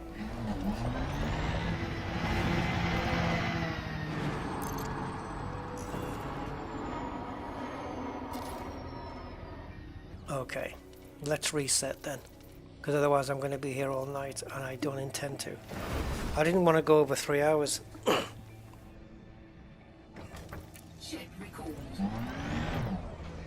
So I'm going to completely reset this.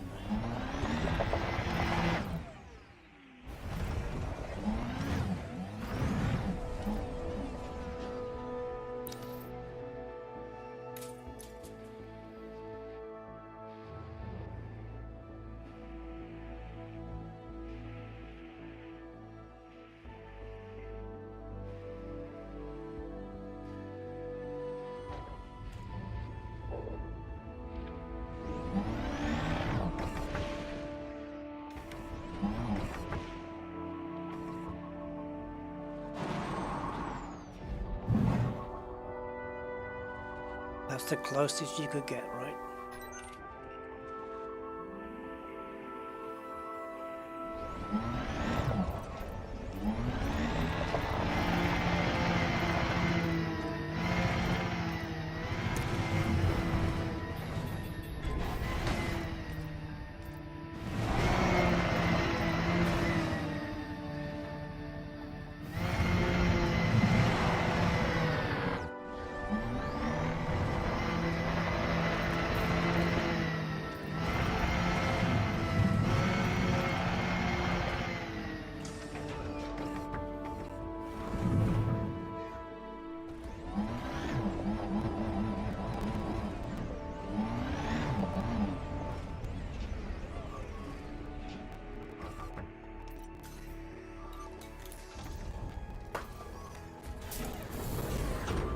Texas can go to hell, man.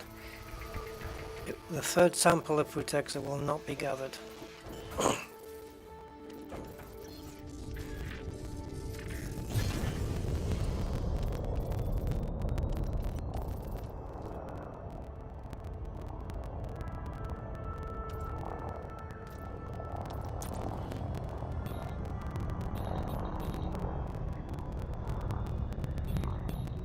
I don't know if this can be done without Super Cruise.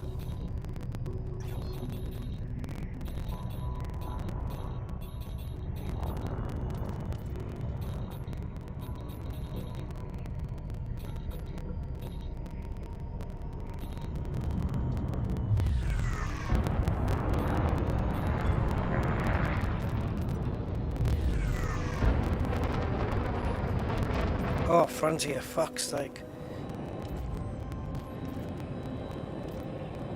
Why does it change the cameras?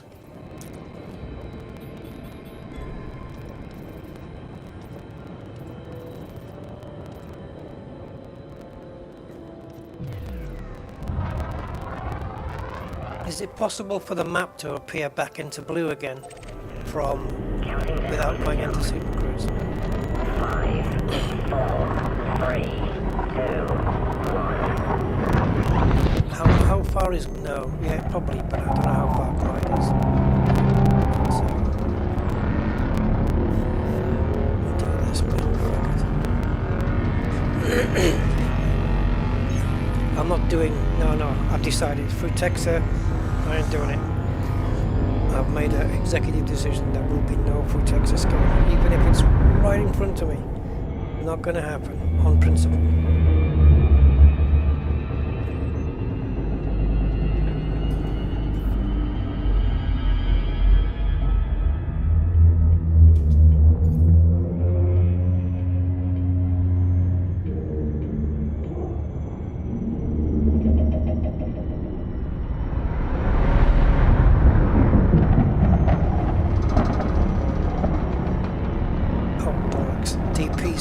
Too fucking close. Ugh. I didn't realize it was going to come in that soon.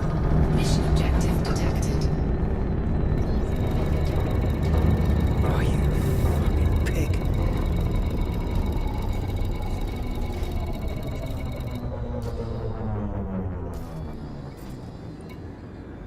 Bitch. Carrier jump successful. Telemetry checks in progress. Attention. Carrier lockdown has ended. All services have resumed.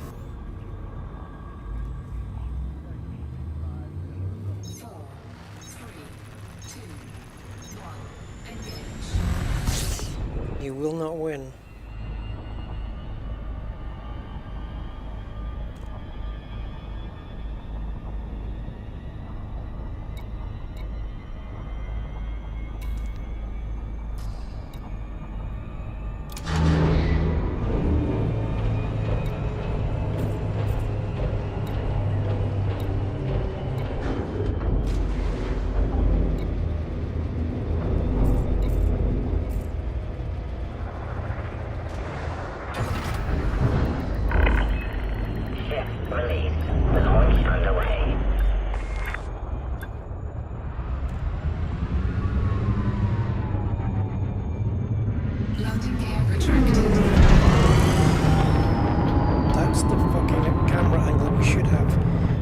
we go outside.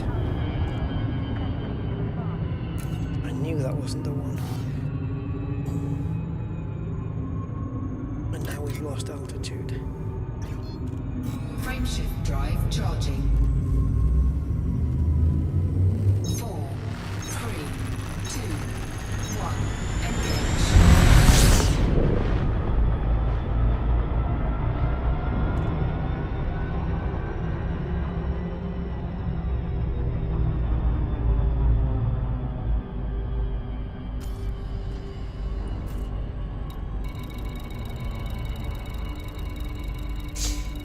Not 100,000% sure, but I thought we came in this way. I'll soon know.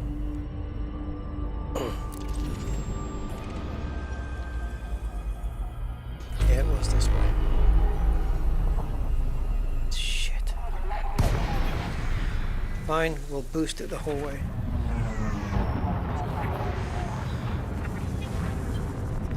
For the sake of 2 degrees.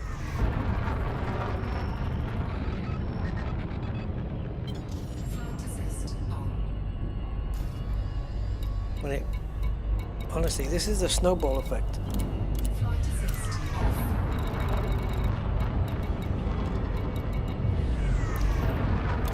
One thing goes wrong and then it all starts to pile up.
Cannot comply.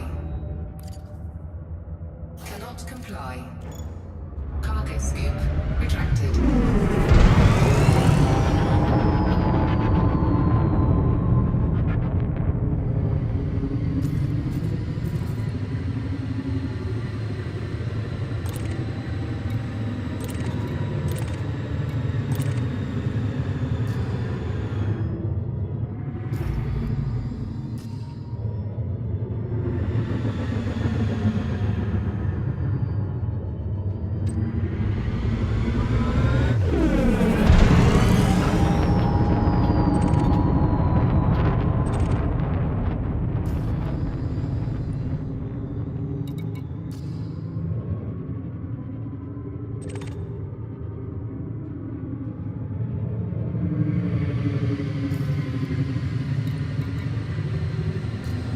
Frameshift drive charging.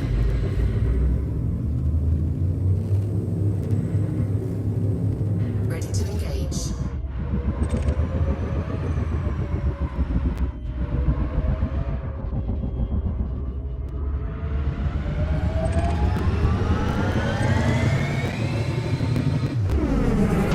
Frameshift drive charging.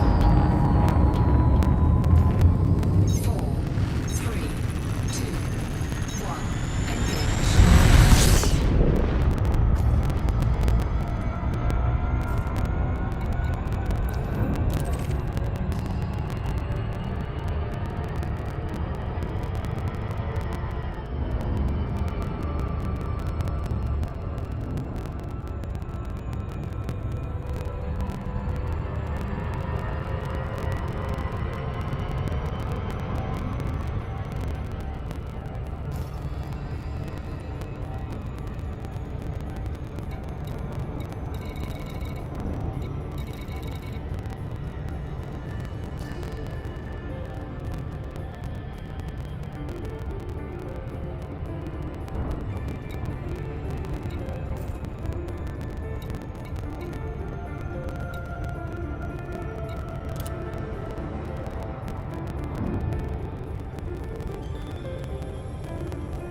Copy. Deploying the fighter.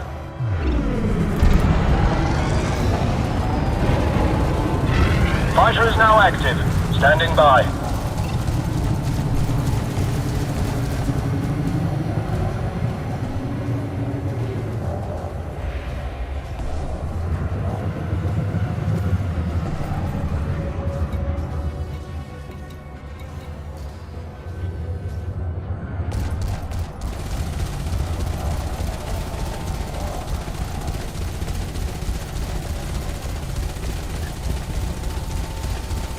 target shields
Commander. detected. Scan detected.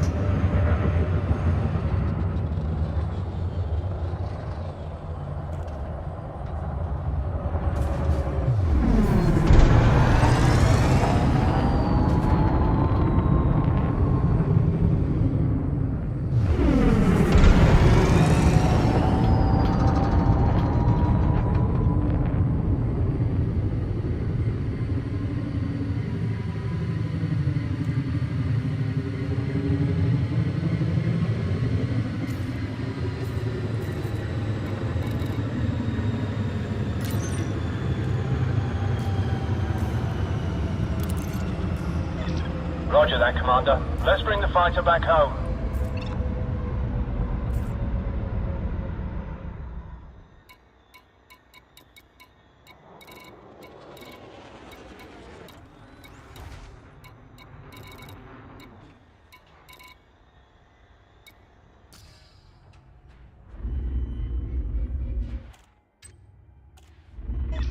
Fighter is locked up tight. Bay is secure.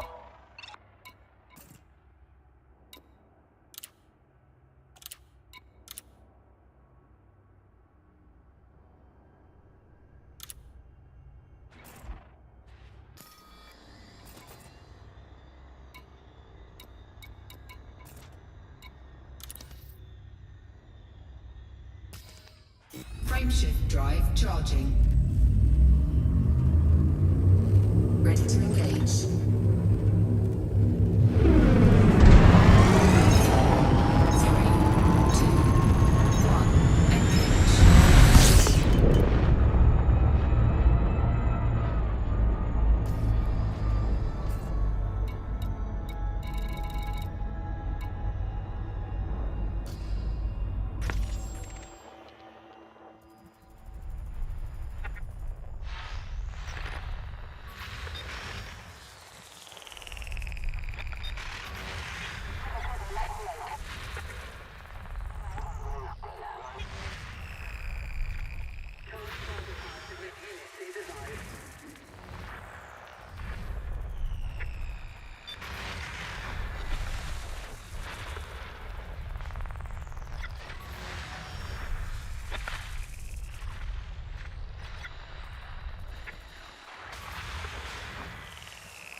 Frameshift drive charging.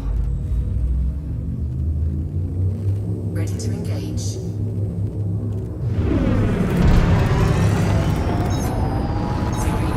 2, 1, engage.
Mission failed.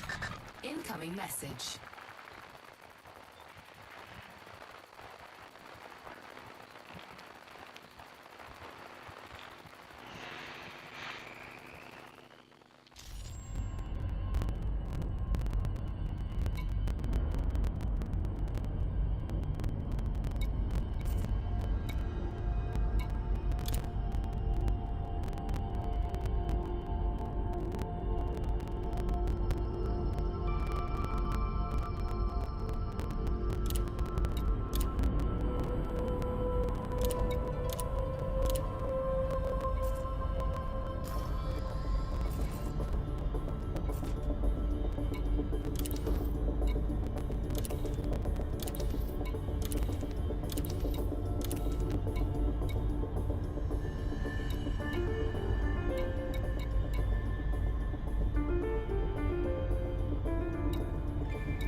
Mission objective detected.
Frameshift drive charging.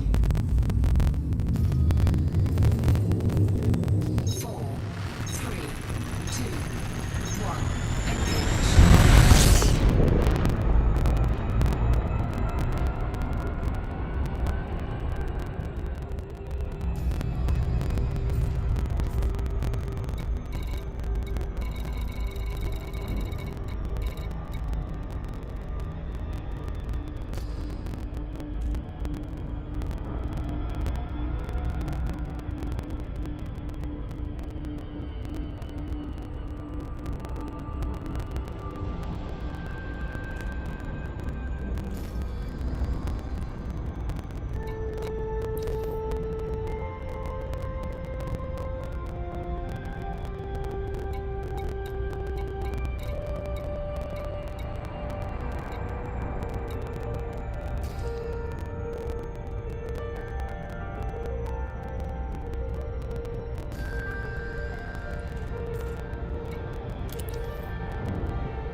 Welcome, Commander. Communications are open if you require docking access.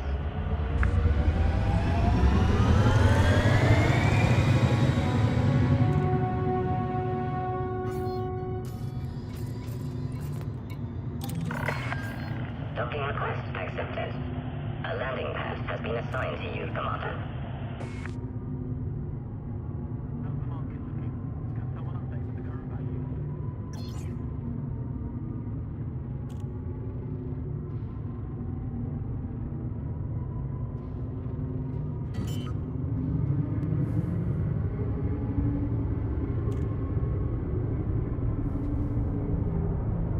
Landing gear deployed.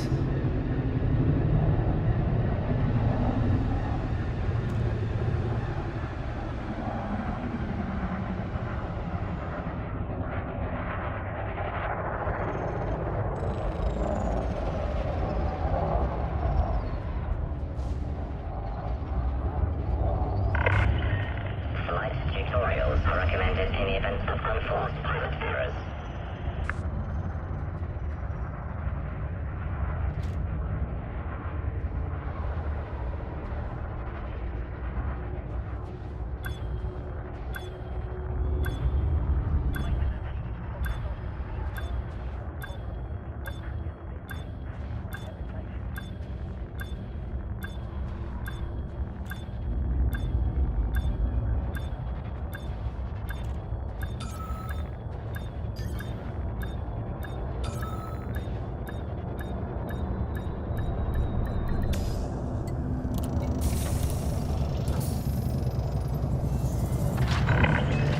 Docking accomplished.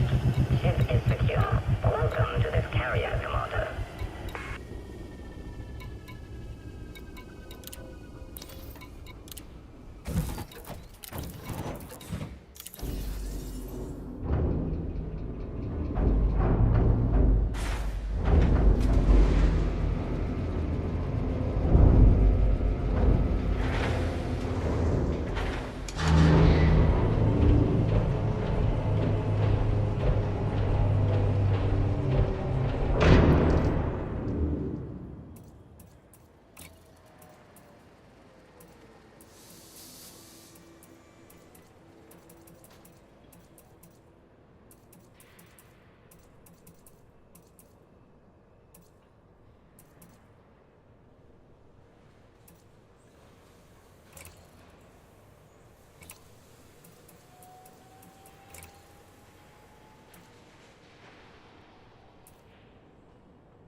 Incoming message.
Landing gear retracted.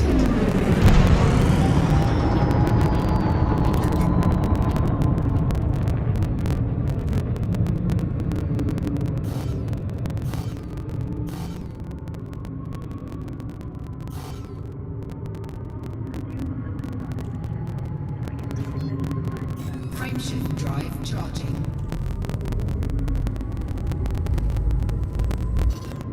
Frameshift drive charging.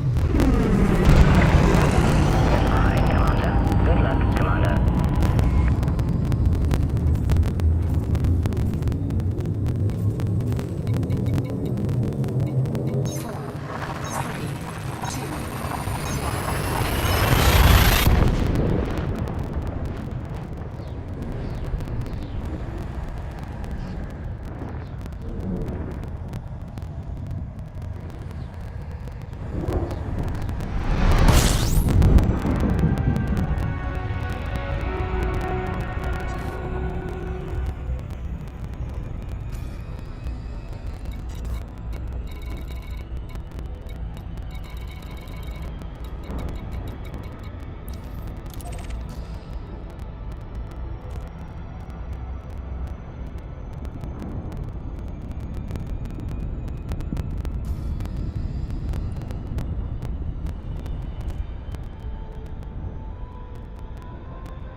Frameshift drive charging.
Frameshift drive charging.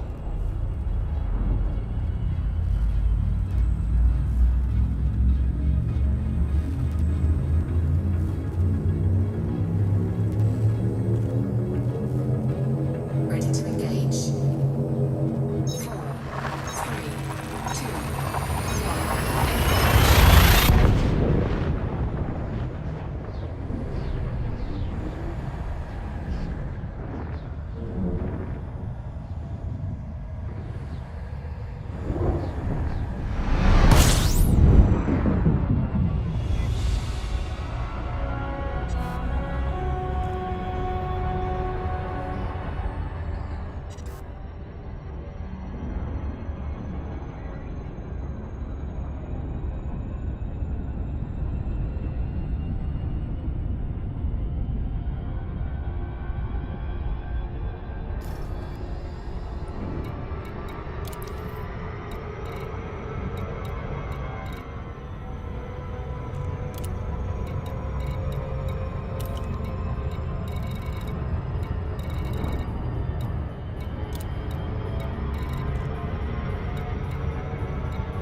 Raya, Echo, Victor, Echo. We've set aside a landing pad for you, Commander. It's good to have you.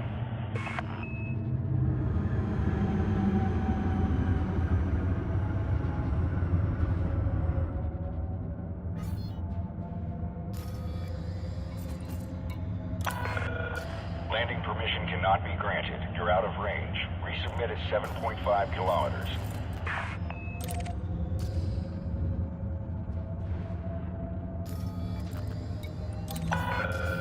Approved for access. Proceed to landing pad 10.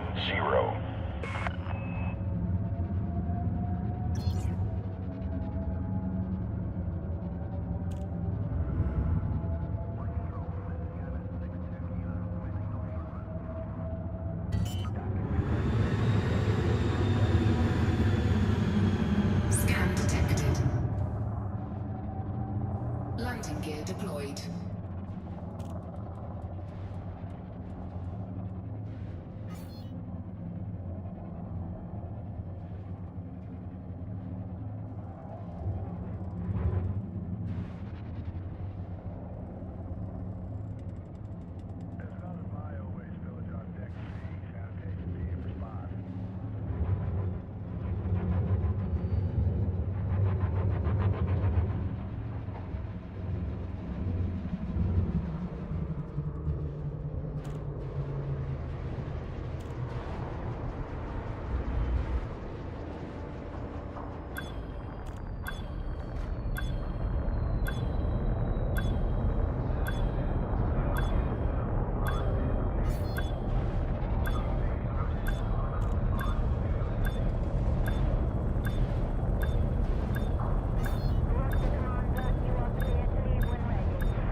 Docking confirmed. Securing ship. Welcome, Commander.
Landing gear retracted.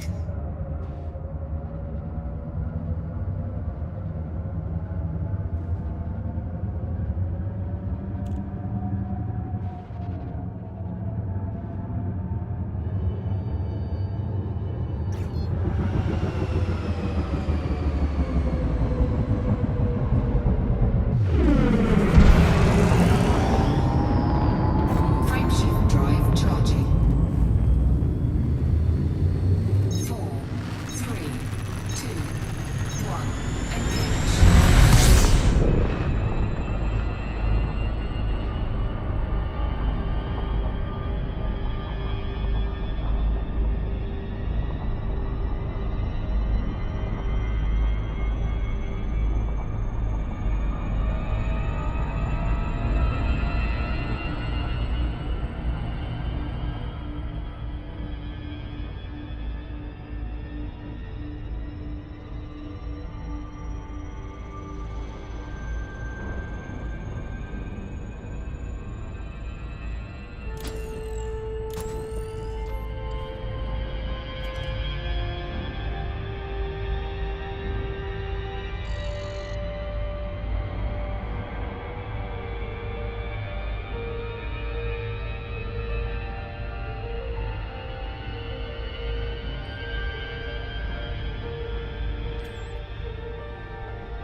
Frameshift drive charging.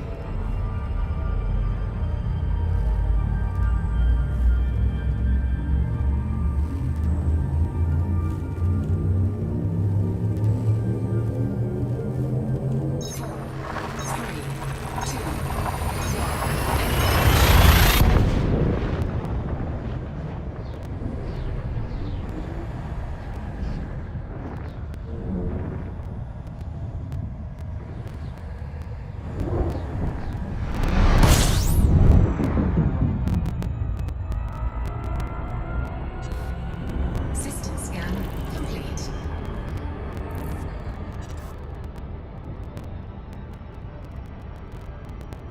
Frameshift drive charging.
Orbital flight engaged.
Goodbye.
charging.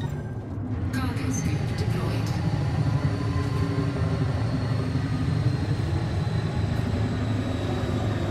Hatch breaker limpet engaged. Programming limpet drone.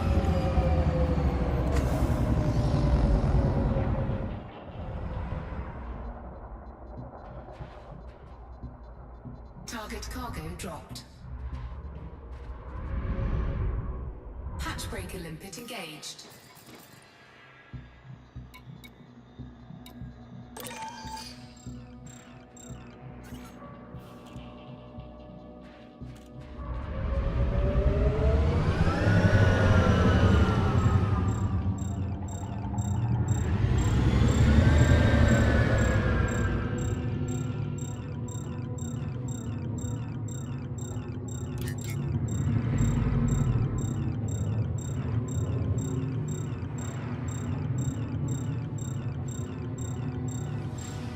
Programming limpet drone.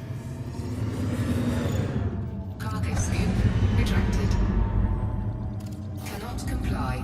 Collector limpet expired. Target destroyed.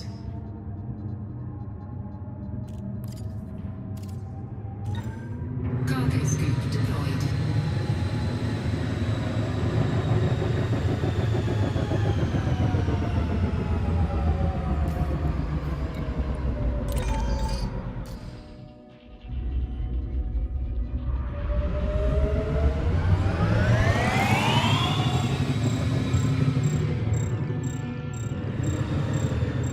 Programming limpet drone.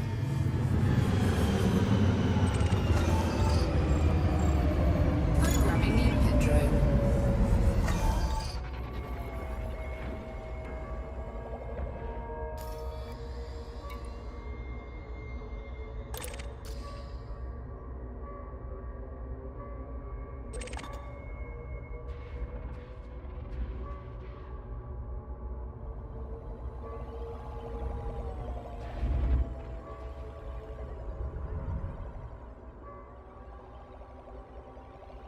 Collector limpet expired.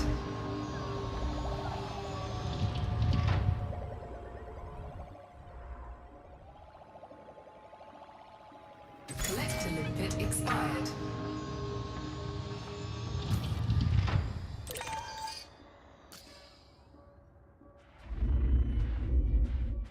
Programming limpet drone.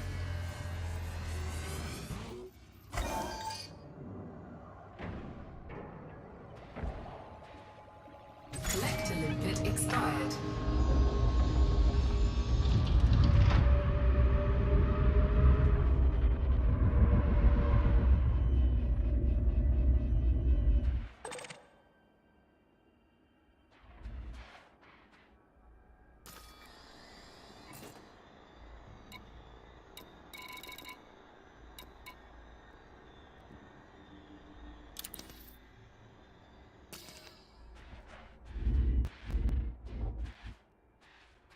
Cannot comply.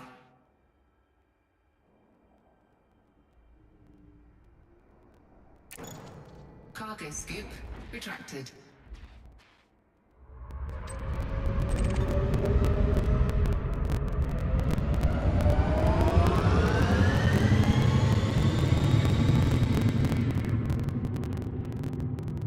Cannot comply. Cannot comply. Frameshift drive charging.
Programming limpet drone. Cargo scoop deployed.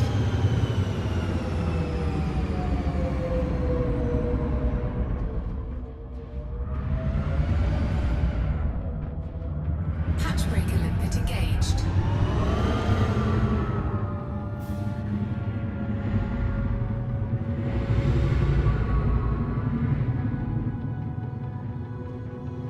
Target cargo dropped.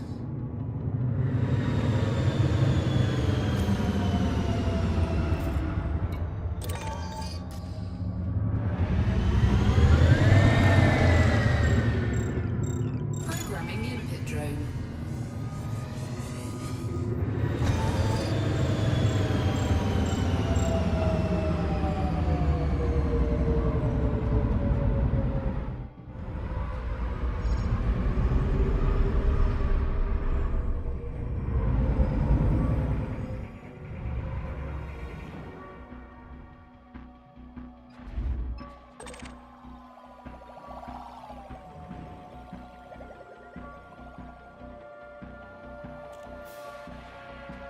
Collector limpet expired.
Helicopters offline, deploying ground services.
Incoming message.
maximum capacity.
Ship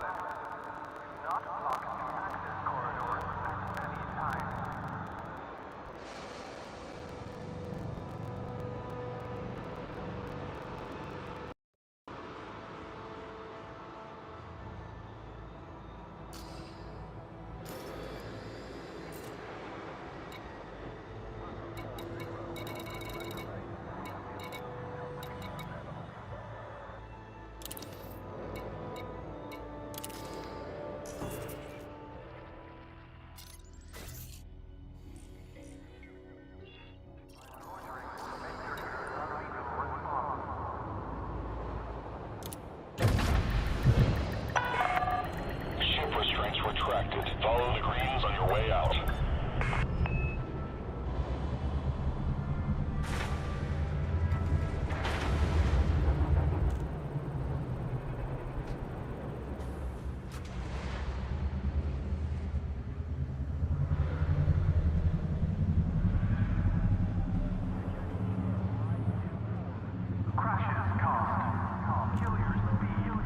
Landing gear retracted.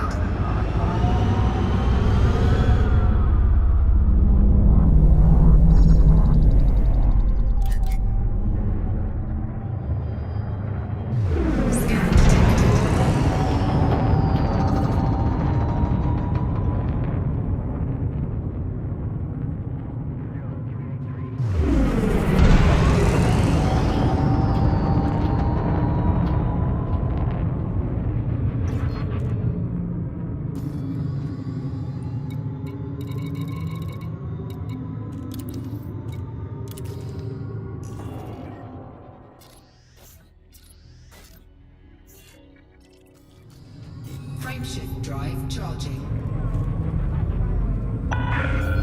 Way ahead is clear. FFC out.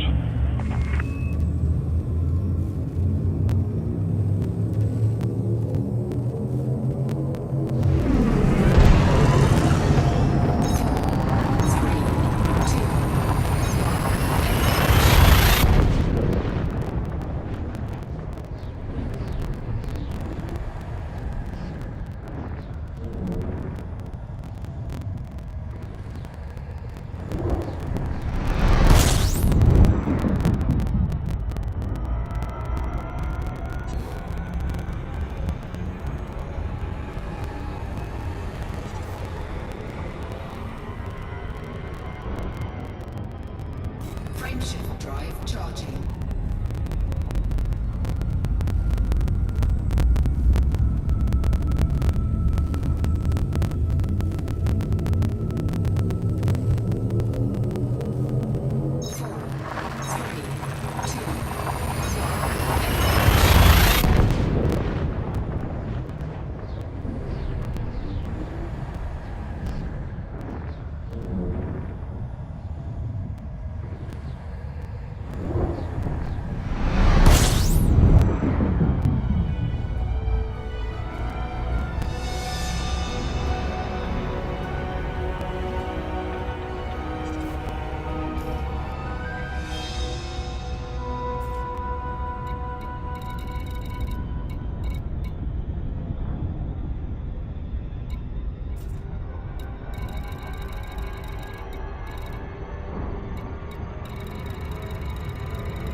Okay, gentlemen, I've been over the rules in the back. You know exactly what I expect. Listen to me at all times. Keep yourself protected. When I tell you to stop, you stop.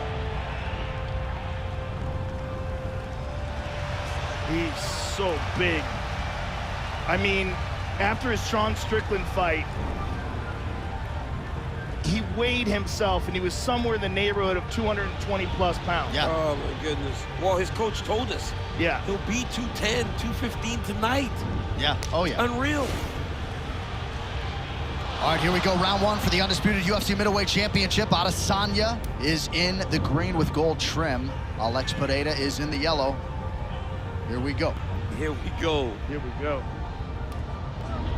This one is going to be fun, boys.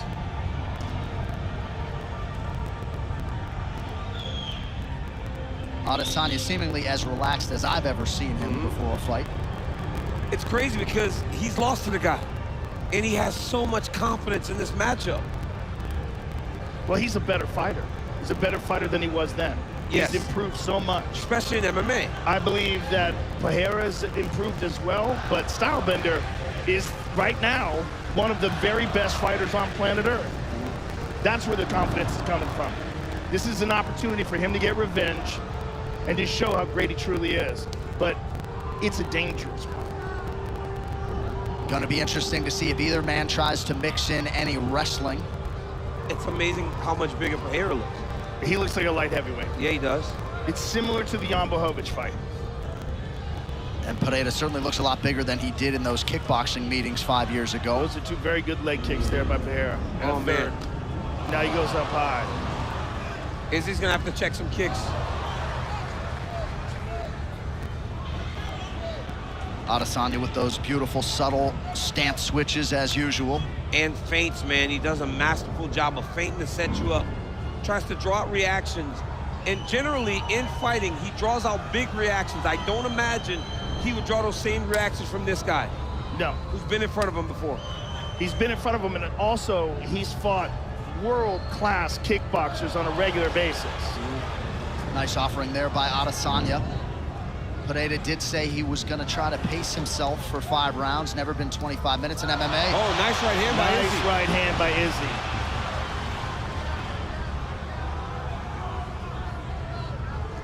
Under 3 minutes here to go in round one. That Adesanya right, the most significant strike thus far. He's got him reacting now. Look at that. Yeah, he does. After that right hand, Pereira's, he's doing a little bit of reacting. Look at right there. Yep. Now it'll be on Izzy to go and take advantage of it. Well, this is what Izzy does to everybody. He finds where your weaknesses are, finds the holes, then he starts launching. That was one of those things that he didn't do against Blachowicz. He would set him up, but he wouldn't attack.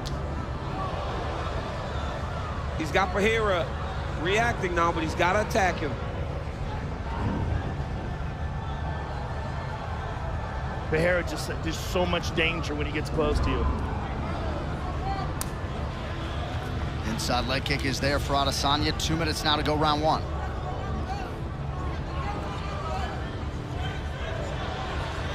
Izzy goes high, already some significant swelling under that right eye of Pereira. Izzy goes high to try to back him off of him. A lot of leg kicks landed by both guys. You went high, but just glanced. Good low kick by Izzy.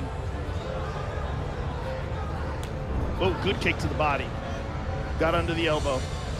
I talked to Adesanya in Dallas, and this guy, the way he talked about what he wanted to do to Pereira was crazy. I'd never really heard him talk like this about opponents.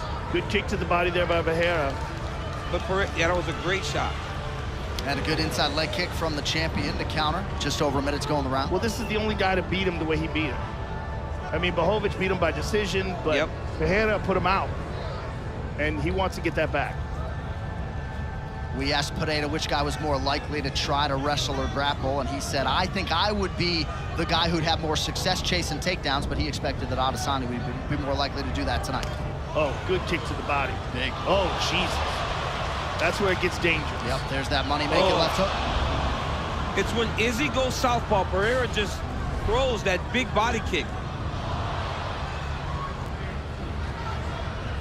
First clinch situation. Beautiful body lock by the champ. Oh, look at these body shots. Hard shots to the body. Nice knee to the body, too.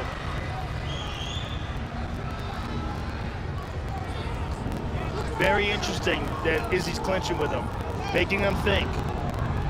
You gotta mix it up. But in that clinching, Pereira had more success. He landed some good body shots, and he landed a big knee. Oh, he hurt him. Huge right to the left at the end of the road. He hurt him bad. There it is. He hurt him bad. He hurt him bad. Pineda trying to get his wits about him back to the stool. It's gonna be a long minute. Izzy was setting him up when Izzy finally let the right hand go. He got rocked. Let's take a look at the end of the round here. Catches him right where the ear meets the jaw, and then that left hook. The left hook was like at the buzzer, right? Let's see it again. Right behind the ear.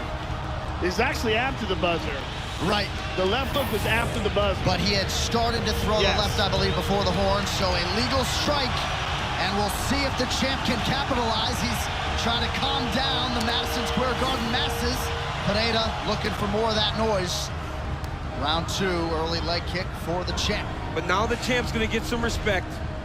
Big moment. He hurt him in kickboxing. Yes, he did. He hurt him very bad in that second fight, and they gave Pereira a standing 8 count, which very likely saved him. There's no standing 8 here, though.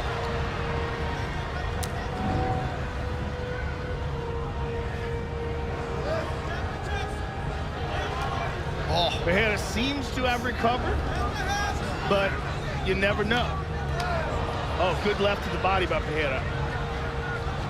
Little slip on the fence by Adesanya, then he slips that offering from Pineda. Izzy's got to stop him from getting so close. The danger's when Alex gets close. Izzy's got to throw that right hand.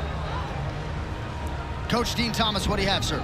The one thing that Izzy's doing is beautiful is he's switching up between throwing that right hand, but when Alex gets really close, he just grabs his hands to disrupt him from punching, and it's looking like that. It is beautiful because Alex has a hard time getting around that. Good point, Dean, and you saw some frustration from Pineda trying to communicate to his corner after round 1. You know, that's one of the things about kickboxing. A lot of the action's taking place in a very short space. The big octagon seems to be favoring Adesanya right now. But Pereira's having a lot of success. He had a good first round until he got hurt.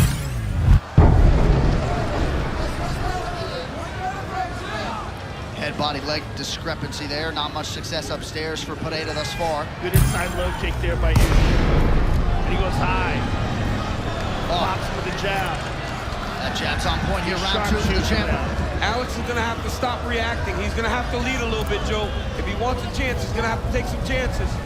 Oh, nice jab there by the challenger. Roger that. I'm booting up the fighter.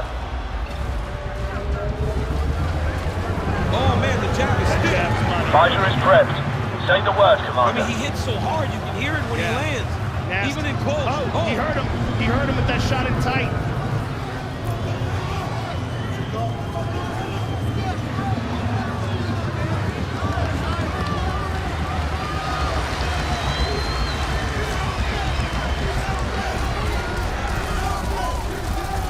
Another thing to take into consideration. Look at this. Shooting for the takedown. Is he going to a single leg?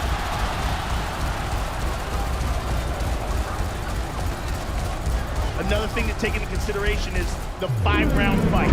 Yep. 5 rounds. We've never seen Pineda do 5 rounds, and he's never had to fight a guy as talented as Izzy. Oh, right hand. Big right hand for Adesanya, close to the 2-minute mark of round 2. In MMA, with the grappling. That's the big difference. How does that factor in the 4th and the 5th round? Especially with all that weight cutting. Friendly fire won't help us out here, Commander.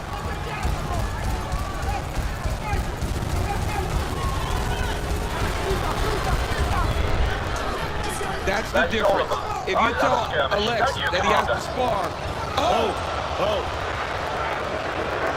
Oh, my goodness! Couple nice left hands from the challenger. If you tell him he's got to kickbox for 25 minutes, he can do it all day. Yes. But you're mixing all the grappling and everything else that entails the mixed martial arts fight. You wonder if he'll hold up. They both landed jabs at the same time there. Oh, beautiful knee. But then again, look, Izzy's clinching. Nicely done. Pereira landed some really good shots this round, man. Couple big jabs, couple right hands, nice big left hook. And knees in tight here. These are big shots. These body shots enclose the knees. They're very telling. And they're the ones that make you tired as the fight goes longer. Fighter is stowed away, Commander. We're good to go. Adesanya proven strong in these clinch situations, despite being the smaller man. Pereira defending in front of his corner. And Izzy's using a lot of energy trying to take this guy down. We've never seen Adesanya try to wrestle this much. Frameshift drive charging. Oh! Head kick. Adesanya connects to the body. Oh. And these wild exchanges is where Pereira's most dangerous. Making Izzy uncomfortable. And now Pereira shoots. Oh my goodness. And Pereira gets the takedown. Look at this. 10 minutes in the can. We might be 1-1, boys. Now here we go. Here's Izzy with the jab. And Alex lands his jab, and a thudding jab it was. And here's more Izzy, beautiful right hand. And there's a nice jab by Alex. Now here's the head kick. And he basically just kind of bounced off the shoulder and touched the face. But here's the takedown. That was a weird takedown. See, look at that. I mean, he's just hanging on him so much, he's trying to take him down. Round 3 of a possible 5 for the undisputed UFC middleweight championship. And it's heating up. It is. Yeah, it is. When Izzy was struggling with LX is when he had him back against the octagon. He's got to be the one pressing and advancing. The problem is Pereira just gets big on him, right? He starts to stalk him and walk into him. And almost the posture of Pereira is very scary because he's such a big guy in there. And the consequences of him connecting on you are so dangerous. Good vision by Adesanya defensively there, as we have come to expect from the champ. They have both thrown 93 strikes. Pereira has landed 50, Adesanya 45.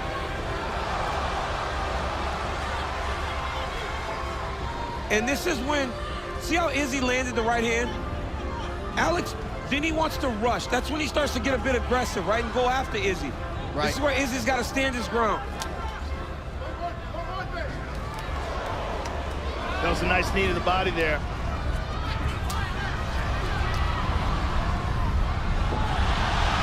Look at this. So it is Adesanya who ends up on top now, maybe trying to get to the back of Pereira. Look at this. Adesanya with a beautiful takedown. Oh, Izzy gets his hook in. Pereira staying composed, but gets dragged back him down. Right back down to the ground. Ground and pound by the champion. Big left hands. Izzy's controlling that bottom wrist. First career UFC takedown for the champ. And look at Pereira's lack of knowledge to go and attack that wrist. He's got to attack that hand to clear it if he wants to get up. He just wants to get up to his feet. Yes. He just wants to kind of power himself up to the feet. But it's hard. You got to clear your wrist. Otherwise, Izzy just pulls you back to the side that he's got trapped.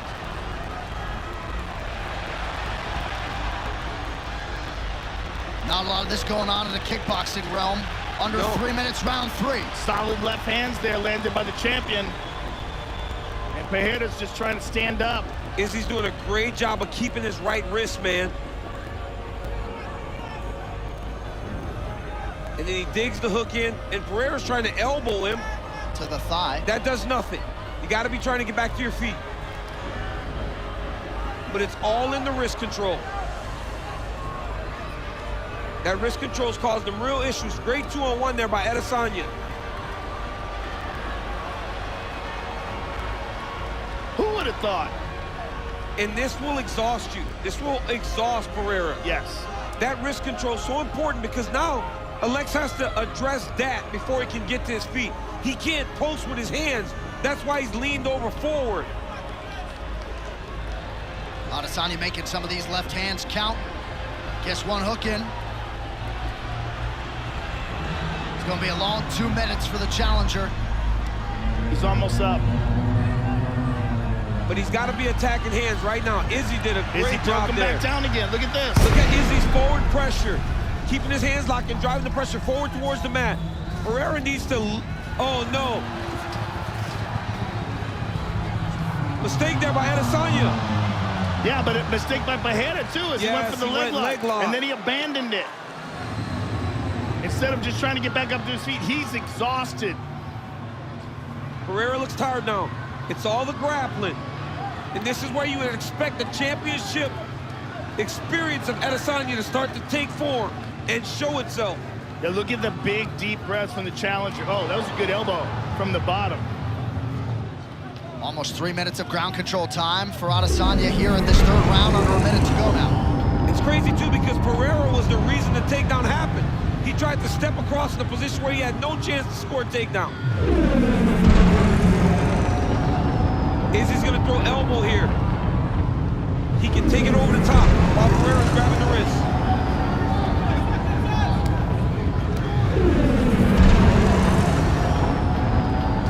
Oh, nice left hand. Good left hand.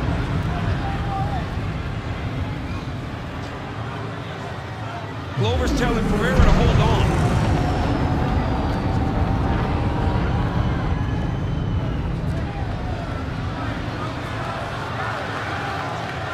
Izzy needs to try to pass the feet if he wants to land something big.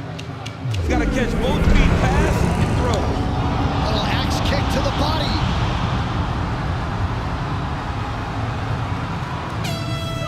Big round for the champion. The championship round. And there's no denying the hard worker within Alex Pereira. We'll see how the cardiovascular base holds up, but it's not as though he's breathing super heavy. He's lip smacking here to Adesanya. Round 4 of a possible fight. And again, all the grappling is not familiar to Izzy, right? This is something different for him too, so. But Izzy's not cutting that kind of weight either. No. That's when that starts to show itself. Yes. Every MMA round begins on the feet. Yeah, but that's no picnic either. No, I mean, Israel Adesanya's a bad man on the feet. I wish we got to see that takedown in the middle of the rounds.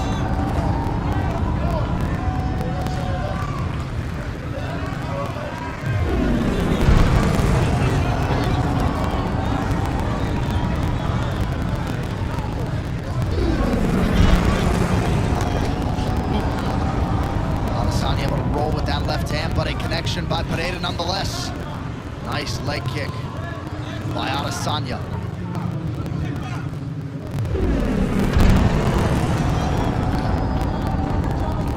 Pereira's trying to get a break, trying to kind of recover a little bit. You can tell his activity's slowed down. Oh, a jab earlier and then that right hand, very clean. That Izzy picking up reads.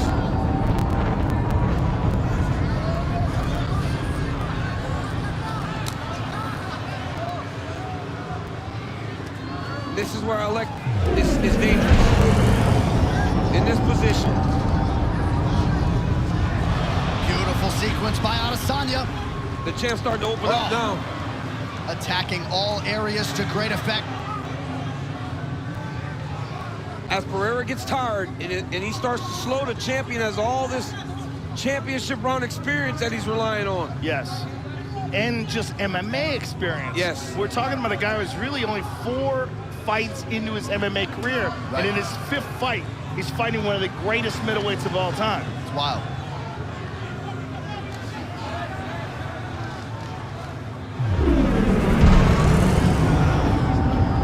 Pereira's pace and activity has really waned here. Johnny's exhausted. Mouth's open and he's barely throwing now. He's tired. It was all the grappling in round 3.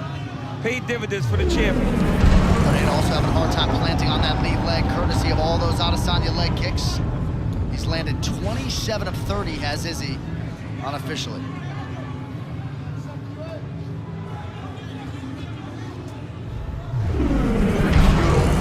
Offensively for Pineda here early round 4. He faked level change. Oh, look at that. He did it again.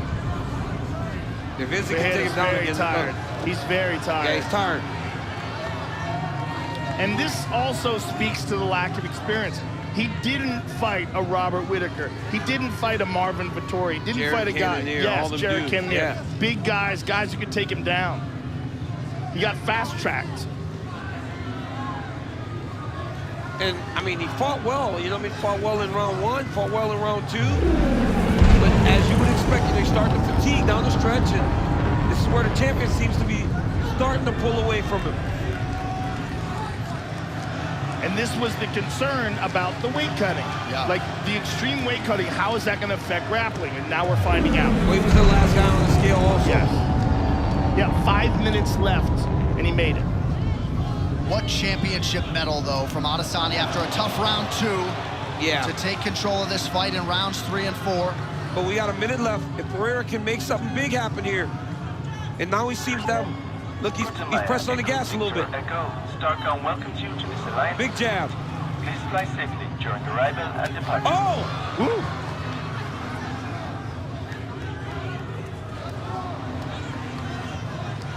And Izzy's trying to clinch now because he felt the danger. He was going forward. Nice knee to the body. Good triplet. But these are the ones, this is what he was doing early in the fight when they got to the clinch. Digging knees, punching to the body, trying to make the champion pay for getting close. Pereira actually moved him into a single. He just took a big, deep breath. He's tired.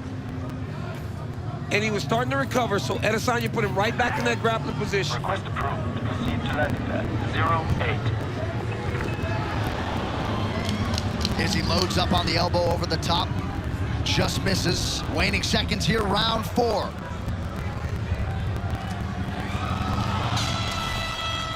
$20 down, 5 to go. Woo! Adesanya 5 minutes away from remaining the UFC standard at 185 pounds. 5th and final round.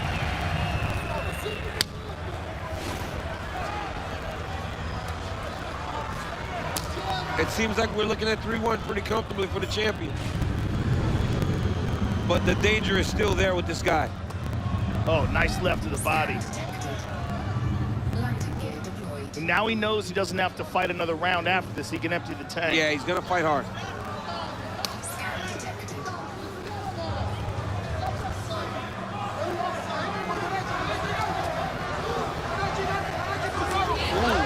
Yep, Pineda got that right hand through. Pereira can land when he throws. He just has not been able to keep up the pace of Adesanya. And of course, there's always that inherent risk. The more offense you throw, the more likely you are to get countered. And caught in the clinch, right? So every time he gets here, long periods of time are passing. Kamaru Usman certainly didn't sit on his lead against Leon Edwards. Big leg kick for Pineda, backs out Adesanya. That was a check. That was a check. He checked the kick, and it hurt Izzy's leg. He checked the kick, and it hurt the champion's leg.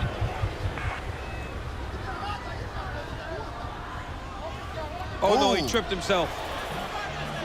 Yeah, so just sort of a wayward step or so, it appeared, by Adesanya. Yeah, that's all it is. He looks fine in his emotions. He does.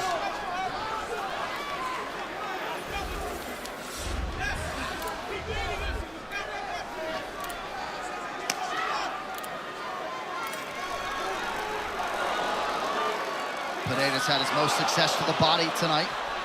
Oh, he heard that left hook. He heard him bang. Oh, and now a right. Adesanya's on one leg. 2 more. Down goes the champion. Pineda trying to close the show. That'll do it. And He did it. Time has done it. He did it again. Alex Pineda, the undisputed middleweight champion, my Oh my goodness. God, he did it again. Oh my goodness. He did it again. He did it again. Wow. In the final round. He did it the last time in the third round. He did it again. Every time he hit Adesanya was uncomfortable. It's when he got to the point where he knew he could empty the tank. The power of this guy. The power. Preposterous power. Look at Glover. Pandemonium at Madison Square Garden. Disappointment for Adesanya. A new world champion. Bro, in 4 fights. In 4 fights. In 4 UFC fights. Is that a record? Izzy was very close. Because a year and he was the champion, our interim. Wow. Incoming message. So Izzy's against the cage. He pops him with the jab. The it was right the hand right hurts hand. him. Yeah, it was the right hand. It stung him a little bit. Oh, And it then was the uppercut. The uppercut stung him. That's Oh, it the was left that hook. one, the left That hook one. again. And then another one. And then Oh, that my right hand. goodness. He's in big trouble there. And then again. Joe, I mean, he was hurt bad. You could have stopped this a long time ago. Mark Goddard gave him a ton of time. He gave him all the time, but look, he's not even looking. Oh, my goodness. Oh, my goodness. Adesanya, though, with an immediate protest. Yeah, I mean, he's a champion. I can see why he's protesting. Goodness. Joe, but look how man, short that hook is. Oh, it's beautiful. Look at how short that left hook is. That power is beautiful. This dude is crazy. Look, there's no doubt he was in deep, deep trouble. Could you make the argument that you should put the champ out? Maybe. Oh, my goodness. But the way he's moving, it looked like he was gone. Look at Glover. Look at Glover. Oh, my goodness. And for Nelly Feliz and Plinio Cruz, Alex Pereira's right-hand man. Adesanya, ever classy, acknowledging the crowd. This one is going to sting. For a while. For a long time. He fought masterfully at times, but as Kenny Florian and others kept saying, Adesanya's going to have to be perfect for 25 minutes. Izzy needed to be perfect. Pereira didn't need to be perfect. And when he landed, he got it done. Well, and if this doesn't lay the foundation for an immediate rematch, Absolutely. of course, Adesanya, the long-reigning champion, I don't know what does, but Alex Pereira realizes a dream tonight. And John, who wouldn't want to see this again? This is a fantastic fight. Amazing. High-level kickboxing, and you also recognize the dangers in the fight. Tremendous. All right, one final time tonight. Here's Bruce Buff. Ladies and gentlemen, referee Mark Goddard has called a stop to this contest at 2 minutes, 1 second of the 5th round. Declaring the winner by TKO and new UFC undisputed middleweight champion of the world, Alex Pereira!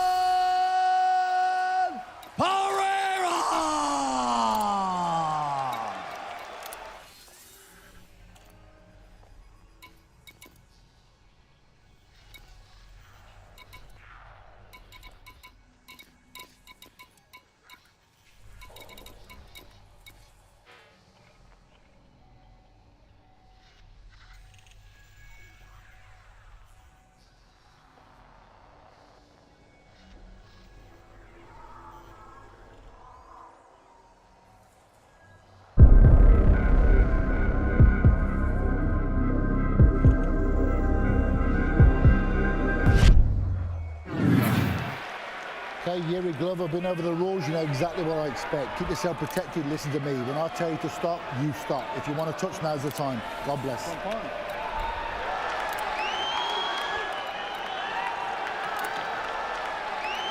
The buzz is palpable. One man lays claim to having the best MMA jiu-jitsu in the world. The other has won 12 straight, the last 10 by knockout. Something's got to give as we decide the UFC Light Heavyweight Championship. Prochazka, the challenger in red, Teixeira in the black and gold, befitting a champion.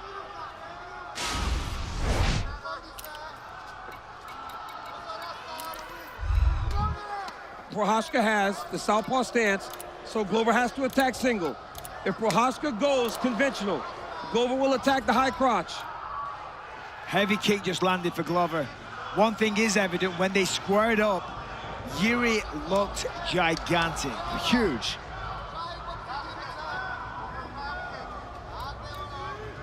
Now you see, I talked about this a lot. is very unusual. You see the hands moving around a lot. The chin is up in the air. There's not much of a guard. He's the embodiment almost of a traditional martial artist. Oh, nice. Good body shot. Body head with the left hook.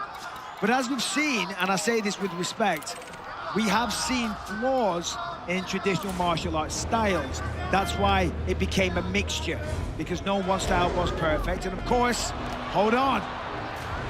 This is big. Big single there by you. Treats on. Yes. Wow. Gets him down. So Teixeira with a takedown about a minute in with relative ease. Got to that single leg. Beautiful finish there by Glover Teixeira. Elevated the leg, kicked the opposite leg that Yuri was hopping up and down on. Now what does Yuri have off his back? It's going to be interesting to see. Right now, close guard. Just considering what his next move going to be, see what Glover's going to offer and give him. Glover will give him nothing. Glover's going to just beat him up and take his time. I'm sure he'll give him an elbow in the face. Glover will take his time and he will just beat him up. Yuri's going to have to get away from him. He will not make a mistake that allows him to escape. Yuri needs to wall ball. Will not give up his back. And that was the first thing he said in our fighter meeting. I cannot allow this man to operate off my back. Correct, and it is such a often regular mistake that people make. In the urgency to get back to the feet, they give up their back, and you cannot do that against a man like Teixeira. Well, Yuri's controlling the hands. Yes. So he's giving him a chance. Nope, now Glover's back on top. He's looking for a Kimura, potentially. Yeah, but he's going to, now he's out of the guard. Right, so now Glover's out of the guard, so he's even better. He's in an even better position. Kick off the fence, he needs to explode now. Yuri's got to explode that North-south now, under a minute, under 2.5 to go, round one. Found all the start that Prochazka was looking for. You hear Glover's corner telling him to pull him away from the cage because there will be a big explosion from Prochazka. There it is. That's that explosion I said. Crowd pops as Prochazka gets back to his feet. 2 minutes to go in the round. And you see the smile from here as if to say, hey, look at that. You had me in your best spot and I got back up. Now he's shot. alive and he's full of confidence. Some blood coming out of the nose or so, it appears, from Glover Teixeira already. Good right hand from Teixeira. Oh! Yuri rode with that. Good shot by Glover, but Yuri did a good job of rolling with the punch. There's the single again, and look at that, completes with ease. Straight into the mount. This, wow. Oh, he better not turn to his knees. Big right hand gets through for Glover. Prochazka, and again. Try to pick his poison here. 1 minute, 15 seconds in a terrible position. Head up against the fence, full man from Glover Teixeira, and this is where Glover wants to be. He has worked the entire training camp to establish this position. 27-1 ground strike. And the physicality of Teixeira at 42, a sight to behold. And that's the thing, right? That's the thing about Teixeira. When he's beating you up like that, when he's on top of you, you're getting more and more tired. He's going to fall off the top, though. Teixeira maybe working on a Kimura, potentially. Well, he's using the legs to make sure that he doesn't lose position, roll off, and give Yuri Prochazka the advantage. But it's touch and go here. And potentially working on an armbar, as you say, John. Prochazka's out. All things considered, he's defended pretty well. Didn't want to give up the back, got mounted, but got out. And a big ground strike now from the challenger. Now Teixeira trying to control posture late in the round. These are massive bombs. I mean, these are knockout shots. Whoa, what a round, what a start.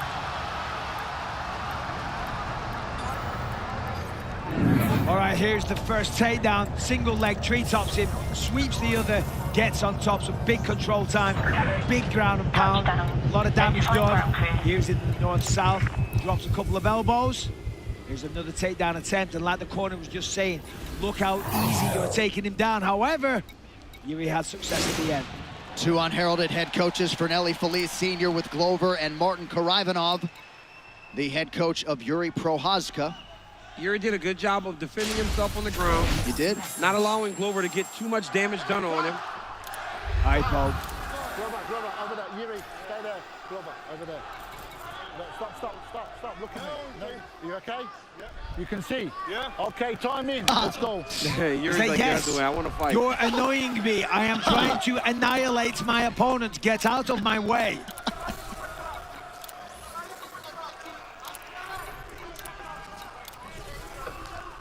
There's a nice job. He's so long. He's long. Fights long. But he doesn't utilize that to the best of his ability. He's looking to explode with a flying knee. Keeps lowering his base to explode. Nice head movement there by Prochazka. Glover throws the right hand to the body and then the left hook. He does it a lot. The left hook's his best shot. Oh, Yuri's looking good here. Yeah, Yuri looks fresh.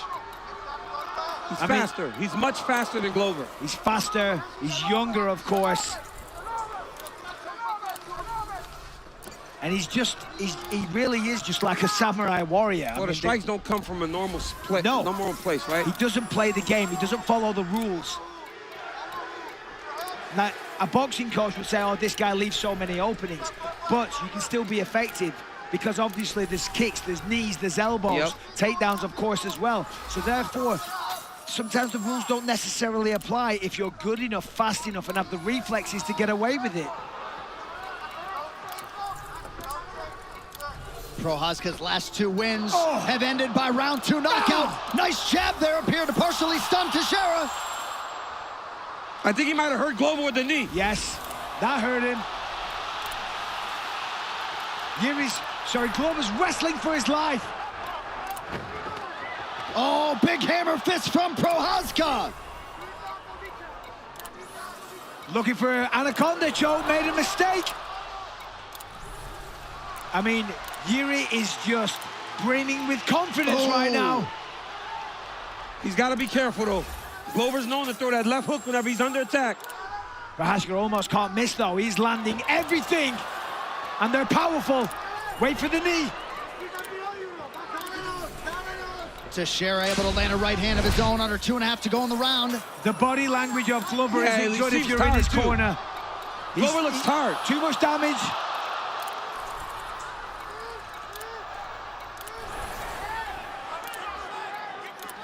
Oh, can he get it though? Can he get it? Prochazka's doing a good job of turning and kicking, recognizing there's nothing for Glover to hold on to on the bottom half. Yuri just had a big output though. He's taking some deep breaths right now. Nice. Glover has to just try to survive this round. Yes. Prochazka mixing in some nice elbows now.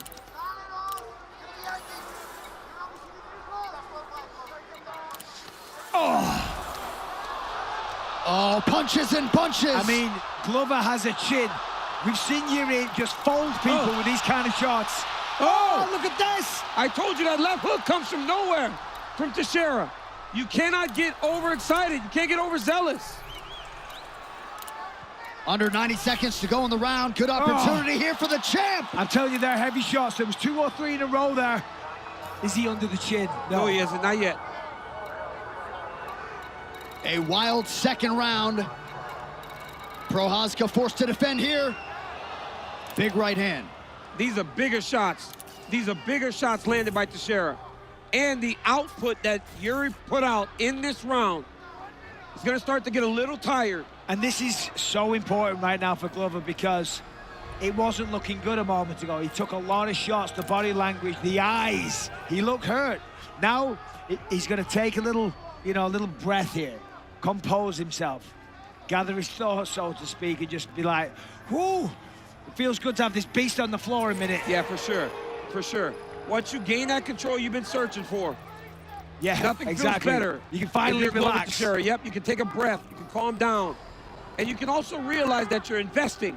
You're investing in wearing this kid out, making him tired, relying on the fact that he isn't used to grappling as much as you are. Right. And he's gonna fatigue. Mount position. He's defending well. Yuri's got a high guard, but they're getting through now. Oh, big elbow right through. And he cut him bad. Oh, he big cut him cut. bad. There's another one for good measure. Wow. Strong close to round 2 for the champ. What a round. Oh, that's a nasty cut. Early, it's all Yuri Prochazka landing his shots. Guys have not stood up to this since he's been in the UFC.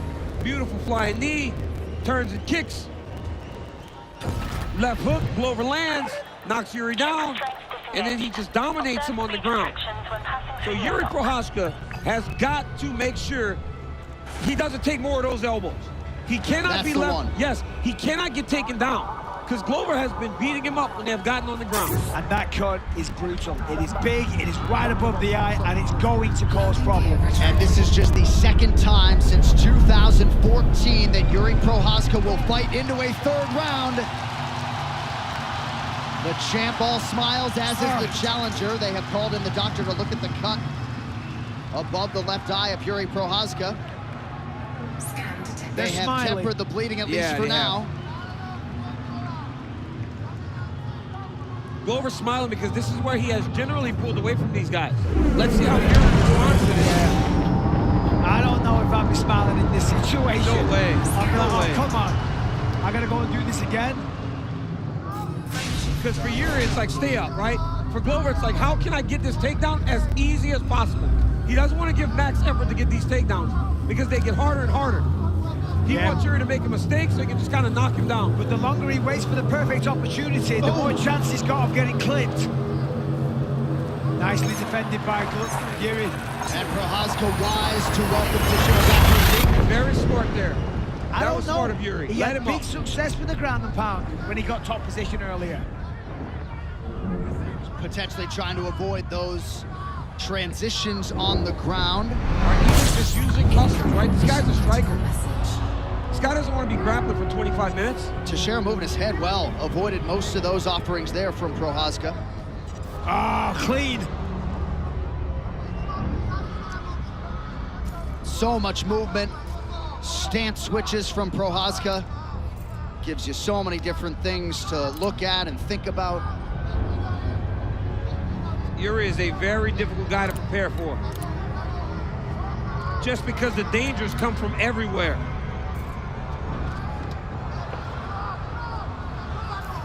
But now, they're just dripping in sweat. Yep. The takedowns aren't going to be as easy now. For Yuri, he can just scramble. Oh!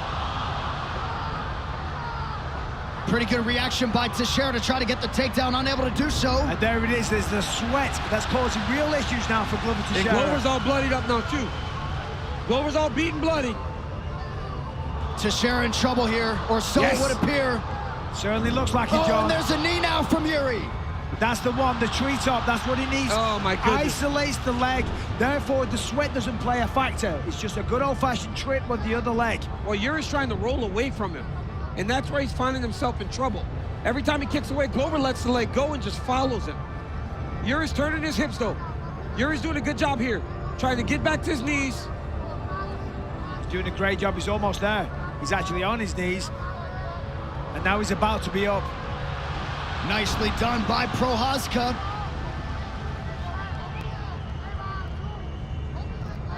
Beautiful job by Yuri there. Huge. Switching the position, staying and wrestling on the hook.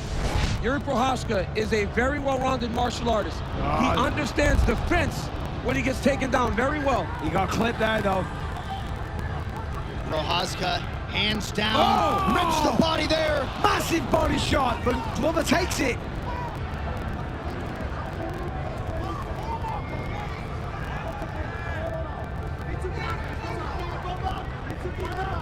I mean, come on, the creativity. Oh, strikes from all angles, couple good body shots. Again. And again. Big knee to the body. That forces Teixeira to the canvas. I'm not sure how many more shots he can take. I don't think he can. He's going to be looking to get out of this round. Gonna feel like a long 2 minutes, half guard.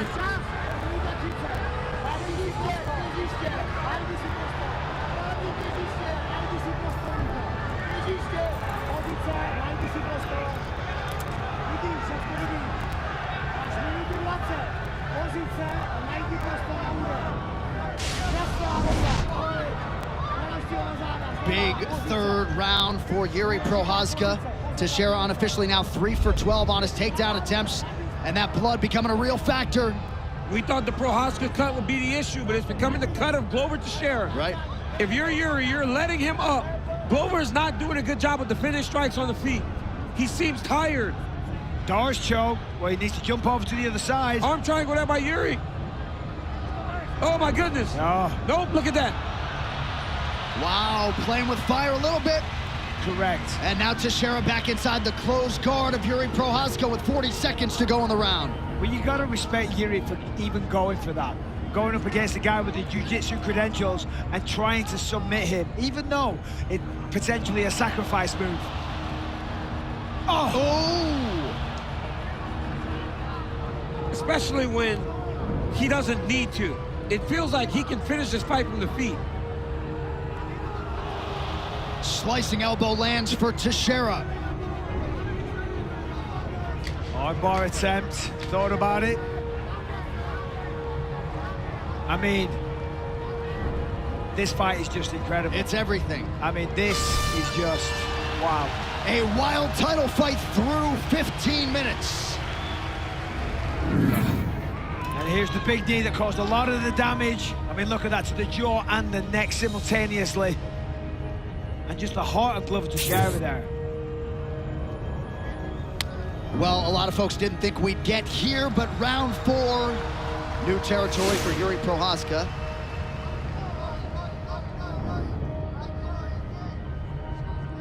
Well, Glover Teixeira just endured a tremendous amount of damage, and to hear him in the corner just saying to him, I'm gonna beat him, I'm gonna beat him, I'm gonna beat him. Crazy. I mean, have you ever, I mean, how can you not be inspired by this man? No, the determination. So determined to be the champion. And honestly, I think nice body shot. His corner set, right to the body, left hook high. Head kick for Teixeira, not a ton on it when it got to the target. Short left to the body for Prochazka. Yuri looking a little more labored in his movements now. That was a good kick. Oof.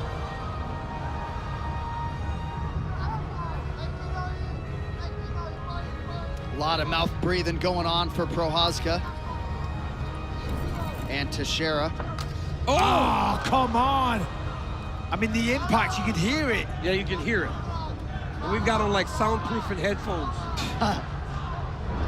Oh. Ooh! Right hand from Teixeira allows him to get inside. He's got the hands together. He's got his hands locked. Yep, he's gonna finish He's gonna go for a ride. That's where Glover feels. That's where the confidence came from. Knowing that he possibly won round 1, and he knows that he can go get takedowns late.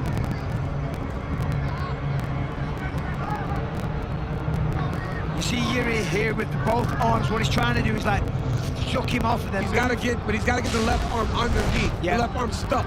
He's got to get them both around the body of Teixeira, bridge and throw Glover forward over his head, especially with the sweat.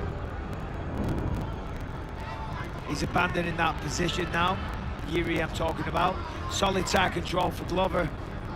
Yuri has to be very careful not to accept this position, and definitely don't let Glover move to the next position, which is the mount. If he lets him mount him again, it's gonna be a problem. And if you're Glover Teixeira, you're gonna do everything you can to just make sure Look at it. Look, there it is. Look. Beast does not get back to his feet. Prochazka is mounted now. Oh, and he's got triangle. 2.5 minutes left. Arm triangle. If Glover can get his body off to the side, I just don't know if he's going to do it. It's not there. The arm's going to be over the other side. But when you're as tired as Yuri is, yeah, correct. This sucks. That becomes a major factor. That's why he's not stepping off to the side yet, because the position isn't secured. Yeah, he doesn't want to lose. And if he steps off to the side and he doesn't get the position, he'll lose. He doesn't get the submission, he'll lose it. Very smart decision-making by Glover there. He was close to securing the submission attempt, but it wasn't there. Prochazka's only been submitted once in his career, if memory serves. It was about 10 years ago, and he didn't tap. Went out. And now it is. Now it's tight. There it is. No. Yep, so I moved. He took it now because it's tight. Yeah, but he might. Watch his hands. Watch his hands. Oh, it's tight. He is squirming and he is squeezing. Oh, he said he's up. up there. Yeah, he should take Mount back. I'm telling you, the position's off. Oh, now that's the problem. Yeah. Oh, Yuri was on the other. Incredible defensive work from Prohaska. 90 seconds to go, round 4. A lot of slippy shots down there. Not them ones.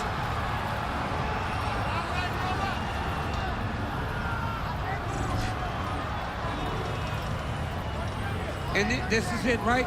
Round 2 looked like this. Prohaska dominated. Glover controlled the very end of the round. Round 4, Glover dominates. Oh, nice. Yuri's now in position. Deep half for Glover. Teixeira tried to burst, unable to do so. Peacock. Oh, sits through perfectly. Takes the back. I mean, come on, the skill of this man. Beautiful peek out there by Glover Teixeira. And a nice shot by Prohaska to prevent the body lock. He kept that leg inside. Trying to get that second hook in. Yuri's aware of it, but he's got to be careful, because while he's using one hand to fight the foot off, he can create the opportunity for the next. Good defensive grappling, man, right? Oh, very good. Really good. He's done his homework. Under 30 seconds to go now, and Teixeira working off of his back again. This fight has had it all. This has been a great fight. Oh, it's been an amazing fight.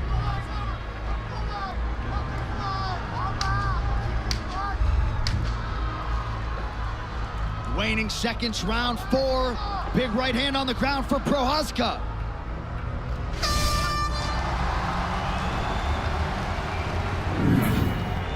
Fifth and final round, standing ovation in Singapore. 5 minutes or less to decide the undisputed UFC light heavyweight championship. I mean, I love this fight.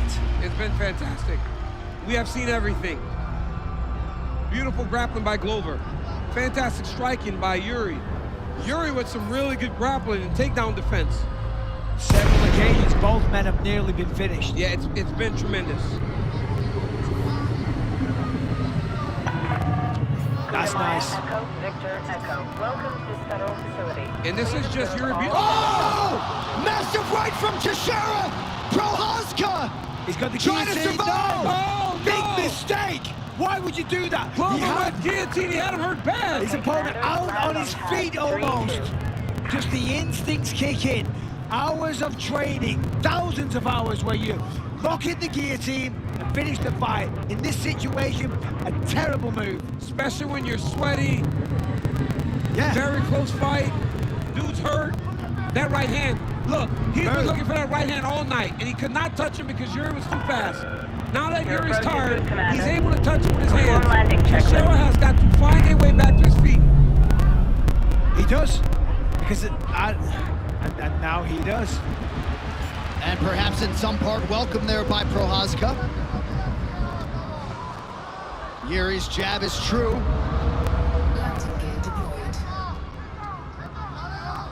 Cobwebs may or may not have been cleared. Glover is finding the mark, though, with frequency. Yes, I'm telling you, it's because Prohaska's tired now. Yeah. He's not moving as well. Dude, Glover was catching wind. Oh. Look, the left hook. Glover was catching all wind early, but now he's touching him. He's trying to take it down He again. hurt him again. He's got to switch to a single leg here if he wants to finish his takedown. Who would have thought that in the 5th round, Glover Teixeira is now winning the striking between him and Yuri Prohaska? Unbelievable. See Yuri just slapping away at his face just to do something. And DC to your point, yep. Teixeira corner call for him to switch to the single. Glover's tired too, though.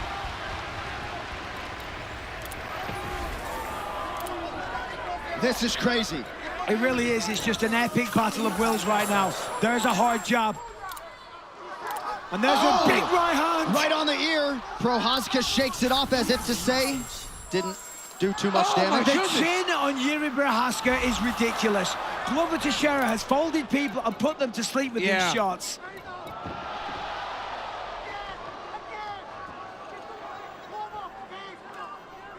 Yuri's trying to hit a switch.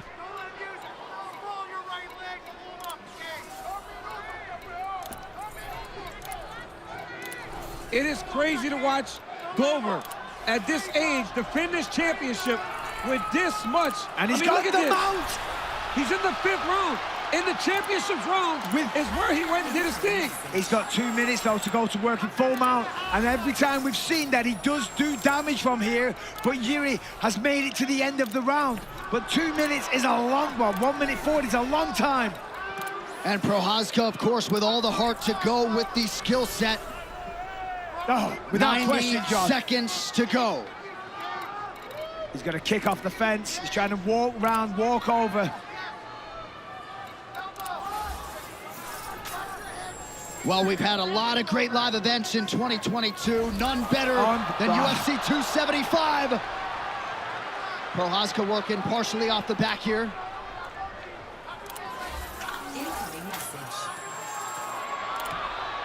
Oh. Wisely rolls. Looking for a leg now.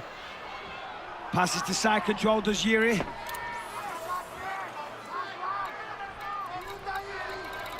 I mean, Yuri Prochazka's proven to the world here tonight that he's not only a striker, he can grapple, he can hold his own on the ground with the best. Glover has made some technical mistakes tonight, though. Correct. There's been some opportunities, some control opportunities. It's there! He's got it! It's under the neck! He got the hand down, He got though. the hand, he got the hand. No, but he still got it again. He got it, that's it! Yuri Prochazka has done it! Nearly at the gun! There is a new light heavyweight champion! The Czech Republic has got one! Yuri Prochazka! A stunner in Singapore!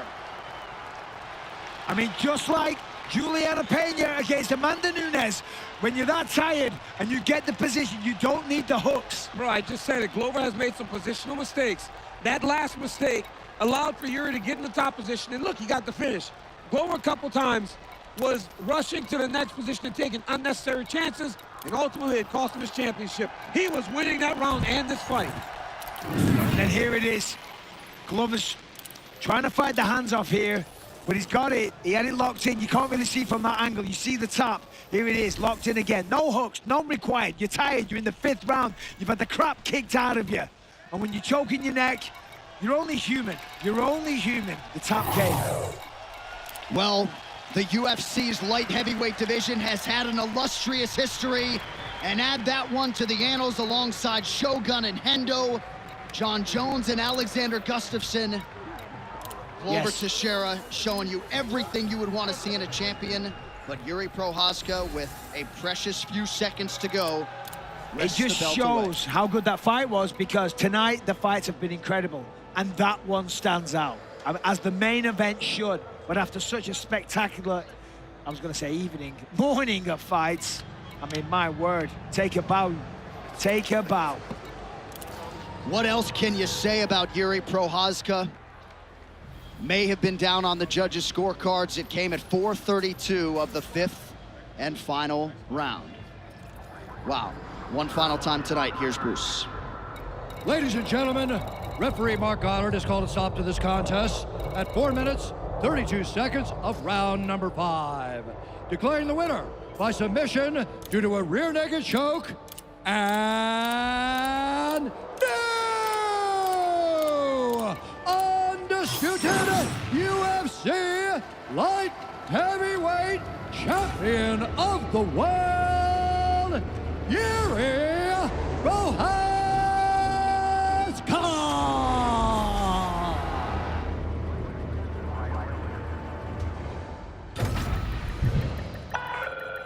Docking clamps retracted. Depart when ready, Commander.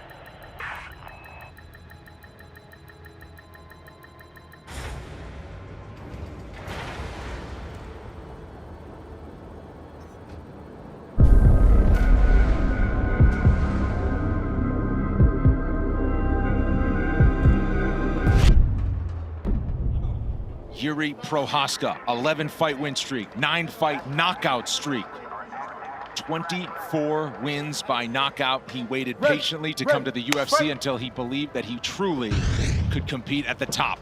Tonight's Fight Clock is brought to you by Toyo Tires, the official tire of the UFC. Prochazka minus 125, small favorite, as the blue corner fighter in the red. Dominic Reyes plus 105 is the underdog in the gray. in the debut of Prohaska against Volkan Oezdemir, what we saw was this kind of approach here. The hands were very low, and he did eat a lot of shots. And when we spoke to him this week, I said, I'm assuming in your debut, you didn't plan on getting hit that much, and he said, you're absolutely right. So I've worked on some, well, upgrading my defenses, that's how we put it. But still, so far, again, the hands very, very low. Yeah, he's got to be careful because Dominic Reyes is a laser beam of a left hand, and he's already landed some beautiful left kicks. You see there, Reyes threw that left hand. And Prohaska brought the right hand up to the pocket. But if it's already there, you don't have to bring it up, you know? So, I mean, it looks cool, and the punches and the strikes come from weird angles, but I would suggest that he does, you know, bring the hands up a little bit. Man, is he unique.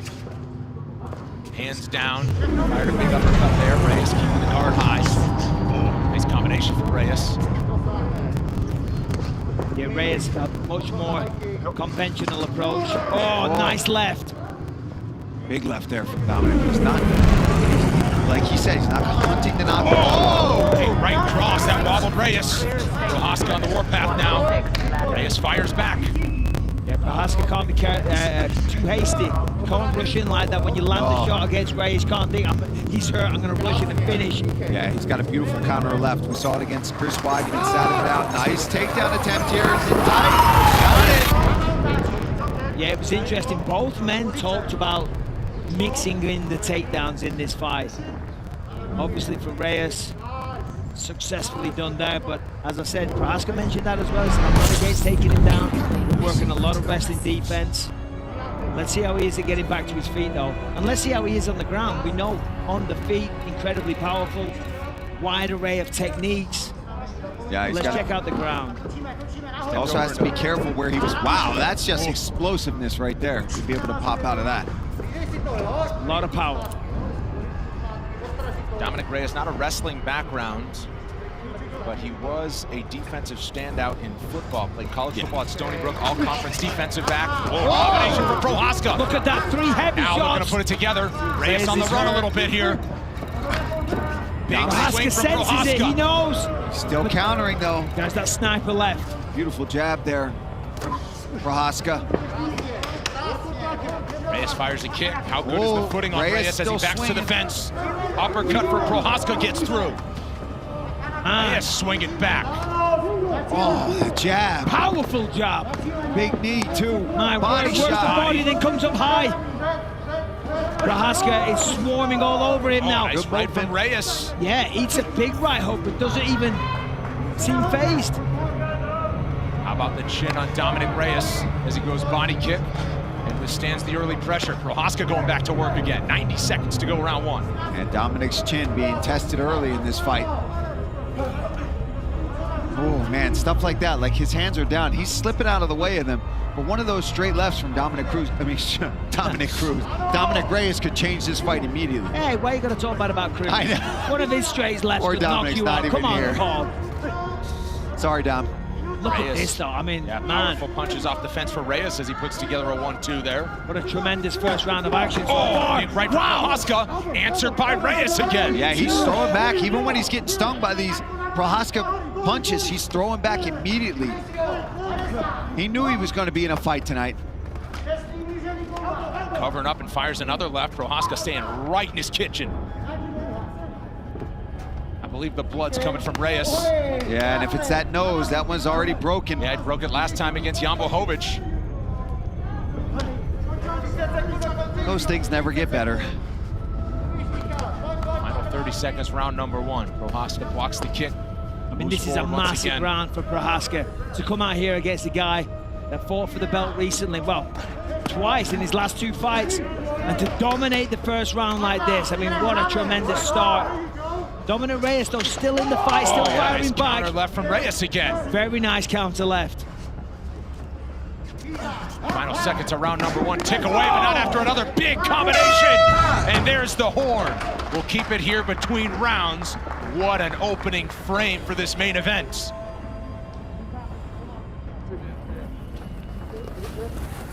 got a circle, okay? You're circling right into his power. Switch it up, switch it up. Okay? Just half the man, brother, half the man. No. You're dead, okay? You can steal the 3-2, steal the 2, and then take that single line, okay? You're good, man. You're good. You're okay. You're good, you're right, you're right. Next in the low leg kicks. Okay? Low leg kicks too. You're a fucking beast, dude. Okay, let's take a look here. Massive right hand by Prohaska, knocks Reyes all the way back. There's another one there. Two of many shots that landed for Prohaska, but of course Reyes had some success as well. Beautiful left hand. There's another one as well. That's the best weapon of Dominic Reyes. Round 2, let's go. So the nose is bleeding out of both nostrils, I believe, for Dominic Reyes. And as a reminder, that nose was broken pretty badly against Jan Blachowicz in his last fight. Keep an eye on that one. Possible 4 rounds left. Body It's definitely kick from Reyes. broken again. No doubt. I mean, but they're fighting. He's going to be able to work through it. It's going to affect his breathing a bit, but sure, it's not his first broken nose. Well, we know it's not his first broken nose, but yeah, it's kind of an occupational hazard in this game. Happens from time to time. It has been known. Prohaska there. How about Reyes? The ability to counter in the middle of taking some big shots. Like not just to take the big shots and keep going, to counter in the midst of the chaos. Yeah, and big shots is an understatement. Some of those punches were gigantic. There was a lot of power. Prohaska swung with everything he had, and he landed flush on the chin. And Reyes took them all and fired back. I mean, you got to respect that. Dana White was asked yesterday. Of course, Glover Teixeira is next for Jan Blachowicz coming up later this year. He was asked, does this person get the winner for the belt? Dana said yes. I mean, what a rise. If Prohaska can pull this off tonight, that's I mean, insane, right? 2 fights and then he fights for the belt. That is, I mean, have we seen that before? Well, it's why he waited this long to enter the UFC, you know? Justin Gaethje waited. I tell you what, though, it's not Right going to be at the easy. top. Yeah, Reyes is not going away easily. He is here to win this fight, and he doesn't care. Wow. Broken nose, broken jaw, the man will fight all night. How Look about at this? Yeah, Dominic Reyes having a much better second round here. And he's really battered as the blood continues to flow. Prohaska looking fresh and standing in the center of the octagon. Goes up kick, follows it with a left. Backward hammer fist on the feet from Reyes. Oh, Stiff jab from Prohaska. Now he's trying to set the up once again. Reyes still firing back. Yeah, it's so impressive. Every time he's hurt, he backs up, he covers up well. Beautiful. But then he always fires back that left, and it's just enough to stop the forward momentum of Prohaska. It stops him from, you know, putting the nail in the coffin, if you will. These front kicks that Prohaska is landing are really doing damage to the midsection there of Reyes. Especially now, beautiful elbow. But hey, you got to give it to Reyes. I mean, he is covered in blood right now and just choking back. Big left How about that? That wobble. Yeah, Prohaska's hurt there. He's wobbly legs and shoots for a takedown. Reyes trying to land a knee. He's like, oh, now you're a wrestler. He's on He's the going to neck. get guillotine. That's deep. My, That how is things in. have changed. That is under the chin, but I've seen this man almost getting choked out for several minutes by an old training partner of mine, Brandon Halsey, who's very strong. And Prohaska just took it. The man is wild. Yeah, he's The amount popping of out. The punishment head he is can popping take. out now. He's not under there. Although for Prohaska, this is where that hairstyle get the may hair out, become a too. problem. Yeah, it's also a problem for Reyes, though, once he pops that head out and he's on top. Looking for a triangle. Yeah, some nice guard work there by Reyes. No more illegal up kicks, please. Need that. Top half now for Prohaska. Yeah, passing guard nicely, almost passed. Tried to get full mount, but got a little careless. Reyes was able to take the half guard. And now back into the full guard. Oh, almost got the butterfly hook in on the right. And the elbow from the bottom from Reyes. And Reyes, I'll tell you what, he's fired up for this fight. Yeah. He is, Looking up, was that an up kick? Was he out? Reyes has come to win this fight. That's a fact. He's fighting his heart out right now. He's taking a tremendous amount of damage, but he is not slowing down with his own offense. He's still defending intelligently. He's still making it a tough fight. These are big shots here from Prohaska. Being left as Reyes returns to his feet, needs a kick. Prohaska still foot on the gas pedal. Reyes still firing back. Toughness shown on each side. Spinning elbow! Wow! Gary Prohaska! Spinning elbow puts him face first into the octagon. And he is not getting back up anytime soon. Right elbow, left elbow, finds the target, out like a light, job done. My word, we got a new contender. Look at this. Look at it. Boom. Boom. Oh, yeah. The creativity, the diversity of attack, the confidence he has when he throws. Ladies and gentlemen, the end comes at the official time. 4 minutes, 29 seconds of round number 2. Your winner by way of knockout, Yuri Denisa Prohaska. The third spinning back elbow knockout in UFC history.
The interim heavyweight championship is up for grabs at UFC 295 in New York City.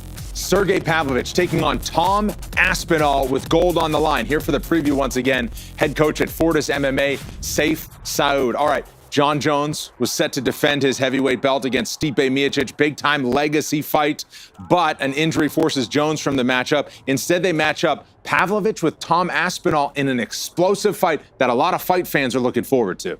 You nailed it, Brennan. These are two monsters facing each other in their prime. First, we've got Sergey Pavlovich. There's another WoW interview with the classic developers. Where can I find this? This is my recording, but I'm just doing it on stream. Oh my gosh, that's such a cute shirt. Thank you. And I think Blizzard has relaxed a lot of this stuff in the recent years. I unironically think that after Blizzard went through all of like the sexual harassment allegations and everything, they kind of just gave up trying to be super PR friendly and trying to be super conservative with their PR, and they were just like, yeah, fuck it. Yeah, I mean, we'll just let them, like, yeah, they want to stream the interview, yeah, just let them stream it. Whatever, who cares? And, by the way, that's been great. It's been absolutely tremendous. Lich King is a mythic boss. Yeah, that was the next question. There's like 80 guilds that have killed him. Are you guys happy with that? Did you expect that, or were you kind of like, damn, I thought more would kill him? There's only 80 guilds that have killed the Lich King. And, like, whenever he's talking about the Lich King, I'm assuming he means the Lich King on 25-man heroic, right? We're worried that it would just get blasted through because of how, his players are just better, right? But for the most part, yeah. I'm happy with it. It's nice for people to have to kind of earn that, the joy of having accomplished something. I like it. That's good. Are you allowed to say anything about Ruby Sanctum, or not, when it's going to come at least, or something? Yeah. It'll be early next year. Yeah. We're just going to very soon into 2020. What about the ICC buffs? See, this is what I've said before, is it's very refreshing that Blizzard just like, there's not a political answer or anything. They're like, when's ICC, Ruby Sanctum? I don't know, like beginning of next year, like, we'll see what happens, right? It's very casual. It's not like weird or anything like that. TBD. So this is a tough thing. We want to wait until guilds. Like, there's a lot of guilds that really want to prog this as it was, right? And we learned a lot of good lessons from Serpent Shrine Cavern stuff, where we kind of tried to like pull that nerf in a little bit too soon, and that really kind of upset some people. And it's like, so we're just gonna kind of we're waiting for people to tell us that they're ready for it a little bit. Yeah. There's probably a period of time where like, okay, we just need to do it. But at the same point, like, we don't want to rush it. So no specific time frame. I like it. Sure. Would you guys ever, because there's people that they love Lich King. They love TBC, Lich King. They don't want to play Kata, or they don't want to. Have you ever thought about talked about like the TBC or an era version of him, kind of for Lich King or TBC, kind of like how there is with Season, for people that want to just stay That's in a really that good question. Lich King or TBC? Yeah, that's a very good question. We talked about, we don't have plans of doing, but again, it's one of those things that we continue to listen to feedback and kind of go based on what the community is asking for. Yeah, it'll be really. I feel like it gets to a point where like now you have Classic Era, Classic Plus, the Season of Discovery, Cataclysm, and Retail WoW. You have 4 different versions of WoW, and people want to have 5 and 6 with like Era TBC and Era Wrath. That's a lot to ask for. And Hardcore WoW. Yeah, so now we're at 7 then. Should kind of read some commentary after this. I haven't really had a chance to read forums really. Yeah, me neither. We've just been kind of where we're with. But it's something. People are saying the volume is low. Is the volume low? I feel like I turned it up. Ship release. Regulate speed to clear of exclusion. I turned it all the way up now. Well, with Kata, what are you the most excited about then? What are you excited to see, do, feel, or let us, or what are you excited to have us react to? For me personally, I'm excited to see us carry over the new dungeon difficulties. We want to take more dungeons and all the characters. Yeah, sure. I think those were a huge hit. We've learned a lot, like Josh said, we've learned a lot through that. Sort of letting Landing gear retracted.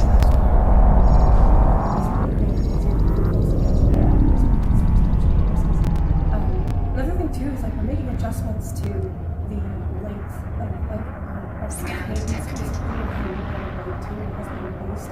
We don't want folks to kind of, get through a raid, continue to clear it, and have it kind of drag on. And so we do. I think that's probably true, like, because that's usually, like, I bet what they found out is that people that do that don't come back. It's like you can keep people on the treadmill, but after they come off the treadmill, then they leave. I think it's really Frameshift drive charging. with that faster cadence. This is sort of an assumption, but I think it's a fair assumption that a lot of the reason that Cataclysm was divisive was because of the cadence, especially Dragon. Yeah, that's the main complaint is how long Dragon Soul was. You know, and like you can only kill the spider.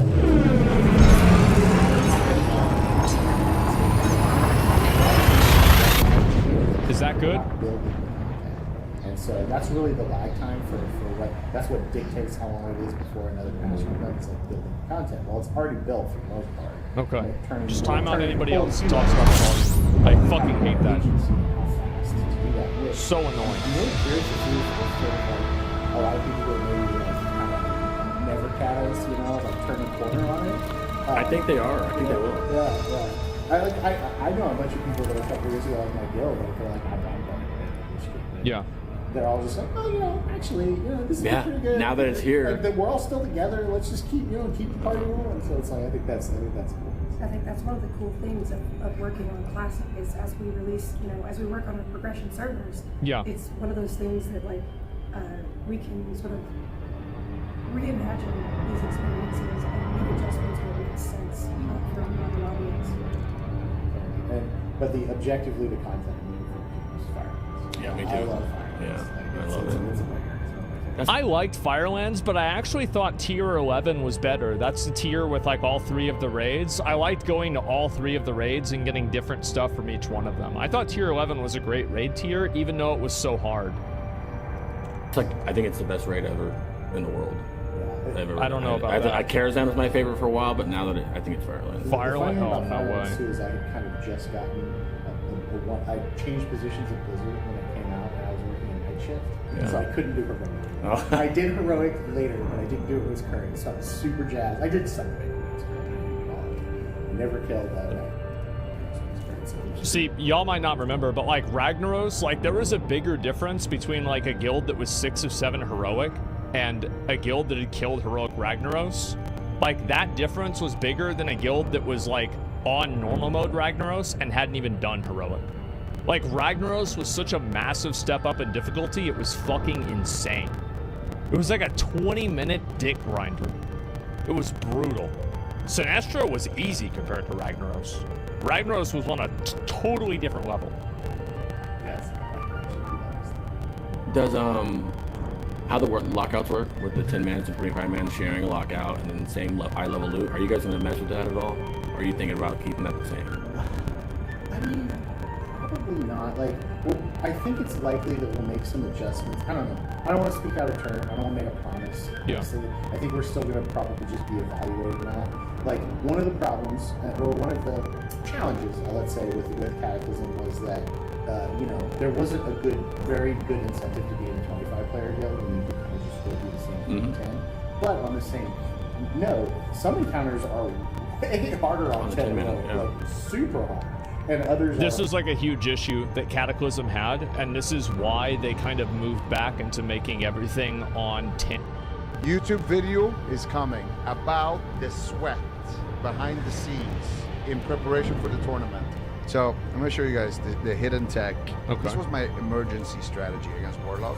I'll show you guys a lot of stuff. We'll talk about everything leading up to it. We'll talk about everything, guys. It's all out there. I have nothing to hide. So I spent all that time farming this Shadow Res gear for it to, in the end, just be completely fucking trash anyway. So Shadow Resistance in Classic didn't work. For whatever reason, it was bugged out and it just didn't work. It's a shame it didn't work. Yeah, it was actually a bug. Okay, so I'm going to tell you guys about all the sweat that happened, okay? This is story time. It's story time. Okay. Story time. Okay, so let's talk about this. So on Skull Rock, there is this pattern, right? It's called Stygian set. Ruined Stygian boots, Stygian belt, yeah, got it. And the belt. So the stats on this set is stamina, shadow res, MP5 on all of them. Okay. Now In order to get the Ruined Stygian set, this is what you gotta do. You gotta get the pattern. Now, unfortunately, no one on the server had the pattern. The way you get the pattern is you get it in this box right here. True Believer? What the fuck So let's is go. that? Ruined Stygian boots. So if you want to get this, you get it from this box. It's a 2% drop in this box. Jesus, right? where do you get the box? In order to get this box, you have to do a quest chain all over Enceladus here, which unlocks Hermit Ortel. This quest chain, it involves like killing a bunch of mobs, blah, blah, blah, blah, blah. You turn in 10 Twilight texts. Holy shit. He takes it, and then 8 hours later, he sends you a mail with the box. Now, you can buy those on the auction house. The problem is, hold on, no, you guys haven't heard anything yet. The problem is, there is no Twilight texts on the entire auction house on Skull Rock Horde. So he has to farm out all of the mobs too. What I did was, I did the whole quest chain, then I made an alliance character, paid people to summon me to Booty Bay, made a second alliance character, and I'll present them to you right now. I'll be back at the Senzu. Don't go anywhere. Oh my So if you god. go back here, I present to you, ladies and gentlemen, Oh my god. El Haglo in Stranglethorn Vale. And of course, his brother, El Haglo? El Sasso. Bro, I had El Banco. That was my bank character. This is the funniest fucking shit. In Stormwind City. El Haglo, I would sell the best jerky that money could buy, 500 gold, on the neutral auction house. Buy it on, I would trade a friend and then he would buy it of El Haglo, or of El Haglo. El Haglo would send his gold to El Sasso. El Sasso would then go to the auction house on the Alliance side, buy up all of the Twilight texts, send them back to El Haglo. Then El Haglo posted them on the neutral auction house, and then my friend again had to instantly snipe it because you can't buy your own auctions. Right. He would buy all of the Twilight texts, trade them to my mage, who would then go to Silitus every day and turn in hundreds and hundreds of texts. Oh my I god. turned in To get the so many boxes? texts until I got all 3 recipes. We got So he got all 3 of them. Holy shit. And he's doing this all off screen. Just so he can get those 3 recipes. all of the 3 recipes. Holy shit. On the mage. This took us. Bro, this guy put more effort into laundering these Twilight texts than SPF did into laundering money.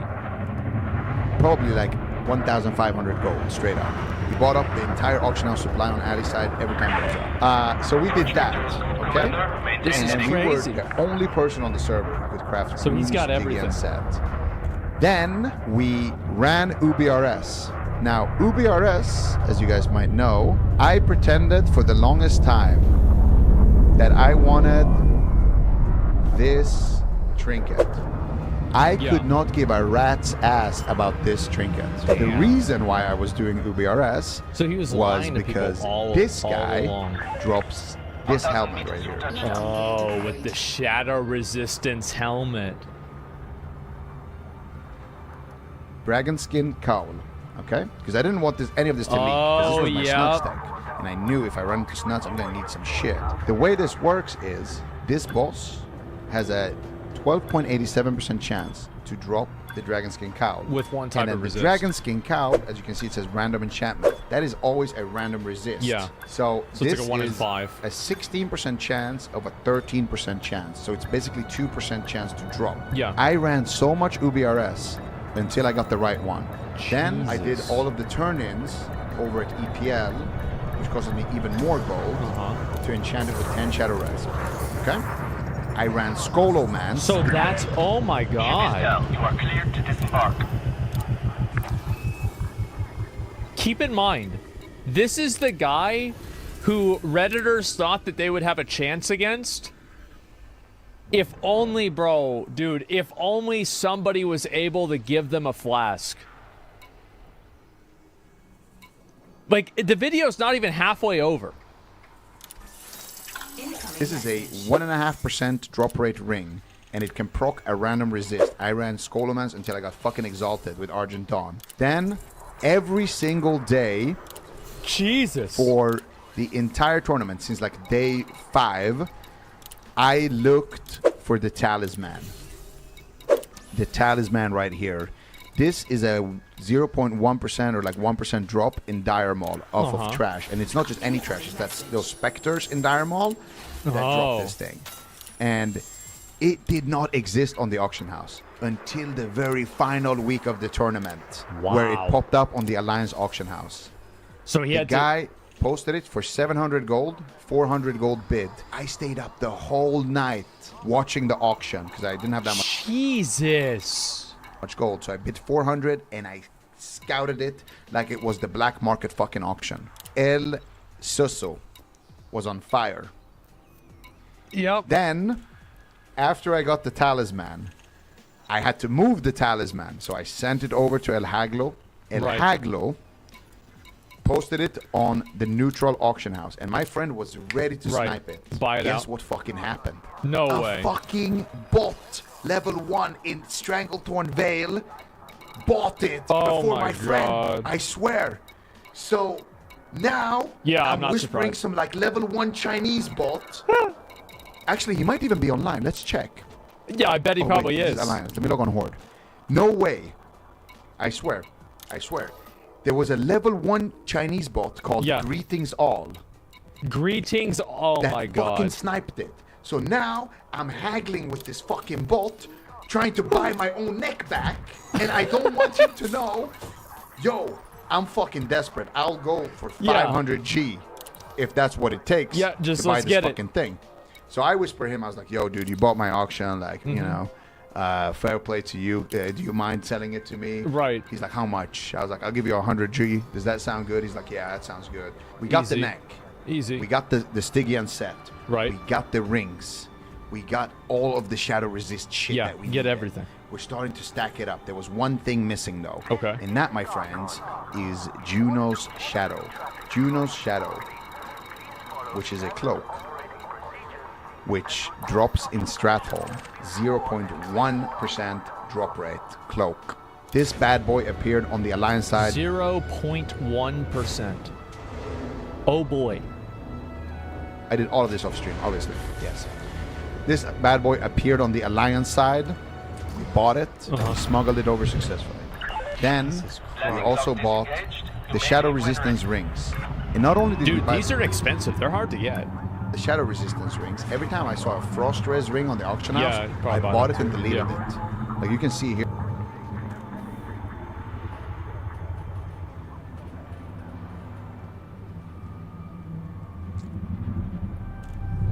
Dude, that's bro.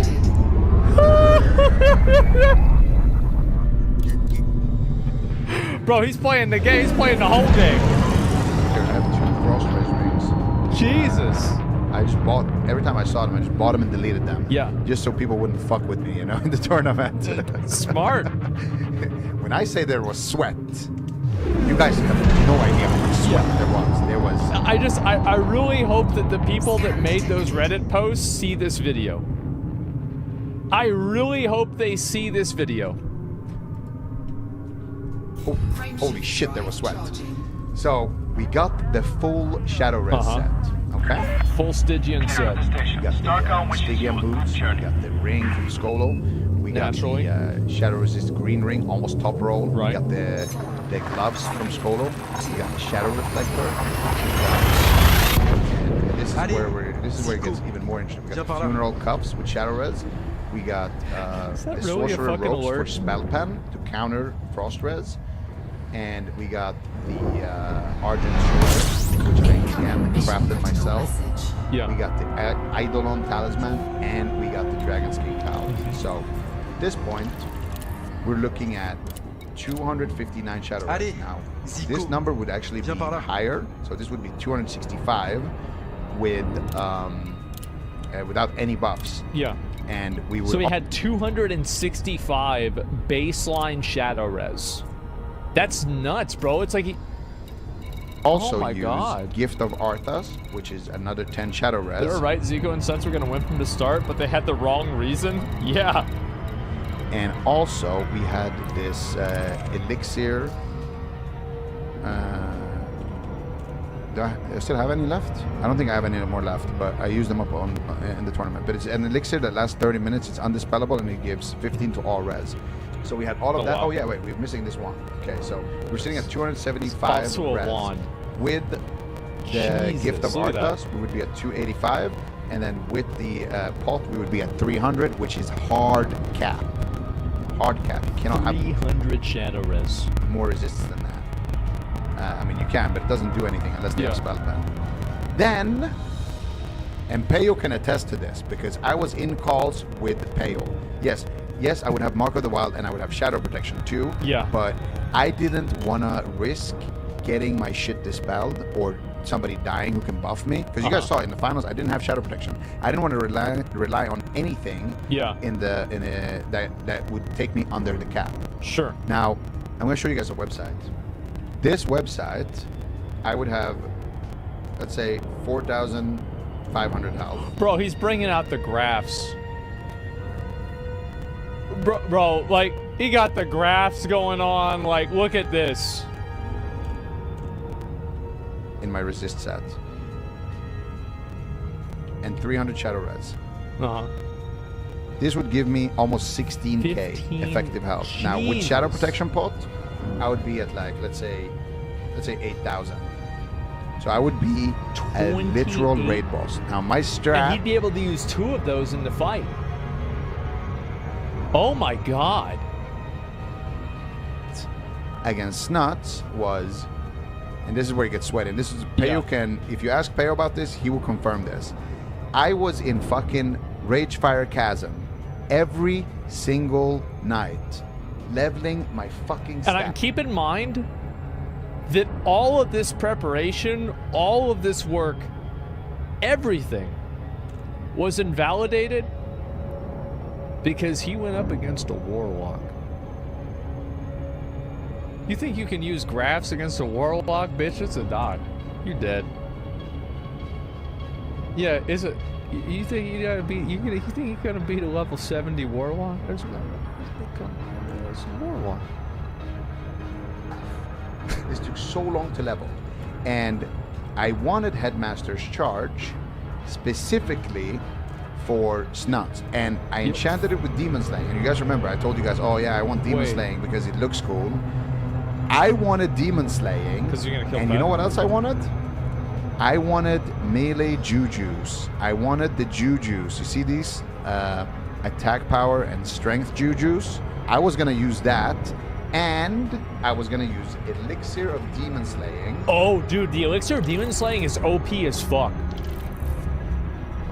Which gives you 265 AP against demons specifically. And I was gonna run at Snuts with 30,000 health, spam sheeps on him, and auto attack his fucking dog. That was my strat. That was 100. If that would have worked, dude, I really, really, really wish we could have known if that would have worked. I do. I really wish we would have known. 100% my strat. Now, the reason why I didn't do this strat, after spending probably 3,000 or 4,000 gold, I decided, well, shit, it's time to test. And the reason why he'd do auto attacks is, I mean, obviously because it's multiplied with the attack power stuff, but also, like, Fell Hunters have, like, insane fucking resists. My theory here and see if it works. So, and the save mana. Yeah, it's I went out in Durotar, and I dueled a Warlock, and I dueled a Priest. Yeah. And what I thought was going to happen was that I was going to resist everything he does. I was going to get mana back every time I resist, and I was going to be completely unkillable. That was the strat, and eventually I would just outlast him, kill his dog, and win. Now, what actually happened, and this is where we need the Senzo here, our homie. Now, I want you to... I bet that probably would have worked. Yeah. Now, I don't know if that would have caused him to win, because I bet Snuts would have realized that and just started spamming Searing Pain and Immolate. max rank, pain me, spam it like 10 times in a row. Without letting it even tick, just spam it. So resist 1. As you can see here, 2. it says resist, but what I'm resisting 4, is the application 5. of you know, like the dot shadow weaving, but the dot itself can never resist. So I'm resisting this, the shadow vulnerability. I thought I was gonna be able to resist the dot application. Why can't he? You see? Every time he dots, what I resist is shadow Why can't he resist it? vulnerability, but I can't resist the actual dot. Now, I'm not sure if that's how it was. I can only resist the dot if he's not hit capped, and you know, like the natural 1%. Yeah. So I'm not sure if that's a thing. And also, okay, stop. Now look at my damage that I'm taking. Sure. Actually, wait. We need to. Yeah, he's not resisting any of it. We need to do a complete new dot, okay? Look at Only that. do one dot, and let it finish. Okay. So I'm gonna cancel my shield here, and I'm wearing 320 plus 29. shadow res. So I'm over capped. I'm gonna first aid back to full, and he's gonna dot me, and you're gonna see something here. Okay. Okay, so he dotted me. Now the first tick had no partial resist, right? And neither does now, this. every consecutive tick after that, no partial, will not do a resist check. Wow. You see? Every tick will do full damage. You see that? So I was actually dying faster wearing full shadow res because all the ticks don't check the resist RNG. How do you let that happen? And I feel like it wasn't like that. I never actually tested this against the Shadow Priest, so it might be different because he has Shadow Weaving. But I tested it against a regular Priest. Try again. If I get it on the first tick, you will notice it. Echo, Victor, Echo. Because I tested this with Hydra. Yeah. No wonder Warlocks are so OP. Okay, we got partial here. Right. You see? I see. See how every tick has, almost every tick has partials? Uh-huh. That's because if the first dot tick doesn't resist, every tick will check for the RNG. So this is just unlucky, but you can see here 3 in a row, 4 in a row.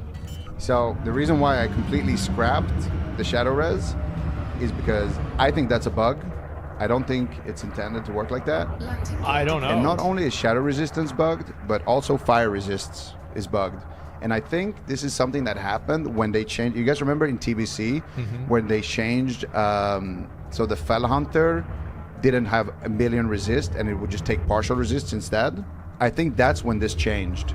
But we can test with more stuff, by the way. I can show you with Mind Blast, another thing. And I can show you with Mana Burn, another thing as well that I noticed, which is complete fuck. Okay. But Frost, if you have 300 Frost res, my hit rate is 25%. I have 25% chance to even land my spell. And that's because all my Frost spells apply a slow. So it works like that. And it works the same for CC. So if he tries to fear me, he will have like extremely low chance to hit it. Try fear me. But that's just the how binary spells work. Resist. See fear? Yeah. The only thing Shadow Res does is basically deny fears. Try burn me. X5. And you're gonna see every single burn will land, but it will do partial damage. And look at my mana. Confirmed contact. See that? Commence power down. Every burn is doing 100 damage and burning 800 mana. Jesus. You see that? So he's saying the So it's burn goes complete through. Fucking useless against mana burn. And then Wow. also, Yeah, like the damage gets resisted, but the burn is the same. Sorry. Oh shit. Sorry, you guys didn't see that. I apologize. Yeah. you see that? So it's complete fucking useless against mana burn. And then also, Mind Blast has 100% hit rate. Okay. Try Mind Blast me. Mind Blast can only miss from one. It has only a 1% chance to miss, but it will always do partial damage. Right. Members will always do partial damage. And this is, I feel So it's kind of obvious that the resists work differently for the different spells. like this is not how it used to be, because this is also how fire spells work. Like fire spells that don't apply a debuff, like Scorch and Fire Blast, also have 100% hit rate. So I actually debated playing Elemental Mage because of this, but I felt like it would be too bad into like rogues and stuff. So yeah, I spent all that time farming this this Shadow Res gear and working on this strat for it to, in the end, just be completely fucking trash That anyway. sucks. And I would just have to go with like my emergency strat. So Holy the strat that I shit. actually did use was like a last resort type of strat. I had So he had everything ready for like this fucking 5-head shadow resist play, and it just didn't happen. Else prepared because you know, of for the potentially a finals, bug. if I fought Snuts. But yeah, that's the way it goes. I'm pretty sure the partial thing is bugged though. I don't know if dot applications are supposed to resist, but for sure, if the first dot checks the resist RNG and then all of the rest of the dots do, versus if the first dots does full damage and then all of them do full damage, that sounds like a coding issue. That does not sound like that's how it's supposed to be. Because every individual dot should check their resist RNG. I'm not making any excuses. I probably would have still lost, by the way, but I'm just saying that was my idea that I had going into it. That was my strat. So I feel like I wonder if he would have won. I really do, because Searing Pain and Immolate would do enough damage. I don't know. I hope the developers see this and they double check to make sure this is correct. Wasted all my gold basically. Jesus. It would have been fun to watch the melee mage, huh? With the staff, because this staff is actually OP as fuck. It's the highest DPS staff that you can get without raiding. The staff is like only a little bit lower DPS than 80ish. Yeah, so that was my plan. I planned for a month, every day, to have a reliable way to beat warlocks. It's a shame it didn't work, but yeah. That sucks. I don't want you guys to think I wasn't prepared for anything. I was. Oh my god. But last minute, I should have tested it earlier. If I had it earlier, no idea. I would have had more time to figure out like a new strat. But yeah, I'm pretty sure that's a bug. With the dots, because I die faster wearing 300 Shadow Res than if I'm wearing just stamina gear. Yeah. Which is why I didn't even bring any of it out of the bank. That sucks. Wow. I wonder if it's accurate, you know? I wonder if that's actually the way it's supposed to be, or if it's an actual bug. There's the video right there. Yeah, there's the video. Give it a like. That was amazing. Dude, I feel like that was a 20-minute video. I feel like I watched that in 5 minutes. Like, I was so interested in that. Oh my god. Yeah, that happened so fast. What the fuck? It makes no sense if it's not a bug. Yeah, I'm just saying, like, in general, I think that that's kind of weird that, like, each spell works so much differently, you know? I definitely think resists are bugged. Yeah, I mean, maybe they are. I don't know. Like, there's a good chance they could be. I mean, shit. Does the shadow resist actually work the way you'd think? Snuts would be able to use shadow spells against them? Yeah, I mean, I still think that, like, I mean, listen. Like, obviously, Warlock is OP as fuck, right? It is clearly super overpowered. It's clearly insane. But is it really unbeatable if you had all of those advantages working in the way that he thought they would? I don't know, man. This makes me sad. Yeah, dude. Man, I won a tournament. You screw my prime sub for the rest of history. Dude, if Zico had... Imagine the tournament begins. Zico goes and he has his staff and he just pulls it out and he's like this. And he just starts beating that fucking Fell Hunter to death. And like Snuts is trying to fucking like go in on him. Everything's getting resisted. Like, it would have been the most insane fucking final that you could even imagine.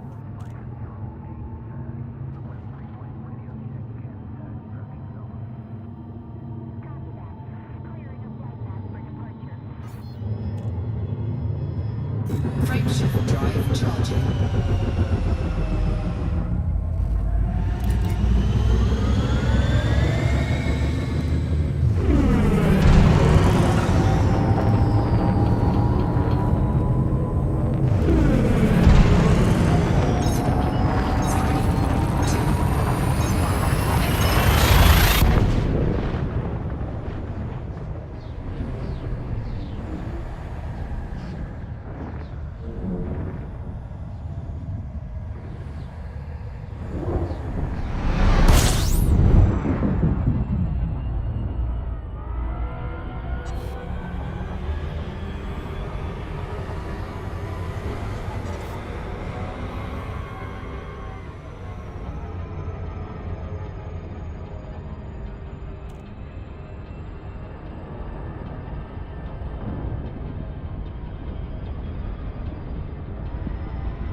Very disappointed. This is what Rax said about Diablo 4 Campfire at BlizzCon. Hi everyone, it's Rax. I apologize, I'm a little bit under the weather today, but we're still blasting. Never stop going big dick. About the Campfire chat, which was supposed to give us more information about Diablo 4.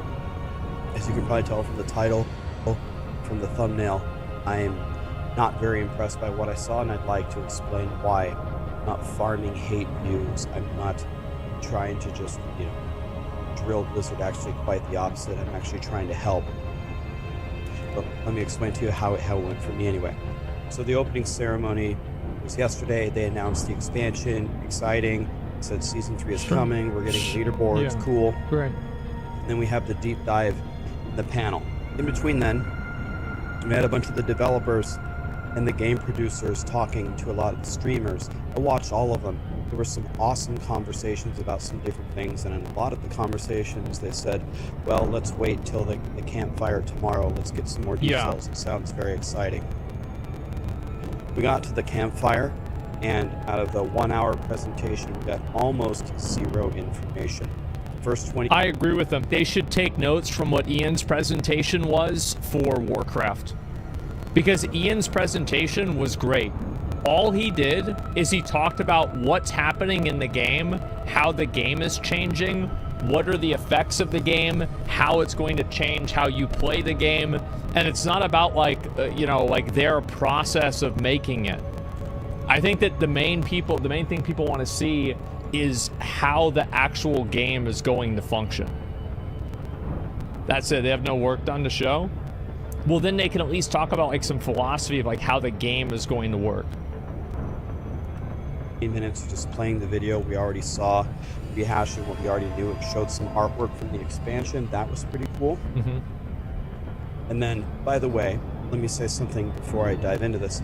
I love all the panelists, Adam and Joe and Tiffany, all those people that were up there. They did a great job presenting it. That's not my problem. Sure. My problem is the content. Yeah. So Adam would be like, hey, we finally have some info on the new class. Over to you, my friend. And he'd be like, thanks, Adam.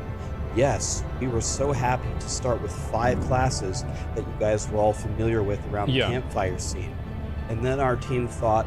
The Diablo 4 and the Overwatch panel reminded me of whenever you had to do a presentation in school, and it had to be 8 minutes, and you just learned that you had to do a presentation 8 minutes before the class started.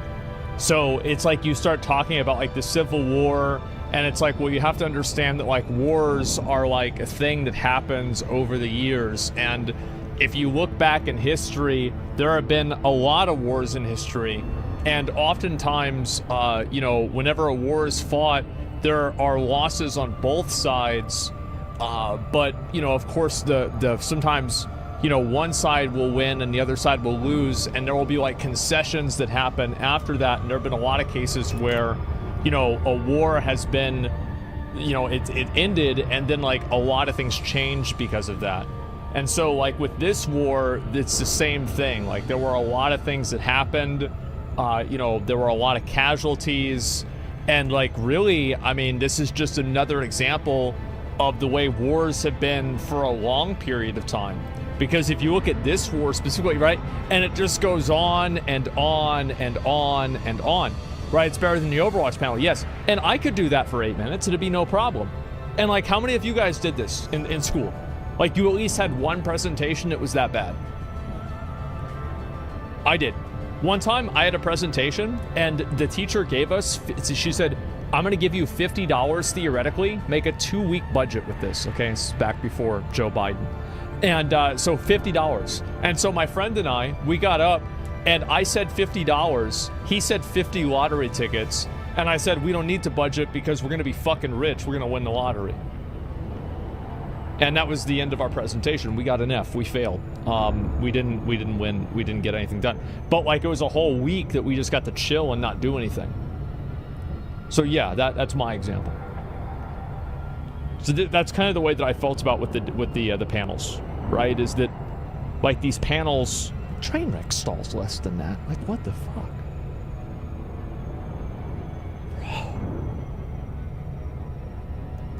Should we add a new class, or should we go with an old classic class? And we decided on a new class. Yeah. Back to you, Adam. It was just an hour of that, just passing back and forth. Hey, Tiffany, I have this really important question about itemization. What do you think? She says, nothing to announce today, but our team is very interested in this and talking about it. Back to you, Adam. I have left this feedback so many times for Blizzard, and I really just don't understand. I wish that they would be 100 times, just tell people what you're thinking. Take notes from the WoW team. Like, they said, yeah, so we were making the server. Why? There's, like, this thing that SFan did. It was kind of cool. So we figured, like, shit, why don't we do that? Like, you gonna do more stuff? I don't know, maybe. We'll see what happens. But, like, yeah, you guys were right with that. Yeah, it sucked. Yeah, we really got messed up. That was it, right? And it's like everybody that's there, like, people get it. Because, like, you gotta think about, like, the people that are gonna go to BlizzCon and, like, watch BlizzCon.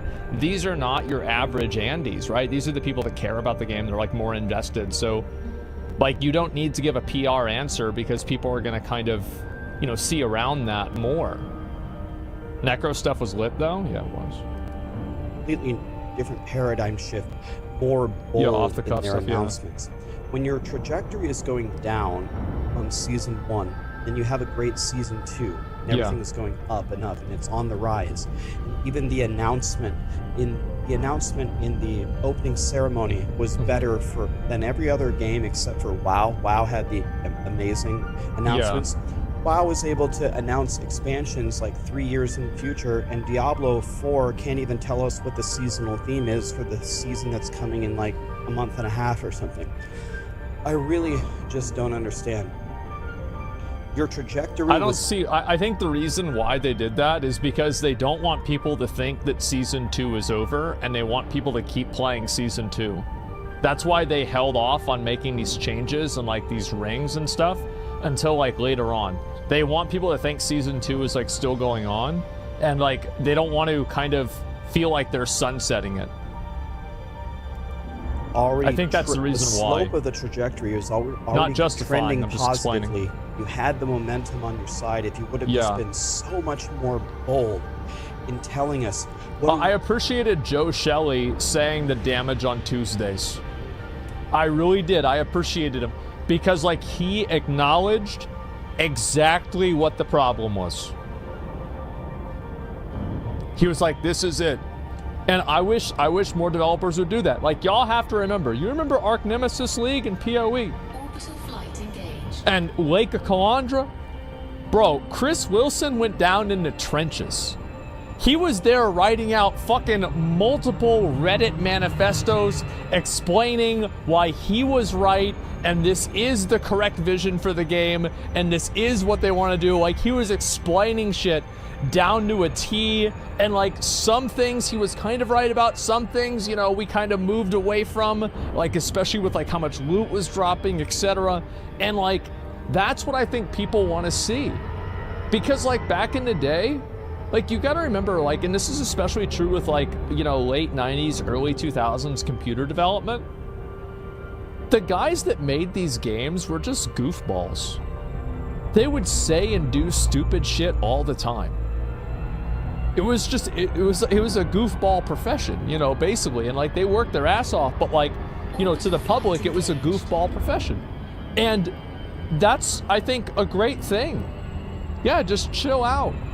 Don't take it too seriously. Just explain what's going on. But yeah, I think they didn't want to talk about Season 3 because they didn't want people to think Season 2 was over. Really gonna do with itemization? Announce rune words, announce something, show us the new class. It's already leaked. It's like a Spiritborn class or something. The rest of the leak, since all the rest of the leaks seem to be accurate, there's probably raids. I mean, just talk about it. Bold, tell us what you're doing. They did tell us that we are gonna get the Codex upgrade thing, so that's nice. That's the one piece of info that we got. But it's always this, man. It's always, we're working on it, and we'll tell you 5 days before it comes out. I wish they would be. Yeah, that's the thing, is like with WoW, like that's what I liked a lot, is that they said, yeah, we're gonna fix this eventually. Like we don't have it ready now, but we're working on fixing this, or like it's actually going to happen, and this is what we're gonna plan on doing. Like, I don't think that, like, I don't need a date for when it's going to happen. I just want to know that things are moving in that direction. That's all. Access granted. Proceed to landing pad 07. I was so excited with this campfire chat. I was looking forward to BlizzCon, especially for the Diablo 4 part. I actually was very interested in the WoW portion. I love WoW. I have 23,000 hours of WoW. That was That's a good start. Now I'm genuine. I don't really like classic, but maybe excuse me, I don't really like retail, but maybe I go back and even try retail and the new classic stuff. That looks cool, but I am saying this to try to help. I'm not just bitching. I'm not farming hate views. I was genuinely, as a fan of the franchise, I was just disappointed, man. Tell us 100 times more. Tell us what you're really thinking. They always say that they have their employees working on so many different things. What are Tell us they? about them. Yeah. They don't have to be 100% done. And yeah, I think that's the, you know, one of the deaths of, like, I think that these types of games is whenever these companies are, like, very tight-lipped about what they're going to do. And I think that sometimes, like, having games that are just, like, kind of coming out of nowhere. Like, for example, Elden Ring. There was a little bit of testing for Elden Ring, but not really. You know, they just kind of like, all right, there it is, Armored Core. Okay, here's the game. And also, like, I mean, there have been games like that before in the past as well. But in general, Apex, yeah, Apex. Like, I didn't even know Apex was going to happen, bro. Like, and then, like, Shroud and Ninja started playing it. It is what it is.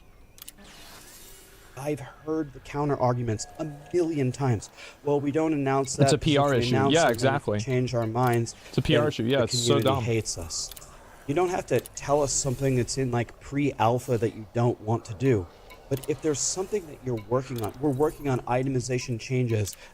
You know, not final, but look, you could potentially slam this, upgrade this, do that. Here's a new crafting system. Here's rune words. Man, dude. And I don't understand. Here's another thing I don't get. This is not your normal campfire chat. This is BlizzCon. Yeah. This is your event. This is the BlizzCon, the first BlizzCon after you've announced Diablo 4, when you've reversed the trajectory and now it's trending up. This is the big... I was really impressed, honestly, by Blizzard at how little they said about Overwatch and Diablo 4. Like, that's like professional level, like, they need to start streaming level of stalling. Moment to go majorly. We already knew there was an expansion. You announced annual expansions a million years ago. We already could guess that it was based on Mephisto. Sure. Everything that you announced, any fan of the game that thought of it for 5 seconds could have already guessed. There's pretty much nothing there, man. A message to Blizzard. Please, as a fan, as a content creator, try and help me. Please, in the future, be way more bold. Announcements. Yeah. Tell us anything. I'm very disappointed. I don't know. I don't feel good. Maybe that's part of the problem. Maybe I'm just bitchy. I just don't feel good. And I'm not upset or like angry about it. I'm just disappointed that it wasn't more. I would have hoped that they would have said more. Am I crying about this? Is this a big deal? Am I done with Diablo over this? No, I'm just like, this is just, I wish it was better, that's all. Very disappointed.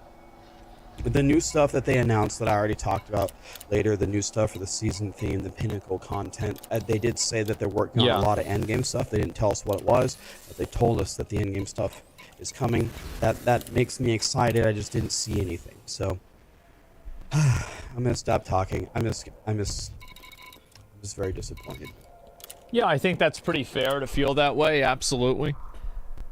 And they released a little info about Overwatch. I'm satisfied with what they said.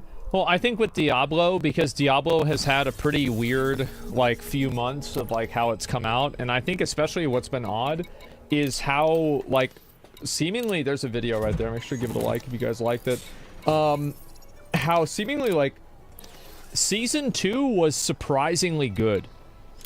Like, I was expecting to play Season 2 for one day. Like, I was gonna play Season 2, get to, like, level 35 or something, and then stop playing the game. But Season 2 actually had a lot of content to it. There was a lot of stuff going on. And, you know, it was kind of weird that, like, it was such a shift, to be honest with you. It was actually, it was actually good. What the fuck? Like, wait, it's good? How'd that happen? And that's the way I felt about it. So it's like, I want to see more of that. I want to see more of it. And I think that's really kind of the reason why. You played it for 2 days instead? I think I played it for like 4 or 5. I mean, I did everything. 100,000% on point. It was their moment to show depth of what's coming. Yeah. I mean, I'd like to see some, like, you know, at least like some big picture ideas of like where the game is going. Like, you know, crafting on like a meta level. How do they feel about crafting? How do people feel? How's the team feel about like a raid? Like, what if they did do a group raid? What if they had clan challenges in Diablo? Like, are they thinking about this? I mean, there are people that kind of like that idea, a lot of people that don't. Like, seasons are very short. It's an interesting idea to try out. What's going to happen? I don't know. Because I think that, like, one problem that... And like, PoE kind of solves this problem, but they don't really solve it because I don't like the solution. But the problem is a lot of the bosses in Diablo die so fast they don't do anything. And this is the same problem with PoE. And the meta for doing a lot of these fights is to just simply get so much gear that you can kill the bosses before they do anything. I'm not really, like, I think this is kind of a bad way of doing stuff. But either way, the point I'm making is, like, I just want to make sure that, like, I just want to hear that the game is going in the right direction. I think that's all it comes down to for me. And that's what I hope happens.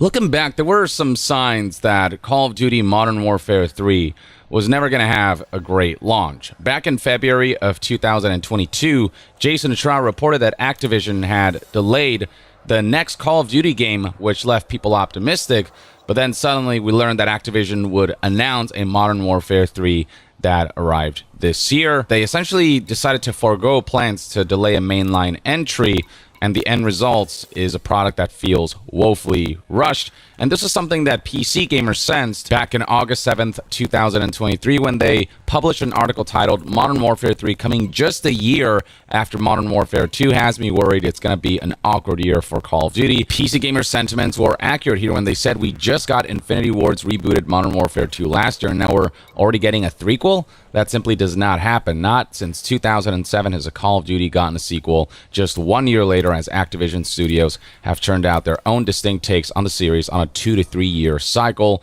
Why is Sledgehammer leading Modern Warfare 3 when it's always been an Infinity Ward series? And what exactly is Modern Warfare 3? I think we should be ready for Modern Warfare 3 to feel more like a stopgap. It's absolutely possible. The newest thing about Modern Warfare 3 will be its campaign, a campaign that many are declaring the worst they've ever played in the series, while its multiplayer suite will resemble the second year of Modern Warfare 2 that Schreier reported last year. Modern Warfare 3 was essentially supposed to be a DLC or continuation of Modern Warfare 2, an update of Modern Warfare 2 that then got turned into a standalone game that comes nowhere close to having enough content, being feature-rich enough for it to justify labeling itself as a full-fledged sequel with a full number 3. The quality just isn't there because this is essentially the equivalent of a research project that should take 2 to 3 years that they had to do in 6 months. It's abundantly clear that Activision just kind of turned in rushed homework. Even before Modern Warfare 3's early access, it faced negative PR for stunts like putting ads on Xbox that would pop up when you would boot up your Xbox Series S or X, which, while not the biggest deal in the world, just isn't something that is particularly welcome. And then beyond that, people learned that for some reason, playing Modern Warfare 3's campaign required you to insert Modern Warfare 2's PS4 disc due to a disc required error that would pop up. The developers did eventually get wind of this, and they said that you should stand by for updates. Eventually, this was rectified with a patch, with a quick hot fix that did fix this issue. But the fact that Modern Warfare 2 disc requirements was a bug at all highlighted that this was indeed originally supposed to be a Modern Warfare 2 DLC that got turned into a standalone game, layered on top of the fact that Modern Warfare 3's installation requires 213 gigabytes of storage space if you want all of its content installed, including the high-resolution textures. And then on PlayStation 5, as IGN showcases here, you're looking at an eye-watering 234.9 gigabytes of storage space that Modern Warfare 3 takes up, and here's a screenshot for proof. Modern Warfare 3 is so blatantly just a poor quality DLC for Modern Warfare 2 that it doesn't even have a platinum trophy for the game, as it's actually categorized as DLC for Modern Warfare 2, which is probably a metaphor for this entire endeavor. And then people began to get their hands on the campaign, and they discovered that it is the shortest campaign we have seen from a modern Call of Duty game.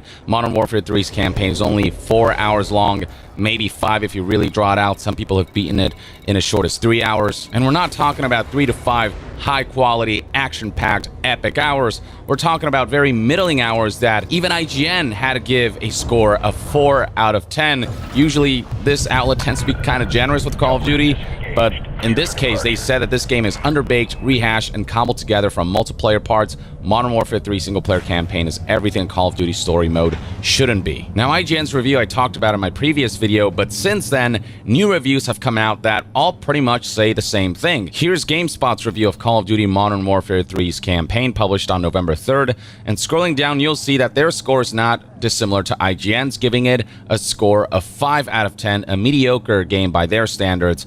Positives being reintroducing Makarov evokes nostalgia. It's good to see Warzone's Verdansk again. A punchy shooting. Basically a few moments that fans will enjoy, and then of course the gameplay, the gunplay has always been something that Call of Duty has nailed down, but combat mechanics aren't enough on their own. It's the stuff around which that the combat mechanics are used that will ultimately make or break the game, and that's where this campaign suffers. The bad here is listed as pacing suffers from all the open combat missions. This was the big selling point of the campaign, and it's the thing that ultimately brought it down, because you can tell the open combat missions were woefully underdeveloped, and they needed way more time to flesh these out and to make these feel epic and on the scope that the developers likely wanted to make these. Not a lot of payoff to the story is another major criticism of this game, and this is pretty commonplace. Fans have been talking about how awful the narrative of this game is and have been lambasting it to hell and back. And then finally, the campaign doesn't do much worth seeing in its brief runtime of, again, 3 to 5 hours. Call of Duty campaigns have never been the longest. They tend to be 6 to 8 hours,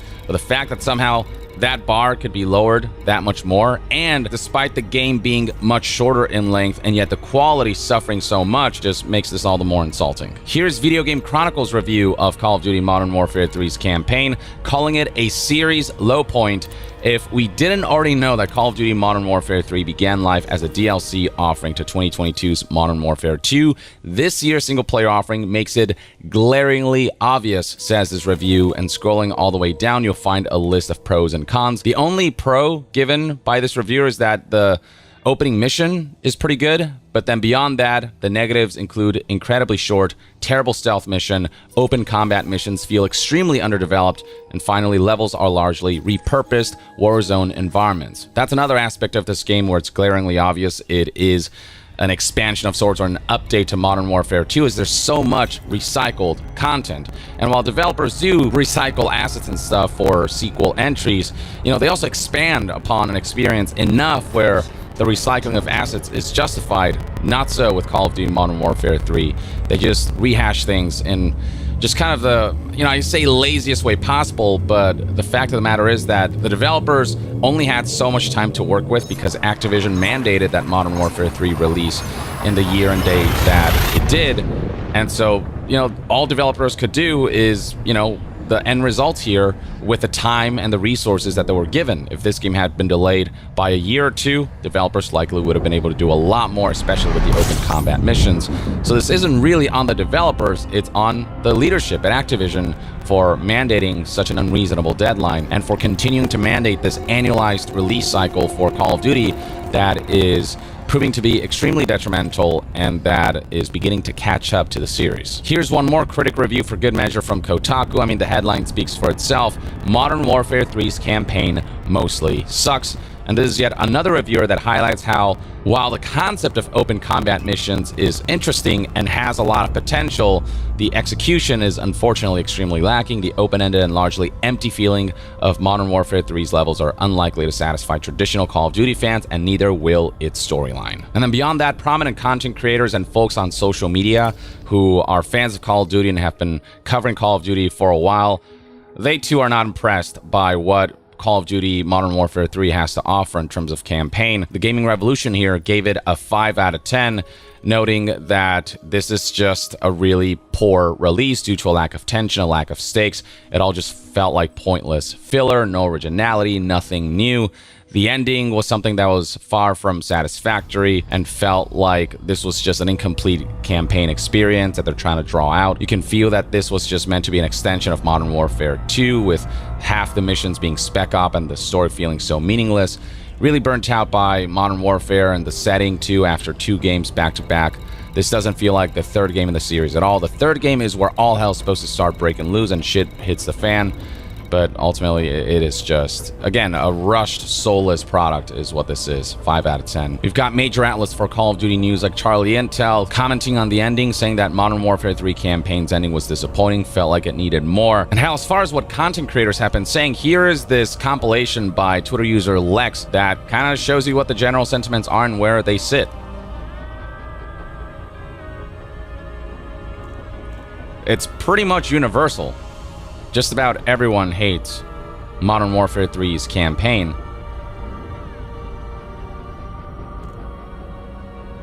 I mean, I'm not impressed. I hate to say it, but I am not impressed. Restart the game. It's just a matter of the product itself being lackluster on all fronts. Proceed. Like that. Boom, Modern Warfare 3. Jump in now. Welcome. It's a matter of this being a game that is far from justifying its standalone release at a $70 full price point.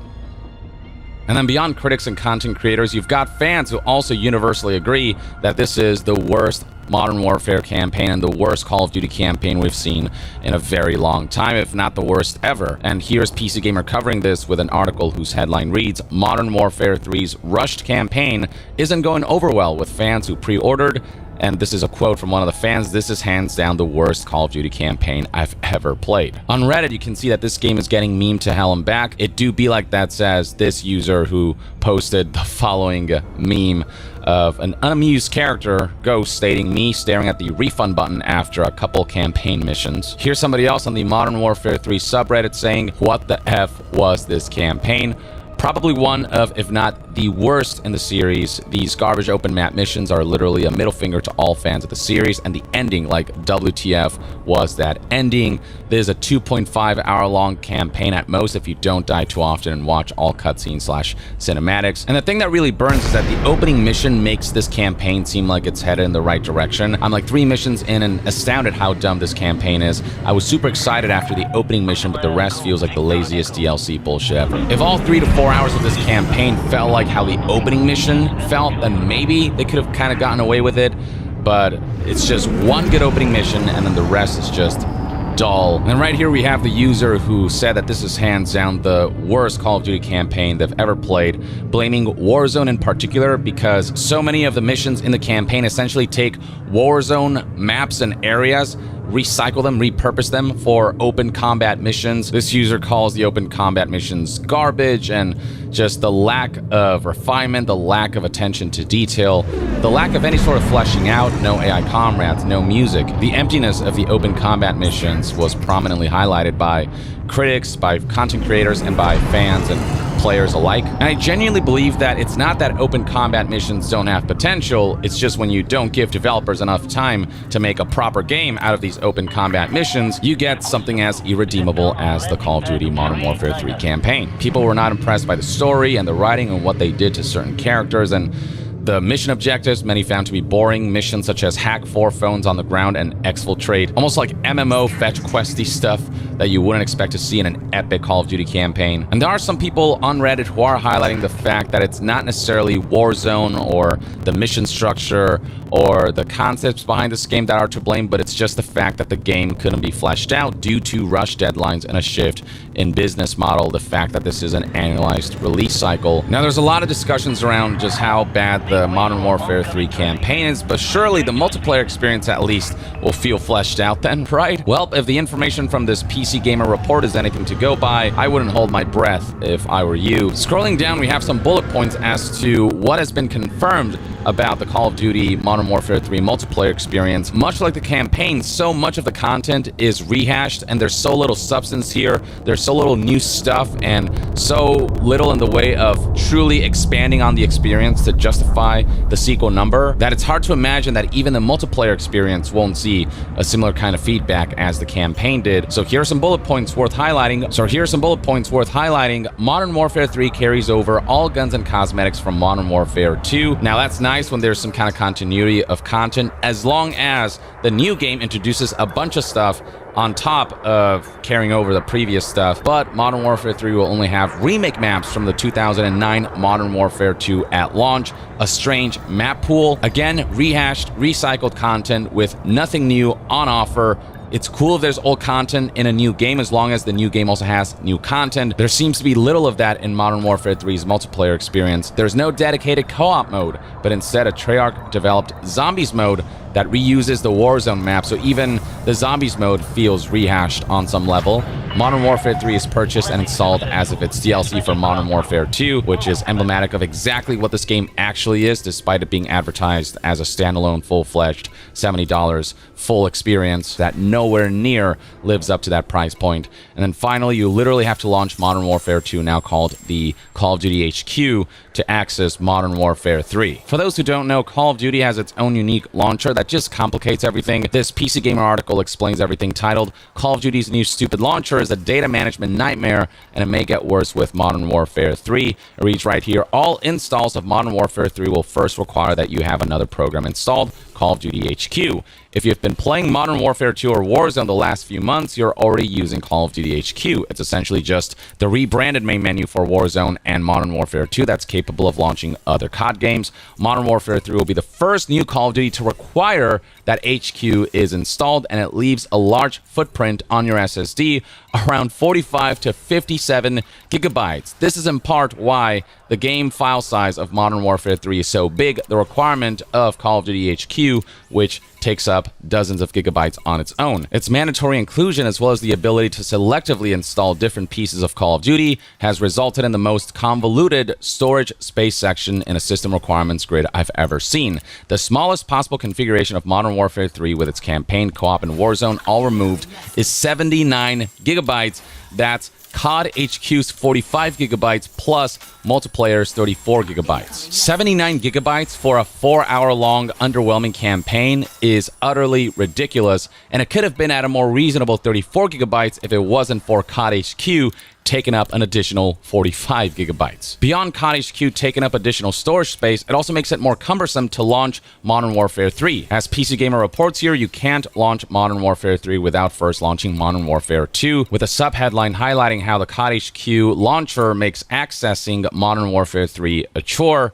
because players are discovering that launching COD HQ is required to access the new game, which would be less of a big deal if it wasn't for the fact that this is a launcher within a launcher that makes it so before you can launch Modern Warfare 3, you have to launch Modern Warfare 2 first. Call of Duty HQ is just a Modern Warfare 2/Warzone client under a new name. Switching between Modern Warfare 2 and 3 from HQ is not like switching modes. Clicking the Modern Warfare 3 button closes the HQ app and launches an entirely different executable called Modern Warfare 3. There's no option to just launch Modern Warfare 3 because Modern Warfare 3 is not even its own game. It's buried literally inside COD HQ as a piece of add-on content. So the end result is that, based on PC Gamer's test, it can take anywhere from 70 to 90 seconds to launch Modern Warfare 3 due to these extra steps that serve no discernible purpose for players. And the editor of this review, Morgan Park, uploaded this unlisted video that showcases what exactly is meant by this. So right here we have the BattleNet launcher launching Call of Duty, which takes you to COD HQ, and that can take some time, as you can see right here. So eventually that gets launched. You get into COD HQ.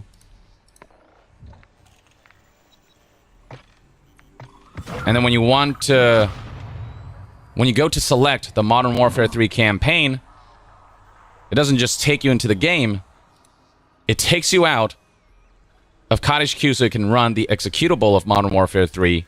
And then finally, you're in the Modern Warfare 3 campaign experience. So even stuff like this, they couldn't make elegant, they couldn't make user-friendly, and they couldn't hash out the details to make it the best experience possible. The good news is that just about everyone seems to be calling this out, and we'll see if the negative PR has enough of an effect, enough of a negative impact on Modern Warfare 3 sales, where it'll slap Activision in the face so that they can see that they cannot pull something like this again. But on the other hand, if the game ends up selling really well anyways and ends up making hundreds of millions of dollars and whatnot, then, you know, all that'll say to Activision is they can get away with stuff like this and they'll just keep doing this until sales are negatively impacted. So that's one area where only time will tell. But for now, yeah, a lot of negative press, and for good reason, surrounding Modern Warfare 3. And with the game nearing its full launch, with multiplayer about to go online, based on how these early goings-ons are going, I would not hold my breath for the final launch of the game and its multiplayer experience being anything particularly enthralling or worth the $70 asking price. Well, at the very least, that's one man's take. Let me know in the comments below what your thoughts and opinions are on Call of Duty Modern Warfare 3, its current state based on what people are reporting from the early access, and what you expect from its full launch. Share your thoughts in the comments below, and to be further updated on all things gaming news, reviews, and discussions, stay tuned right here on Young Yeah. I'll see you guys next time. Young out.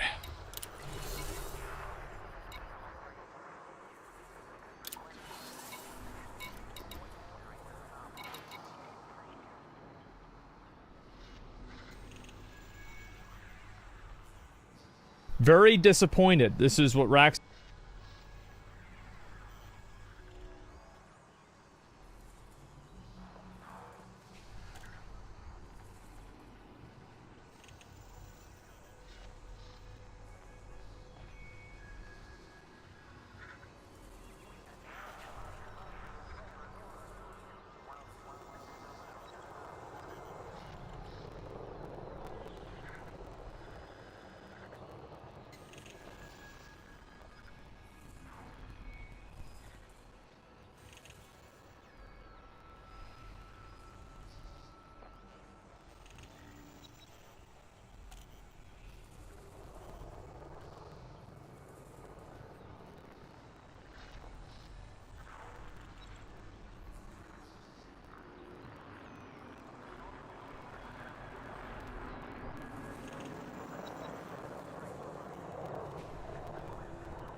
I love Asmongold's editors. They are the best editors in the fucking world. They are so fucking funny. Every video is like a new experience with the editing. It's just crazy. Crazy good. They're so good. Well, who said that? My editors? No, I'm saying that now. Oh, okay. Yeah, I think they're good. They're really good. Come on, man. We all know that Daily Dose of Asmongold is going to watch the VOD, and he's going to take some clips, he's going to throw it up in a YouTube video, and he's going to make some thumbnail. It's going to have my fucking Paladin icon in it, and he's going to be like, oh, Pog! And then he's going to get like fucking, I don't know, 200,000 views. What a day! What'd you just say?